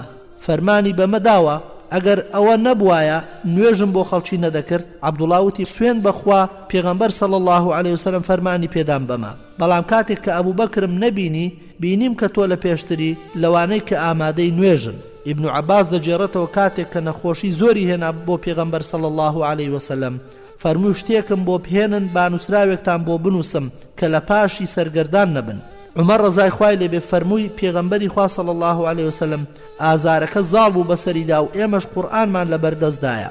لەم کاتەدا بوو بە هەرا و دەنگەدەنگ و ژاوەژا و پێغەمبەری خۆشەویست صلی الله عليه وسلم فەرمووی ڕاستم کەنەوە نابێت لە لای مندا ئاوەها دەنگەدەنگ و ناکۆشی هەبێ. پاشان ئیبن عەباس هاتە دەرەوە فەرمووی بەڵاو نەهامەتی گەورە ئەوەیە بوو بەهۆی جودایی نێوان پێغەمبەری خۆشەویست صلی الله عليه وسلم و ئەوەی دەیویست بینووسێ. زانایان بە جوانی ڕاوەی ئەم فەرمودەیان کردو بە شێوەیە کە جێی پرس و گومانی تێدا نەماوە. ئەوەی لە شەرحی مسلیمدا دەفەرمێ من دەزانم کە پێغەمبەر صلی الله عليه وسلم پارێزراوە لە درۆ و لە گۆڕانی شتێک لە حکمە شەرعیەکاندا لە حاڵەتی لەش ساغی و نەخۆشیدا و خوای گەورە پاراستوویەتی لە شارنەوەی ئەوەی بۆی هاتووە یا ئەوەی خوای گەورە گەیاندنی واجب و پێویستی کردبێت لەسەری. ئەمەش ئەوە دەگەێنێت کە خوای گەورە معسوومی کردووە لە لادان لە پەیامەکەی یاخود خوا نەخواستە شارنەوەی هەندێک و نەگەیاندنی، بەڵام پارێزراو نییە لەوەی کە نەخۆش نەکەوێت. پێغەمبەر صلی الله عليه وسلم جادووی لێکراوە تاوەکو وان زانیوە کارێکی ئەنجامداوە و لە ڕاستیشدا ئەنجامی نەداوە و لەم کاتەشدا کەلیمەیەکی لە دەم دەرنەچووە لە حکمەکاندا کە پێچەوانەی ئەوانەی پێشخۆی بێت لەو حکمانەی کە بڕیاری لەسەر داوە. بەڕێزانم لاڵقەی ڕابردوودا کەمێک لەسەر و بابەتە وەستاین هەڵوێستی عومەری کوڕی خەتاب لە کاتی نەخۆشکەوتنی پێغەمبەری خۆشەویستدا بە نەخۆشی سەرەمەرگ. زانایان بە جوانی ڕاوەی فەرمودەکەی پێغەمبەریان کردووە بە شێوەیەک کە جێی پرس و گومانی تێدا نەماوە. نەوەوی لە شەرحی مسلیمدا دەفەرمێ من دەزانم کە پێغەمبەر صلی الله عليه وسلم پارێزراوە لە درۆ و لە گۆڕانی شتێک لە حکمە شەرعیەکان لە حاڵەتی لەش ساغی و نەخۆشیدا و خوای گەورە پاراستوویەتی لە شارنەوەی ئەوەی بۆی هاتووە یا ئەوەی خوای گەورە گەیاندنی واجب و پێویست کردبێت لەسەری. ئەمەش ئەوە دەگەێنێت کە خوای گەورە معسوومی کردووە لە لادان لە پەیامەکە یا خوا نەخواستە شارنەوەی هەندێک و نەگەیاندنی، بەڵام پارێزراو نییە لەوەی کە نەخۆش نەکەوێت. پێغەمبەر صلی الله عليه وسلم جادووی لێکراوە تاوەکو وایان زانیوە کارێکی ئەنجام داوە و لە ڕاستیشدا ئەنجامی نەداوە و لەم کاتەشدا کەلیمەیەکی لە دەم دەرنەچووە لە حکمەکاندا کە پێچەوانەی ئەوانەی پێشخۆی بێت لەو حکمانەی کە بڕیاری لەسەر داوە. زانایان چەندان ڕان لەو نامە و وەسیەتەی کە پێغەمبەر صلی الله عليه وسلم مەبەستی پێبووە و بۆی پەرۆش بووە. دەڵێن ویستویەتی خلافەت بداتە دەست کەسێکی دیار تا ناکۆچی و دووبەرەچی نەکەوێتە ناو هاوڵان. هەروەها دەڵێن نووسراوێکی نووسیوە و شەرحی ئەو دەقانەی کردووە کە چەند ئەگەرێک هەڵدەگرێت نەبادا دوای خۆی ناتەبایی بکەوێتە نێوان هاوڵانەوە لەسەر تێ نەگەیشتنیان. پێغەمبەر صلی الله عليه وسلم زۆر بە پەرۆژ بووە بۆ ئەو نووسراوە بەر لەوەی بۆی دەرکەوێت ئەم نووسینە بەرژەوەندیە یان وەحی. پاشان دەرکەوتووە کە بەرژەوەندیە و بەرژەوەندیەکەش لەوەدایە وازی لێبێنێ. دوایی وازی لێهێناوەیان وەحی بۆ نەهاتووە و ئەمەش گرفتی یەکەمی سڕیوەتەوە. بەڵام قسەکەی عومەر ڕەزای خوای لێبێ زانایان لەسەری کۆک بوون لە ڕاوەی فەرمودەیەک لەسەری ئەوەی کە ئەمە لە بەڵگەکانی تێگەیشتن و دانایی عومەر دەردەخا لەبەرەوەی کە دەترسا شتێک بنووسێت لەوانەیە نەتوانن جێبەجێ بکەن و لەسەری سزا بدرێن لەبەر ئەوەی ئەمە دەقێکە و بواری ڕادەربڕین و ئیجتیهاد بینینی تێدا نییە. عومەریش دەفەرمێ ڕێبەرمان قورئانە ئاماژە بۆ ئەو ئاەتەی کە دەفەرمێ ما فەڕەتنا فی الکتاب من شەی، هەروەها ئەو ئاەتەی کە دەفەرمێ اليوم أكملت لكم دينكم. ئەو کاتە زانی کە خوای گەورە ئاینەکەی کامڵ کردووە ئەم ئومەتەشی لە گومڕابوون و لەسەر لێشەواوی سەبارەت بە پەیامەکەی پاراستووە و مەبەستیشی بووە کە پێغەمبەری خۆشەویست صلی الله عليه وسلم بە ئاسوودەیی بگەڕێتەوە خزمەت خوای گەورە.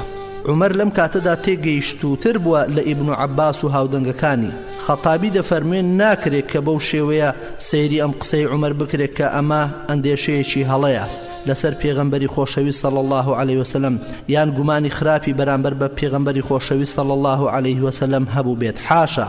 بەڵام عومەر وا تێگەیشت کە مادام پێغەمبەری خۆشەویست صلی الله عليه وسلم نەخۆشی تینی بۆ هێناوە و تایەکی زۆر دایگرتووە ترسا لەوەی ئەو قسانەی وەکو قسەی نەخۆش وابن کە لە تاو نەخۆشیەکەی هەندێک شت بەدەمی دادێت. ئەمەش دەبێتە دەلاقەیەک و دووڕوەکان تانەی لە ئاینی پێ لێ بدەن. ئەوەتە لە هاوڵان لە زۆر شتدا دەچوونە خزمەت پێغەمبەری خۆشەویست صلی الله عليه وسلم و پرسیاریان دەکرد و داوای ڕوونکردنەوەیان دەکرد لەسەر مەسەلەکان بەر لەوەی دەقی تێدا بێت و بیبڕێتەوە وەک ڕێککەوتنامەکەی حودەیبیە.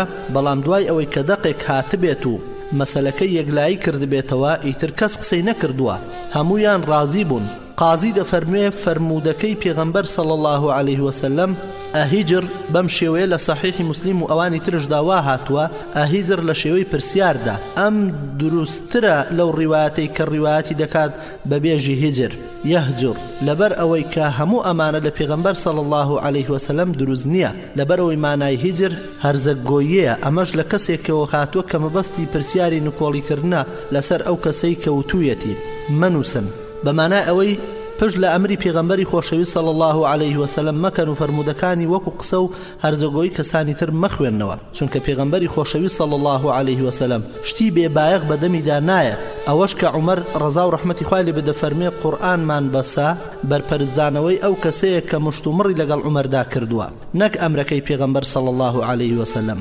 شێخ عەلی تەنتاوی وەک شەرح و ڕاوەی ئەم فەرمودەیە دەفەرمێ ئەوەی کە من بەدی دەکەم ئەوەیە کە عومەر لە میانی هەوڵی دوور و درێژی بۆ پێغەمبەر صلی الله عليه وسلم ویستی ڕایەکی هەبێت چونکە لە پێغەمبەری خۆشەوی صلی الله عليه وسلم ڕادەبینی لەو بابەتانەی تیشکمان خستە سەر لە ژیانی عومەر لە خزمەت پێغەمبەری خۆشەویستدا صلی الله عليه وسلم چەندین هەڵوێستی هەبوون کە پێشنیازی بۆ پێغەمبەر صلی الله عليه وسلم کردووە و داوای هەندێک کاری لێ کردووە و لە هەندێکی تریاندا پرسیاری دەربارەی چەند بابەتێک کردووە.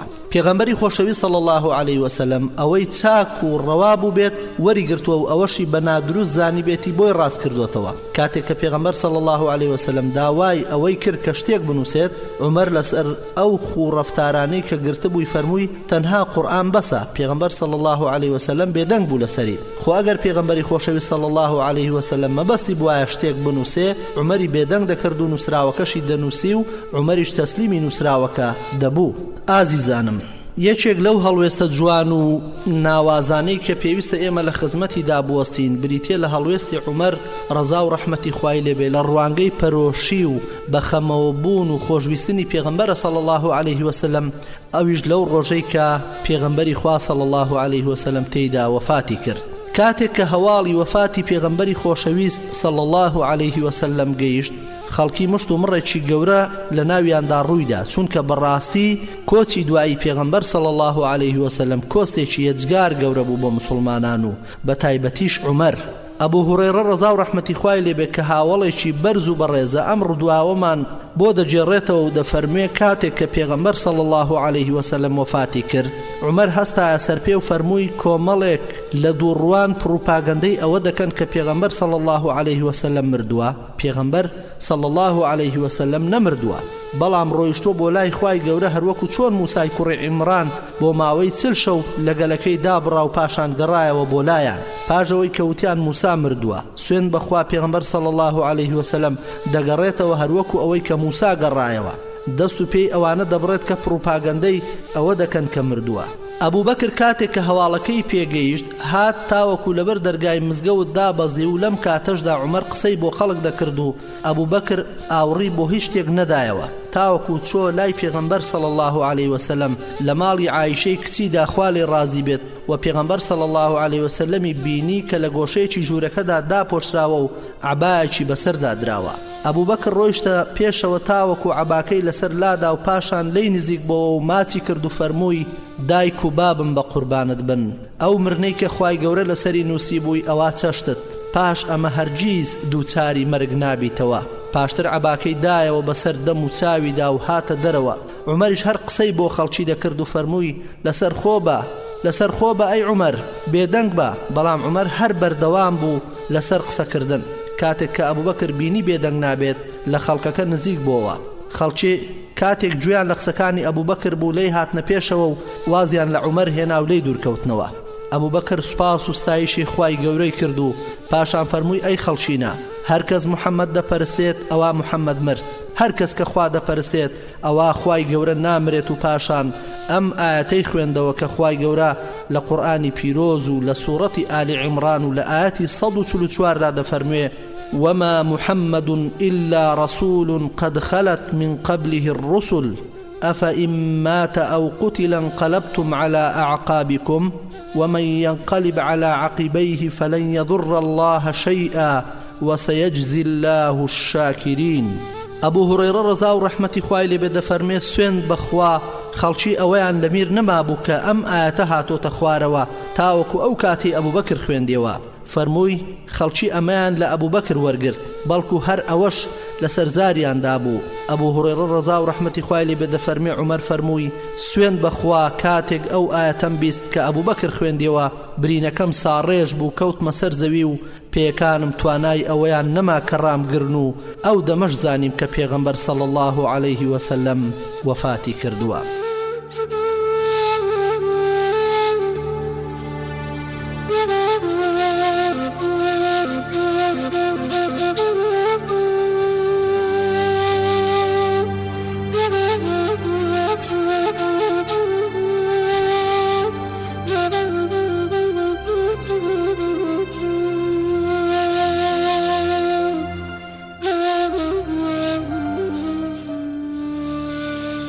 خۆشەویستانم، با لێرەوە بچینە خزمەت یەکەمین هەڵوێستی عومەر ڕەزا و ڕەحمەتی خوای لێبێ لە ساباتی هۆزی ساعیدە و بەیعەتکردنی بە ئەبوبەکری خەلیفە لە دوای وەفاتی پێغەمبەر صلی الله عليه وسلم.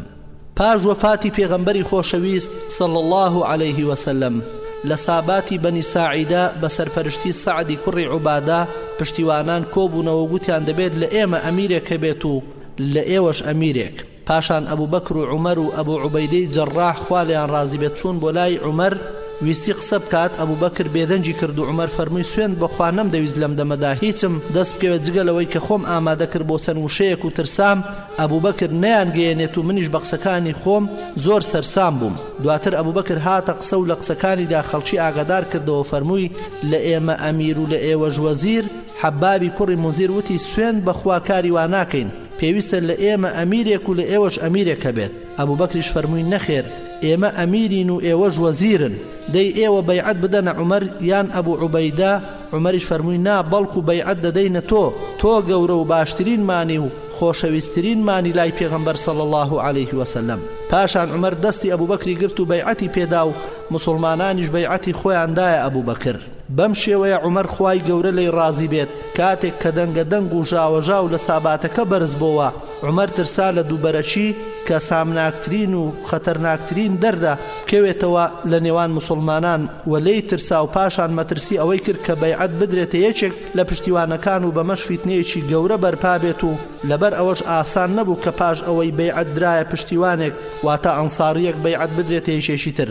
بۆیە عومەر پەلەی کرد لە خامۆشکردنی ئەو فیتنەیە و بە پشتیوانانی فەرموو ئەی هۆزی پشتیوانان، ئایا ئێوە نازانن کە پێغەمبەر صلی الله عليه وسلم فەرمانی داوە بە ئەبوبەکر ئیمامەت بۆ خەڵکی بکە؟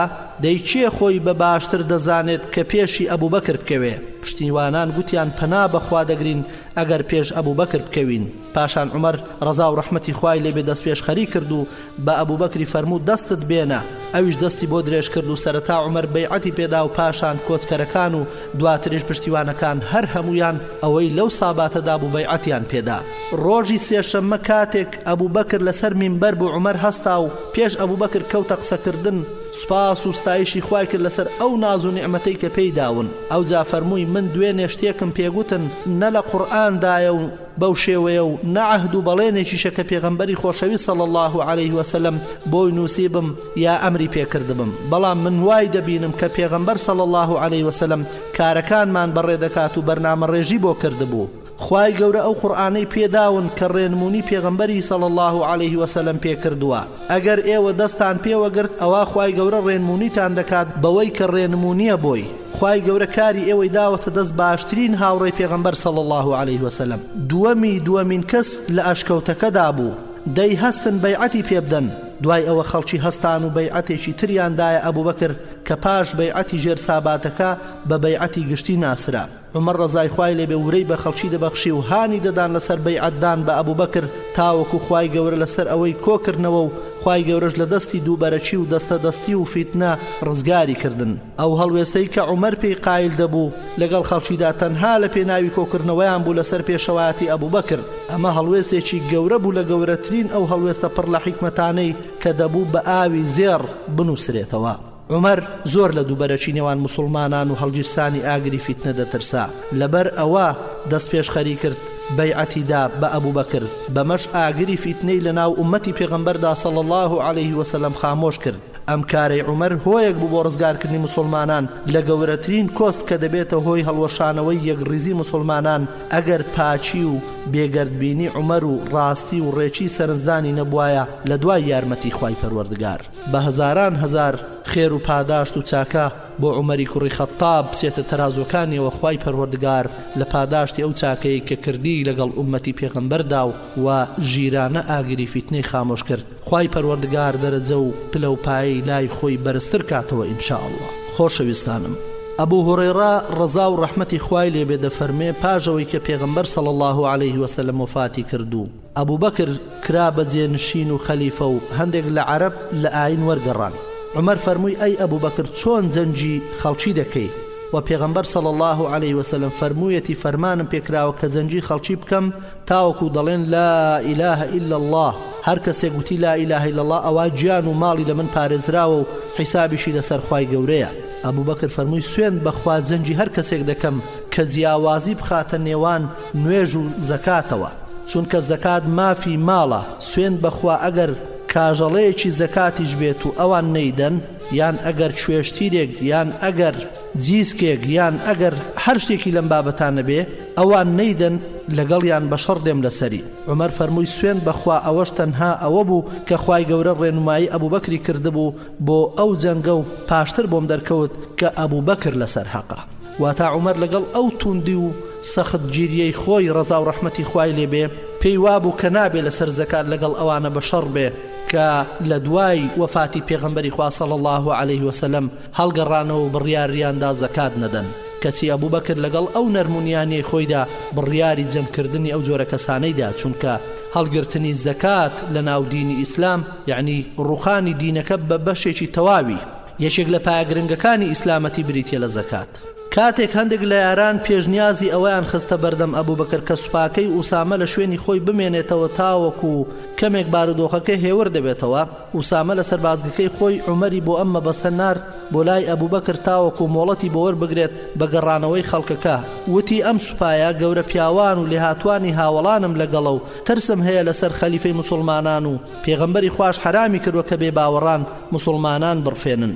بەڵام ئەبوو بەکر ڕای لەسەر ئەمە نەبوو، سوور بوو لەسەرەوەی کە ئەو هەڵمەتە سەربازیە بەردەوام بێت و سوپا ڕێی خۆی بگرێت و بەرەو شام بارودۆخ و ئاکامەکانیش هەرچی بن با ببن. پاشان ئەنسار داوایان کرد کە پیاوێکی بە تەمەنتر لە ئوسامە سەرپەرشتی کار و فەرمانی ئەو سوپایە بکات. بۆ ئەمە بەستەش عومەریان ناردە لای ئەبوو بەکر و فەرمووی ئەنسار داوای ئەوە دەکەن کە پیاوێکی بە تەمەنتر لە ئوسامە ئەمیری ئەو سوپایە بێ. ئازیزانم، ئوسامە ئەو کاتەی لە هەڕەتی سەرەتای لاوێتیدا بوو، تەمەنی 18 ساڵ بوو، وەکو سەرچاوە مێژوویەکان باز دەکەن.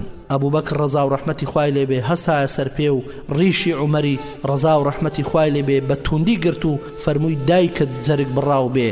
پێغەمبەر صلی الله عليه وسلم ئوسامەی بە ئەمیر داناوە، تۆش فەرمانم پێ دەکەی کە لای بەرم بە شێوەیەکی زۆر تووڕە بە تووڕەبوونەوە، یعنی چۆن دەبێ من فەرمانی پێغەمبەری خوا صلی الله عليه وسلم بشکێنم؟ ئوسامەیەک ئەگەرچی گەنجە بەڵام پێغەمبەری خۆشەویست کردوێتی بە فەرماندەی ئەو سوپایە و سەر لەشکری ئەو سوپایە. چۆن دەکرێ من کارێک کە پێغەمبەری خوا صلی الله عليه وسلم کردوێتی هەڵی بۆشێنمەوە؟ عومەر هاتە دەرەوە بۆ ناو خەڵکەکە وتیان چیت کرد؟ ئەویش فەرمووی دایکتان جەرگ بڕاو بێت بۆ ئەوەی کە بەهۆی ئێوەوە لەلایەن پێغەمبەرەوە صلی الله عليه وسلم دووچاری بووم. یعنی ئەو جار عومەر هەستی بە سەختی هەڵەی ئەو هەڵوێستەی خۆی کرد کە خەڵک داوای لێ کردبوو بچێت لە ئەبوو بەکر داوای شتێک بکا کە پێغەمبەری خوا صلی الله عليه وسلم بڕیاری لەسەرداوە و ئەوان هەڵی بۆشێننەوە. بۆیە ترسا تووشی ڕق و تووڕەیی پێغەمبەری خوا بێت و بۆیە تەواو لە هەڵوێستەکەی پێشەوەی بچێتە لای ئەبوو بەکر لەو هەڵوێستەی کە پێشتر بەنیاز بوو بچێ بۆی پەشیمان بووە.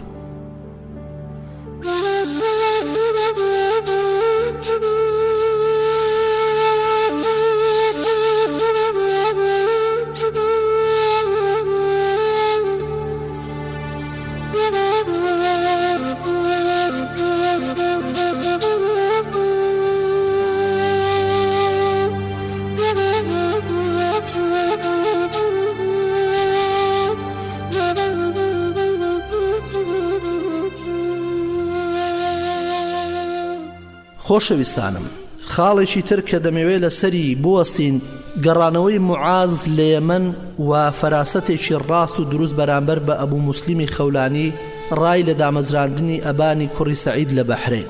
معازی کوڕی جەبەل ڕەزا و ڕەحمەتی خوای لێبێ لە سەردەمی ژیانی پێغەمبەر صلی الله عليه وسلم لە یەمەن مایە و تێکۆشانێکی زۆری بانگەوازی هەبوو، هەروەها بەرامبەر هەڵگەڕاوەکان. پاش وەفاتی پێغەمبەری خۆشەویست صلی الله عليه وسلم معاز گەڕایەوە بۆ مەدینە. عومەر ڕەزای خوای لێبێ بە ئەبوبەکری ڕەزای خوای لێبێ فەرموو بنێرە بە دوای ئەو پیاوەدا و شتێکی بدەرێ کە پێی بژی ئەوەی تری لێ وەربگرە. ئەبوبەکر ڕەزای خوای لێبێ فەرمووی پێغەمبەری خوا صلی الله عليه وسلم ناردوویەتی تا بێنازی بکات و من هیچی لێ وەرناگرم و لێی ناسەنمەوە مەگەر خۆی بۆم بێنێ. لێرەدا عومەر ئەوەی بینی کەوا ئەبوبەکر ڕاکەی پەسند نەکرد و لێی وەرنەگرت، بەڵام عومەر قەناعەتی بەڕاستی و دروستی ڕاکەی خۆی هەبوو، بۆیە چوو بۆ لای معاز تاوەکو قایلی بکات. بەڵام معاز وتی پێغەمبەری خوا صلی الله عليه وسلم ناردوومی تا بێنازم کات، من ئەم کارە ناکەم.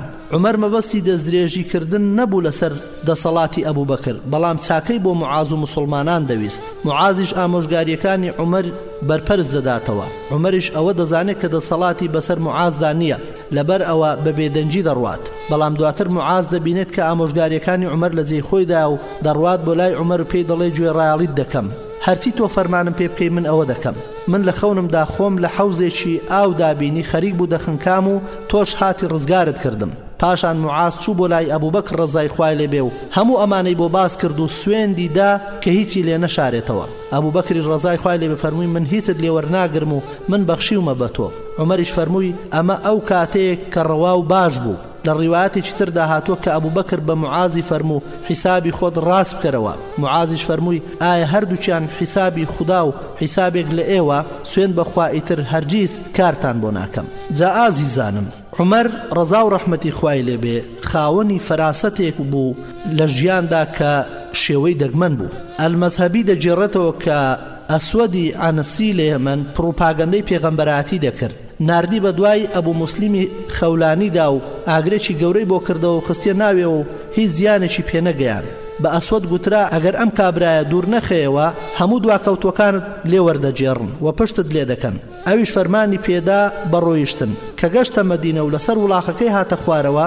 چۆ مزگەوت عومەر چاوی کرد و بینی چوو بۆ لای وتی ئەم پیاوە لە کوێوە هاتووە؟ ئەویش وتی یەمەن. پاشان وتی ئەو پیاوەی درۆزنەکە خستیە ناو ئاگرەوە چی لێ هات؟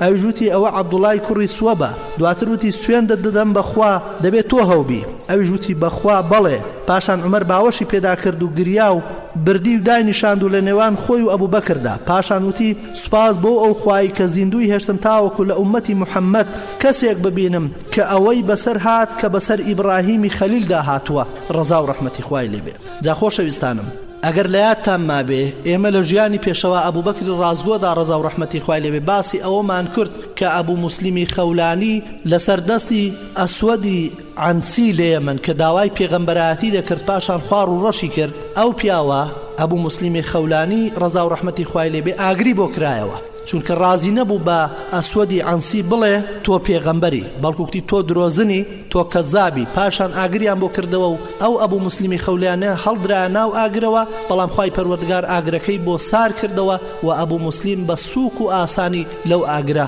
ڕزگاری بوو. خۆشەویستانم، بابەتی کۆتایی کە لە ئاڵقەی ئەمڕۆدا دەرفەتمان هەبێت لە خزمەتیدا بوەستین ڕاو بۆ چوونی عومەر بوو لە دامەزراندنی ئەبانی کوڕی سەعید لە بەڕێوەبردننی وڵاتی بەحرەین.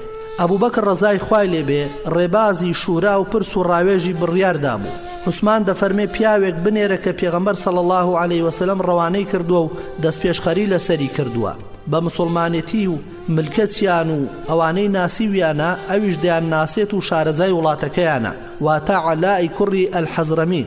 عومەر ڕای لەسەر ئەوە نەبوو، فەرمووی ئەبانی کوڕی سەعیدی کوڕی عازدا بنێ چونکە هاوپەیمانیانە. ئەبوبەکر بەرپەرچی ئەوەی دایەوە کارەکەی بە ئەبان سپارد و فەرمووی من پیاوێک دانانم کە بڵێت لە پاش پێغەمبەر صلی الله عليه وسلم کار بۆ هیچ کەسێک ناکەم. پاشان ئەبوبەکر کۆک بوو لەسەر دانانی عەلای کوڕی ئەلحەزرەمی بۆ بەحرەین. خۆشەویستەکانم، عومەری کوڕی خەتاب خوا لێی ڕازی بێ ڕای لە پەسەند نەکردنی خوێنبایی مسلمان لە شەڕی هەڵگەڕاوەکاندا هەبوو. شاندی بوزاخە لە ئەسەد و غەتفان هاتن بۆ لای ئەبوبەکر و داوای ڕێکەوتنیان لێکرد. ئەویش سەرپشکی کردن لە نێوان شەڕ و ئاشتیدا. ئەوان وتیان ئاشکرا کە معلوم و دیارە، بەڵام ئەم ڕیسواییە چییە؟ ئەبوو بەکر فەرمووی هەرچی قەڵغان و پەڕە لێتانیدا دەماڵین و هەرچێکتان هەیە بە غەنیمەت دەیگرین و هەرچێکمان لەلاتانە بۆمانی دەجێڕنەوە و خوێنبایی کوژراوەکانمان دەدەن و کوژراوەکانی ئێوەش لە دۆزەخدان لە گەلانێک دەگەڕێن کە بە دوای کلکی حوشتردا دەڕۆن تاوەکو خوای گەورە شتێک بخاتە دڵی خەلیفەی پێغەمبەر صلی الله عليه وسلم و کۆچکەران و ببێتە هۆکاری بێدەنگبوون بەرامبەرتان. ئەبوو بەکر ئەم قسانەی پێخۆش نەبوو. لەم کاتەدا عومەری کوڕی خەتاب هەستایە سەر پێ و فەرمووی ڕایەکم هەیە دەمەوێت ڕاوێژی لەسەر بکەین. ئەوەی کە باست کرد لە شەڕ و ئاشتی ئەوە بوو کە باست کرد. ئەوەی کە باست کرد لەوەی کە ماڵ و سامانیان بە غەنیمەت بگرین و هەرسێکیان لە ئێمە بردووە بیجێڕنەوە باست کرد. بەڵام سەبارەت بە خوێنبایی کوژراوانمان و کوژراوانیان لە دۆزەخدان ئەوا کوژراوانمان جەنگان و لەسەر فەرمانی خوا کوژران و پاداشتیان لە لای خودایە و خوێنبایی نییە. خەڵکەکەش لەسەر ئەم قسانەی عومەر بەیعەتیاندا. خاڵێکی تر ئازیزانم ڕخنەی لە ئەبوو بەکر لەسەر بڕینەوەی بەشی ئەقرەعی کوڕی حابس و عوێینەی کوڕی حەسەن بوو. عوێینەی کوڕی حەسەن و ئەقرەعی کوڕی حابس هاتنە لای ئەبوو بەکر ڕەزای خوای لێبێ وتیان ئەی خەلیفەی موسڵمانان ئێمە زەویەکی شۆرەکمان هەیە کە نەگژوجیای تێدایە نەبەرو بووم ئەگەر پێمان بدەی ڕەنگە بیچێڵینیان بیکەی نەشینایی بەڵکو لەمڕۆ بەدواوە خوددا بەرەکەتی تێبخا. ئەبوو بەکر بە کەسانی دەوروپشتی خۆی فەرموو ئێوە چی دەڵێن؟ ئەگەر زەویەکە شۆرەکە و سوبینی نییە پێمان باشە بۆیان ببڕیتەوە واتا بیان دێ بەڵکو لە ئەمڕۆ بەدواوە سوبینی لێ ببینن واتا کەڵکی لێوەربگرن. ئەبوو بەکریش زەویەکەی پێدان و نووسراوێکی بۆ نووسین و عومەری تێدا کرد بە شاهێد و لەوێ ئامادە نەبوو. ئەوانش چوون بۆ لای عومەر خواڵی ڕازی بێ سەرقاڵی ئامادەکردنی حوشترێک بوو. وتیان ئەبوو بەکر لەم نووسراوەدا تۆی کردوتە شاهێد جا نووسراوەکەت بۆ بخوێنینەوەیان بیدەین بە خۆت بیخوێنیەوە.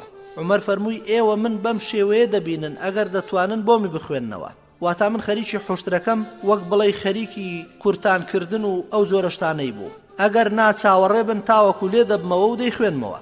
کاتێک کە ئەوەی لە نووسراوەکەدا بوو بەرگوێی کەوت لە دەستیان فڕاندی و پاشان تفێکی تێکرد و کوژاندێەوە و ئەوانش کەوتنە بۆڵەبۆڵ و چەند قسەیەکی خراپیان کرد. دواتر عومەر فەرمووی پێغەمبەر صلی الله عليه وسلم دڵی ڕاگرت بوون چونکە ئەو دەمە ئیسلام لاواز بوو بەڵام ئێستا خوای گەورە ئیسلامی سەربڵند کردو بڕۆن هەوڵی ئیش و کار بدەن و ئیش و کارێک بە خۆتان بدۆزنەوە. پاشان بە بۆڵەبۆڵ چوونەوە لای ئەبوو بەکر وتیان سوێند بەخوا نازانین تۆ خەلیفەی یان عومەر؟ ئەبوو بەکر فەرمووی ئەوە ئەگەر بیەوێت. پاشان عومەر بە تووڕەیی هات و لەسەر ئەبوو بەکر وەستا و فەرمووی هەواڵم پێ بدەن دەربارەی ئەو زەویەی کە ئەم دوانە دەیانەوێت بیبن ئەم زەویە موڵکی تۆیە یان موڵکی موسڵمانانە بەگشتی؟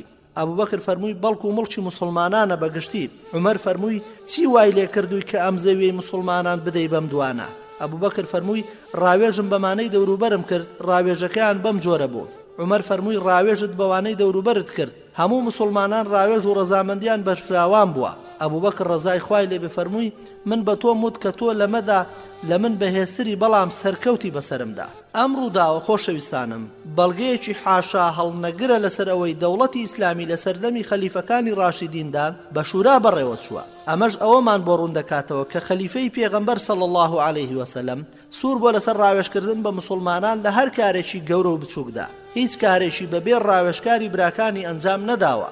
ئەو ڕووداوەی پێشتر باسمان کرد دڵنیامان دەکاتەوە لەوەی کە خەلیفەی پێغەمبەری خوا صلی الله عليه وسلم لە هەموو کاروبارەکانی موسڵماناندا دەستەی ڕاوێژی بەسەر کردوتەوە و بەڵکو هەندێک جار وازی لە ڕایەکەی خۆشی هێناوە. ئەمە نمونەی شورای ڕاستەقینەیە کە هاو ئاهەنگی ڕێسا و بنەمادارەژراوەکانی قورئانە نەک شورایەکی ڕووکەش کراو کە لە ژێر گومەزی ئەنجومەنە دەستوریەکاندایە و پشکی گەلانیش تەنها تاڵی و نەهامەتی و ستەم و سەرگەردانی و هیچی تریان بۆ نەماوەتەوە.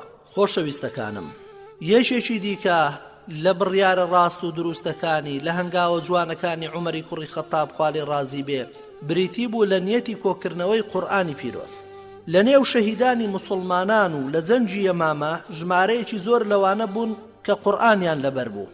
ئەمەش بوو بەهۆی ئەوەی کە ئەبوو بەکر ڕەزای خوای لێبێ بە ڕاوێژی عومەر ڕەزای خوای لێبێ هەستێ بە کۆکردنەوەی قورئان لەسەر ئەو پارچە گەڵا و ئێسک و پەل و پۆ و سنگی هاوڵاندا بوو. ئەبوو بەکر ئەم کارەی سپارد بە هاوڵێکی بەڕێز کە ناوی زەیدی کوڕی ثابتی ئەنساری بوو خوا لێ ڕازی بێ. سەید ڕەزای خوای لێبێ دەفەرمێ ئەبوو بەکر دوای شەهیدبوونی ئەهلی یەمامە ناردی بە دوامدا کاتێک کە چووم عومەری لابوو. ئەبوو بەکر فەرمووی عومەر هاتۆتە لام و دەڵێ ڕۆژی ئەمامە کۆمەڵە هاوڵێکی زۆر شەهید بوون و زۆر بەشیان لە قورئان خوێنەکانن. من دەترسم بە شەهیدبوونی ئەم قورئان خوێنانە قورئانیش تێدا بچێ، لەبەر ئەوە پێم باشە کە فەرمان بە کۆکردنەوەی قورئان بدەیت. منیش وتم عومەر چۆن کارێکی وا بکەم کە پێغەمبەر صلی الله عليه وسلم نەیکردووە. عومەر فەرمووی سوێند بەخوا ئەمە کارێکی چاکە. عومەر بەردەوام ئەمەی دووبارە دەکردەوە تاوەکو خوای گەورە سنگی کردمەوە بۆ ئەوەی کە عومەری لەسەر سەقامگیر ببوو. دواتر منیش ڕام چۆ سەر ڕاکەی عومەر. زەید دەفەرموێ ئەبوبەکر فەرمووی تۆ پیاوێکی لاو و ژیر و پاچی و وحید بۆ پێغەمبەر صلی الله عليه وسلم دەنووسیەوە. قورئان کۆبکەوە لەو شتانەی لای منە و لای کەسانی ترە. زەید فەرمووی سوێن بەخوا ئەگەر داوای لێ بکردمایە کە چیایەک لە چیاکان بجوێزمەوە پێم ئاسانتر بوو لەوەی داوای لێکردم هەستم بە کۆکردنەوەی قورئانی پیرۆز کە کەلامی خوای پەروەردگارە. بەڕێزانم، لە کۆکردنەوەی قورئاندا هەندێک سەرنج بەدی دەکەین لەوانە: یەکەم، کۆکردنەوەی قورئان بەهۆی ترسی فەوتانی هاتەکایەوە، ئەویش بە سەرنجدانی شەهیدبوونی زۆرێک لە قورئان خوێنان لە شەڕی هەڵگەڕاوەکاندا بە تایبەتی لە شەڕی ئەمامە. ئەمەش بەڵگەیە لەسەر ئەوەی کە قورئان خوێنان و زانایان زۆر بەپەلەتر بوون لە خەڵکی تر بۆ جیهادکردن بە مەستی بەرزکردنەوەی ئاڵای ئیسلام و مسلمانان بە بیر و ڕەفتار و شمشێر. بەڕاستی ئەوان باشترین گەلێک بوون کە هاتوون بۆ نێو خەڵکی و دەکرێت پابەند بین پێیانەوە و بۆ هەموو ئەوانەی کە پاش ئەوان دێن.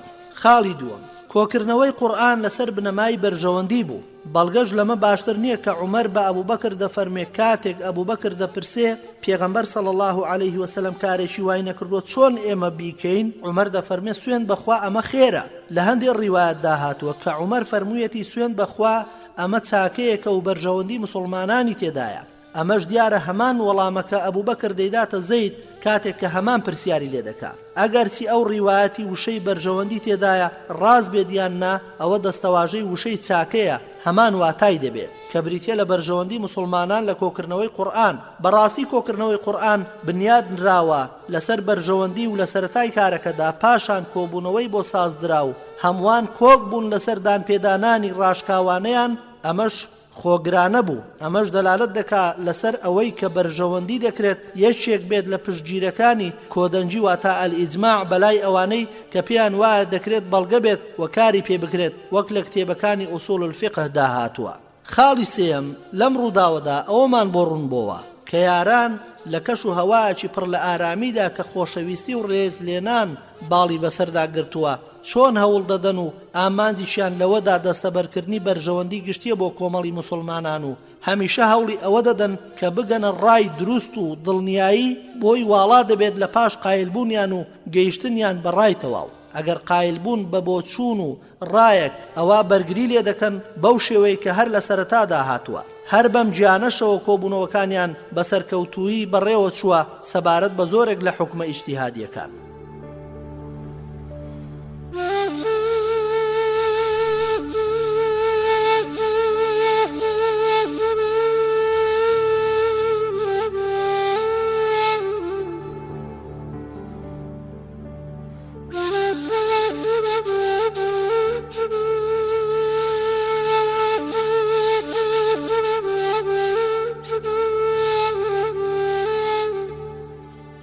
بیسەرانی خۆشەویست، با لە ئەڵقەی ئەمڕۆدا ئەوەندەی دەرفەتمان دەبێ لەسەر جێنشینکردنی عومەر ڕەزا و ڕەحمەتی خوای لێبێ لەلایەن ئەبوبەکر و پاشان یاسا و ڕێسای دەسەڵات و حوکمەکەی لە ژیانی کۆمەلگادا بوەستین.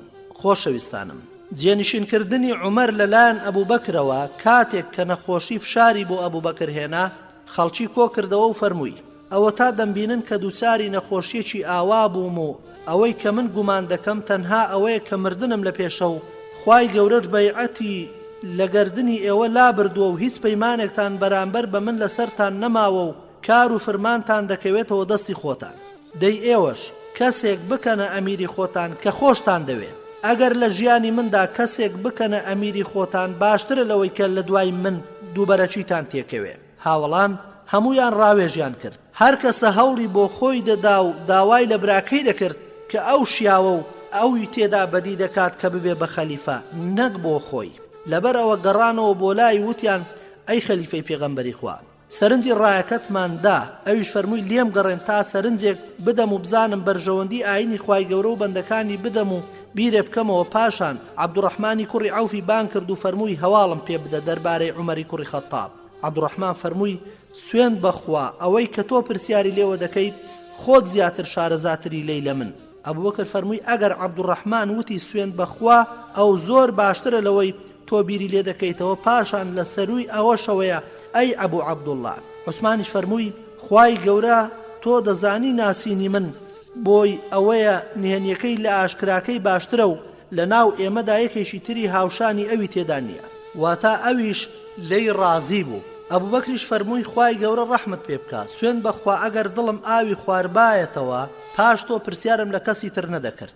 پاشان ئوسەیدی کوڕی حوذەیری بان کرد و هەمان شتی پێوت. ئوسەید وتی خوای گەورە چاکەی فێر بکە بە ڕەزامەندی تۆ ڕازی بێت و لەسەر تووڕێی تۆش تووڕە بێت. ئەو کەسەی چاکە دەشارێتەوە باشترە لەو کەسەی ئاشکرای دەکات. هیچ کەسێکی تر نییە بەهێزتر و بەتواناتر بێت لەسەر بەڕێوەبردننی ئەم ئیشە لە عومەری کوڕی خەتاب.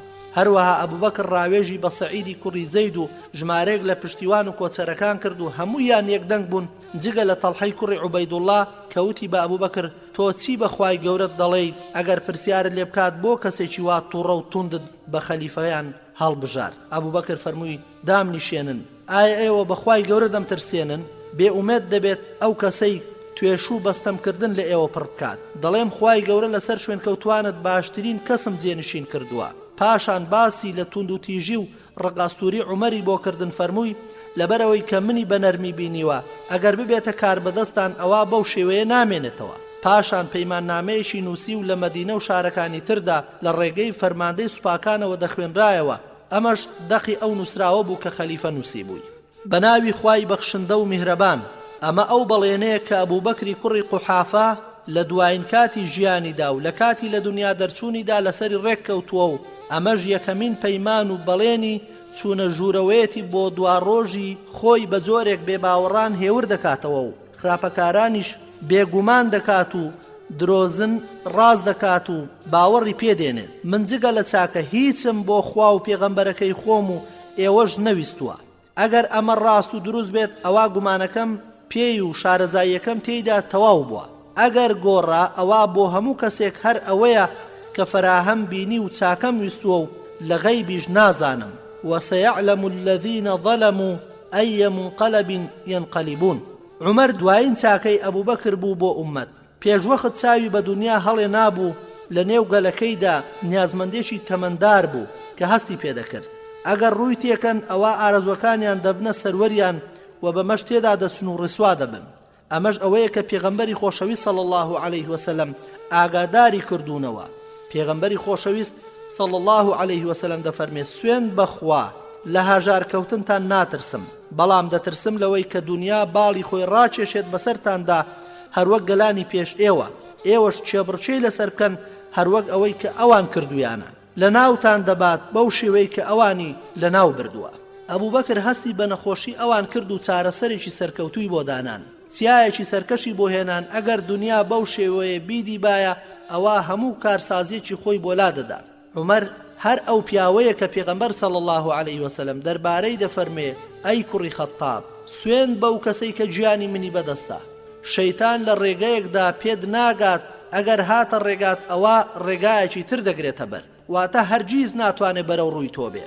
تەواوی ئەو ڕووداوە دڵتەزێنانەی کە هاتنە ڕێگەی ئومەتی پێغەمبەر صلی الله عليه وسلم کوشتن و تیرۆرکردن لە دوای مەرجی عومەرەوە دەستیان پێکرد.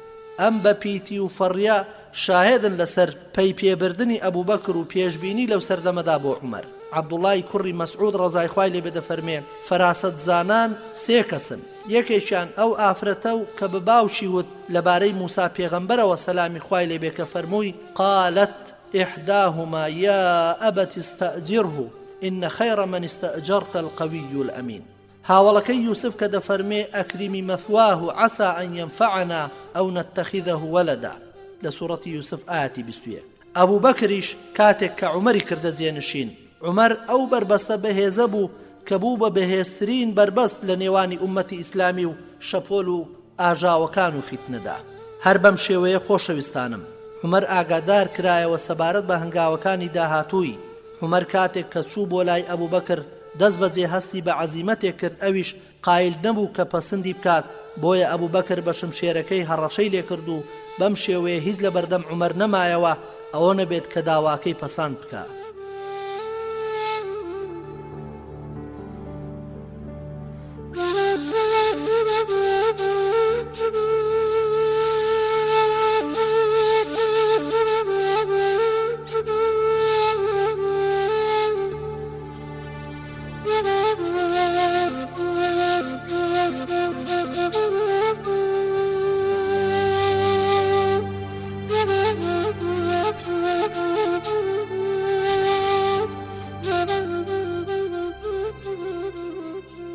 خۆشەویستەکانم، با سەیرێکی ئەو هەڵوێستە خواپەرستی و دینداریەی بدەین کە لە نێوان یارانی پێغەمبەری خوادا صلی الله عليه وسلم و خوا لە یارەکانی ڕازی بێ بەدی دەکرا. تخوا دەپرسم لە برا گەورەکان، لە کار بەدەستەکان، لە دڵسۆزانی ئیسلام، ئەوانەی کە ئەمڕۆ لە مەیدانی تێکۆشانی کاری ئیسلامیدا کار دەکەن، ئەوان هەڵداهاتن لەبەر مەسئولیەت و بەرپرسیارەتی، ئەوان بەنووکی شمشێر کارەکەیان قبوڵ دەکرد. ئەی ئێستا خۆشەویستانم، دەبا سەیرێکی حاڵی خۆمان بکەین، سیر دەکەین بۆ پلە و پایەکی دنیەوی لە کاری مسلمانانیشدا چەندین واستەکاری دەکرێت، خۆبرنە پێش دەکرێت، لە خۆڕازی بوون و خۆپەسەندی دەکرێت. من شیاوی ئەو کارم، من شیاوی ئەو پۆستم، من شیاوی ئەو پلەیەم. بگرە ئەوەی کە لە توانایدا هەبێ لە فێڵ و تەڵەکە و پیلانیش. بۆیە دەڵم فێڵ و تەڵەکە و پیلان، چونکە ئەگەر مسلمان لە مانای کاربەدەستی و فەرمان ڕەوایەتی و برا گەورایەتی و لێ پرساوی تێبگا، وەڵڵاهی دەبێ وەکو ئەوان لەبەری هەڵێ، نەک بۆ خۆی داوای بکە، نەک بۆ خۆی پاکانەی خۆی بکا بێتە مەیدان و بڵێ ئەمن شانی ئەو پۆستم یان فلان پۆستم نەدەنێ کار ناکەم، دەڕۆمەوە دەچمەوە ماڵێ ئەو ئیشەی ناکەم.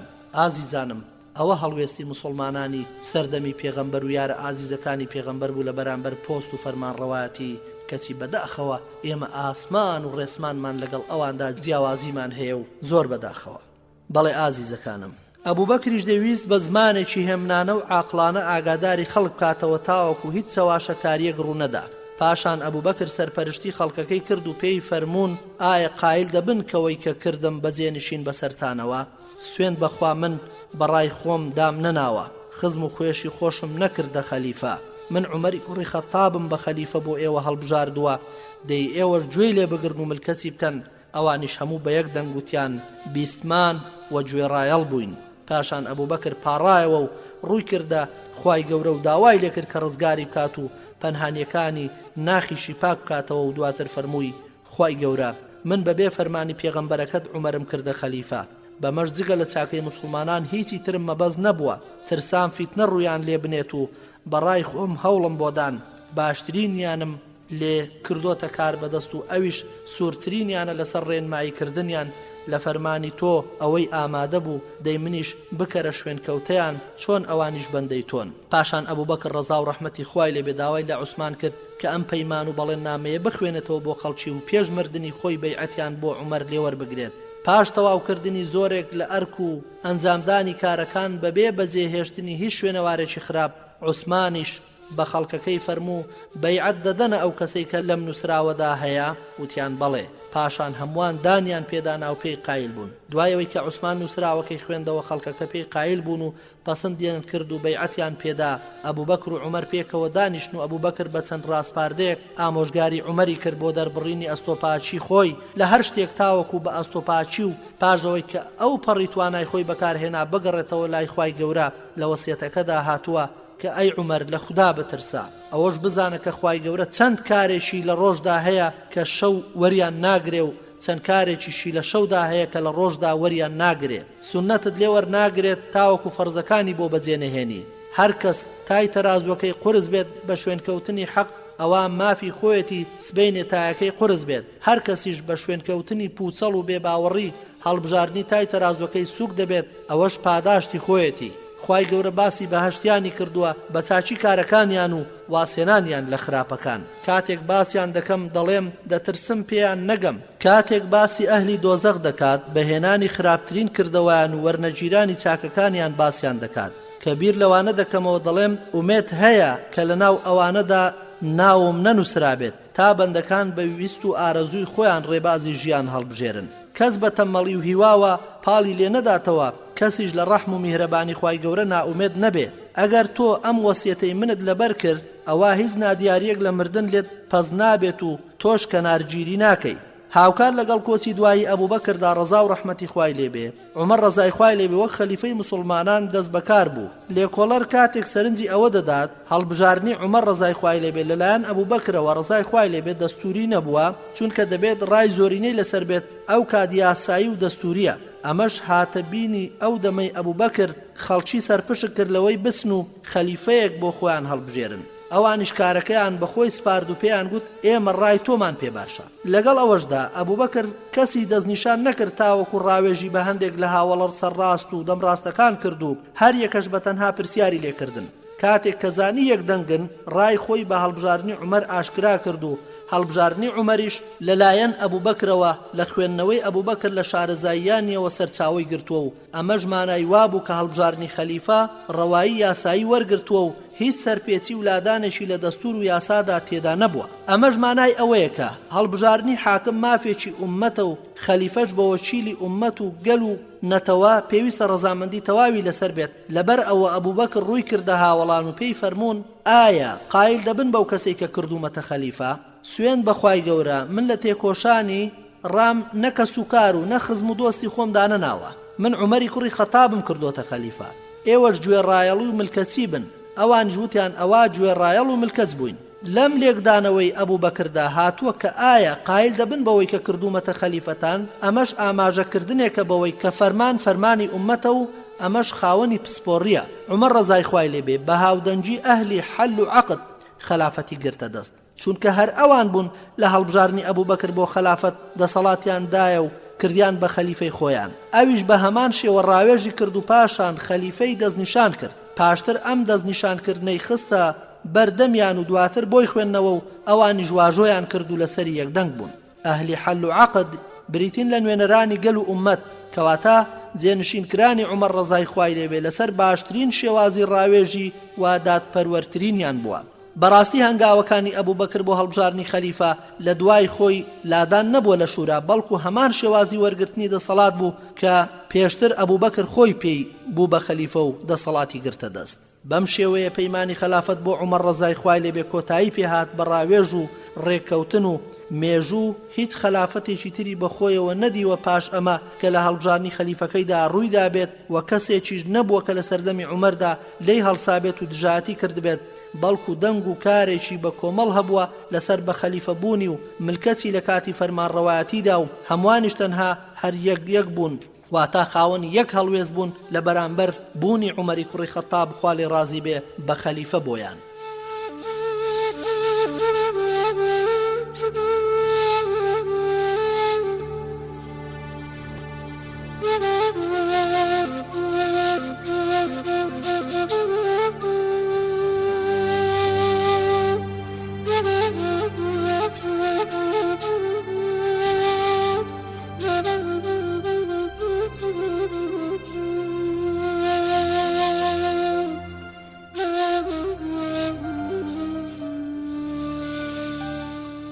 گوێگرە خۆشەویستەکان، دەرفەتی بەرنامەکەمان لێرەدا تەواو بوو. خوایار بێت لە ئەڵقەی داهاتوودا بە خزمەتتان دەگەمەوە بۆ درێژەدان بە ژیانی پێشەوای پایەبەرز و مەزن پێشەوا عومەری کوڕی خەتاب خوا لێ ڕازی بێت. تا ئەو کات هەموو لایەکتان بەخوای بەرز و بێهاوتا دەسپێرم. وەسەلام عەلەیکم وەڕەحمەتوڵڵاهی وەبەڕەکاتوه.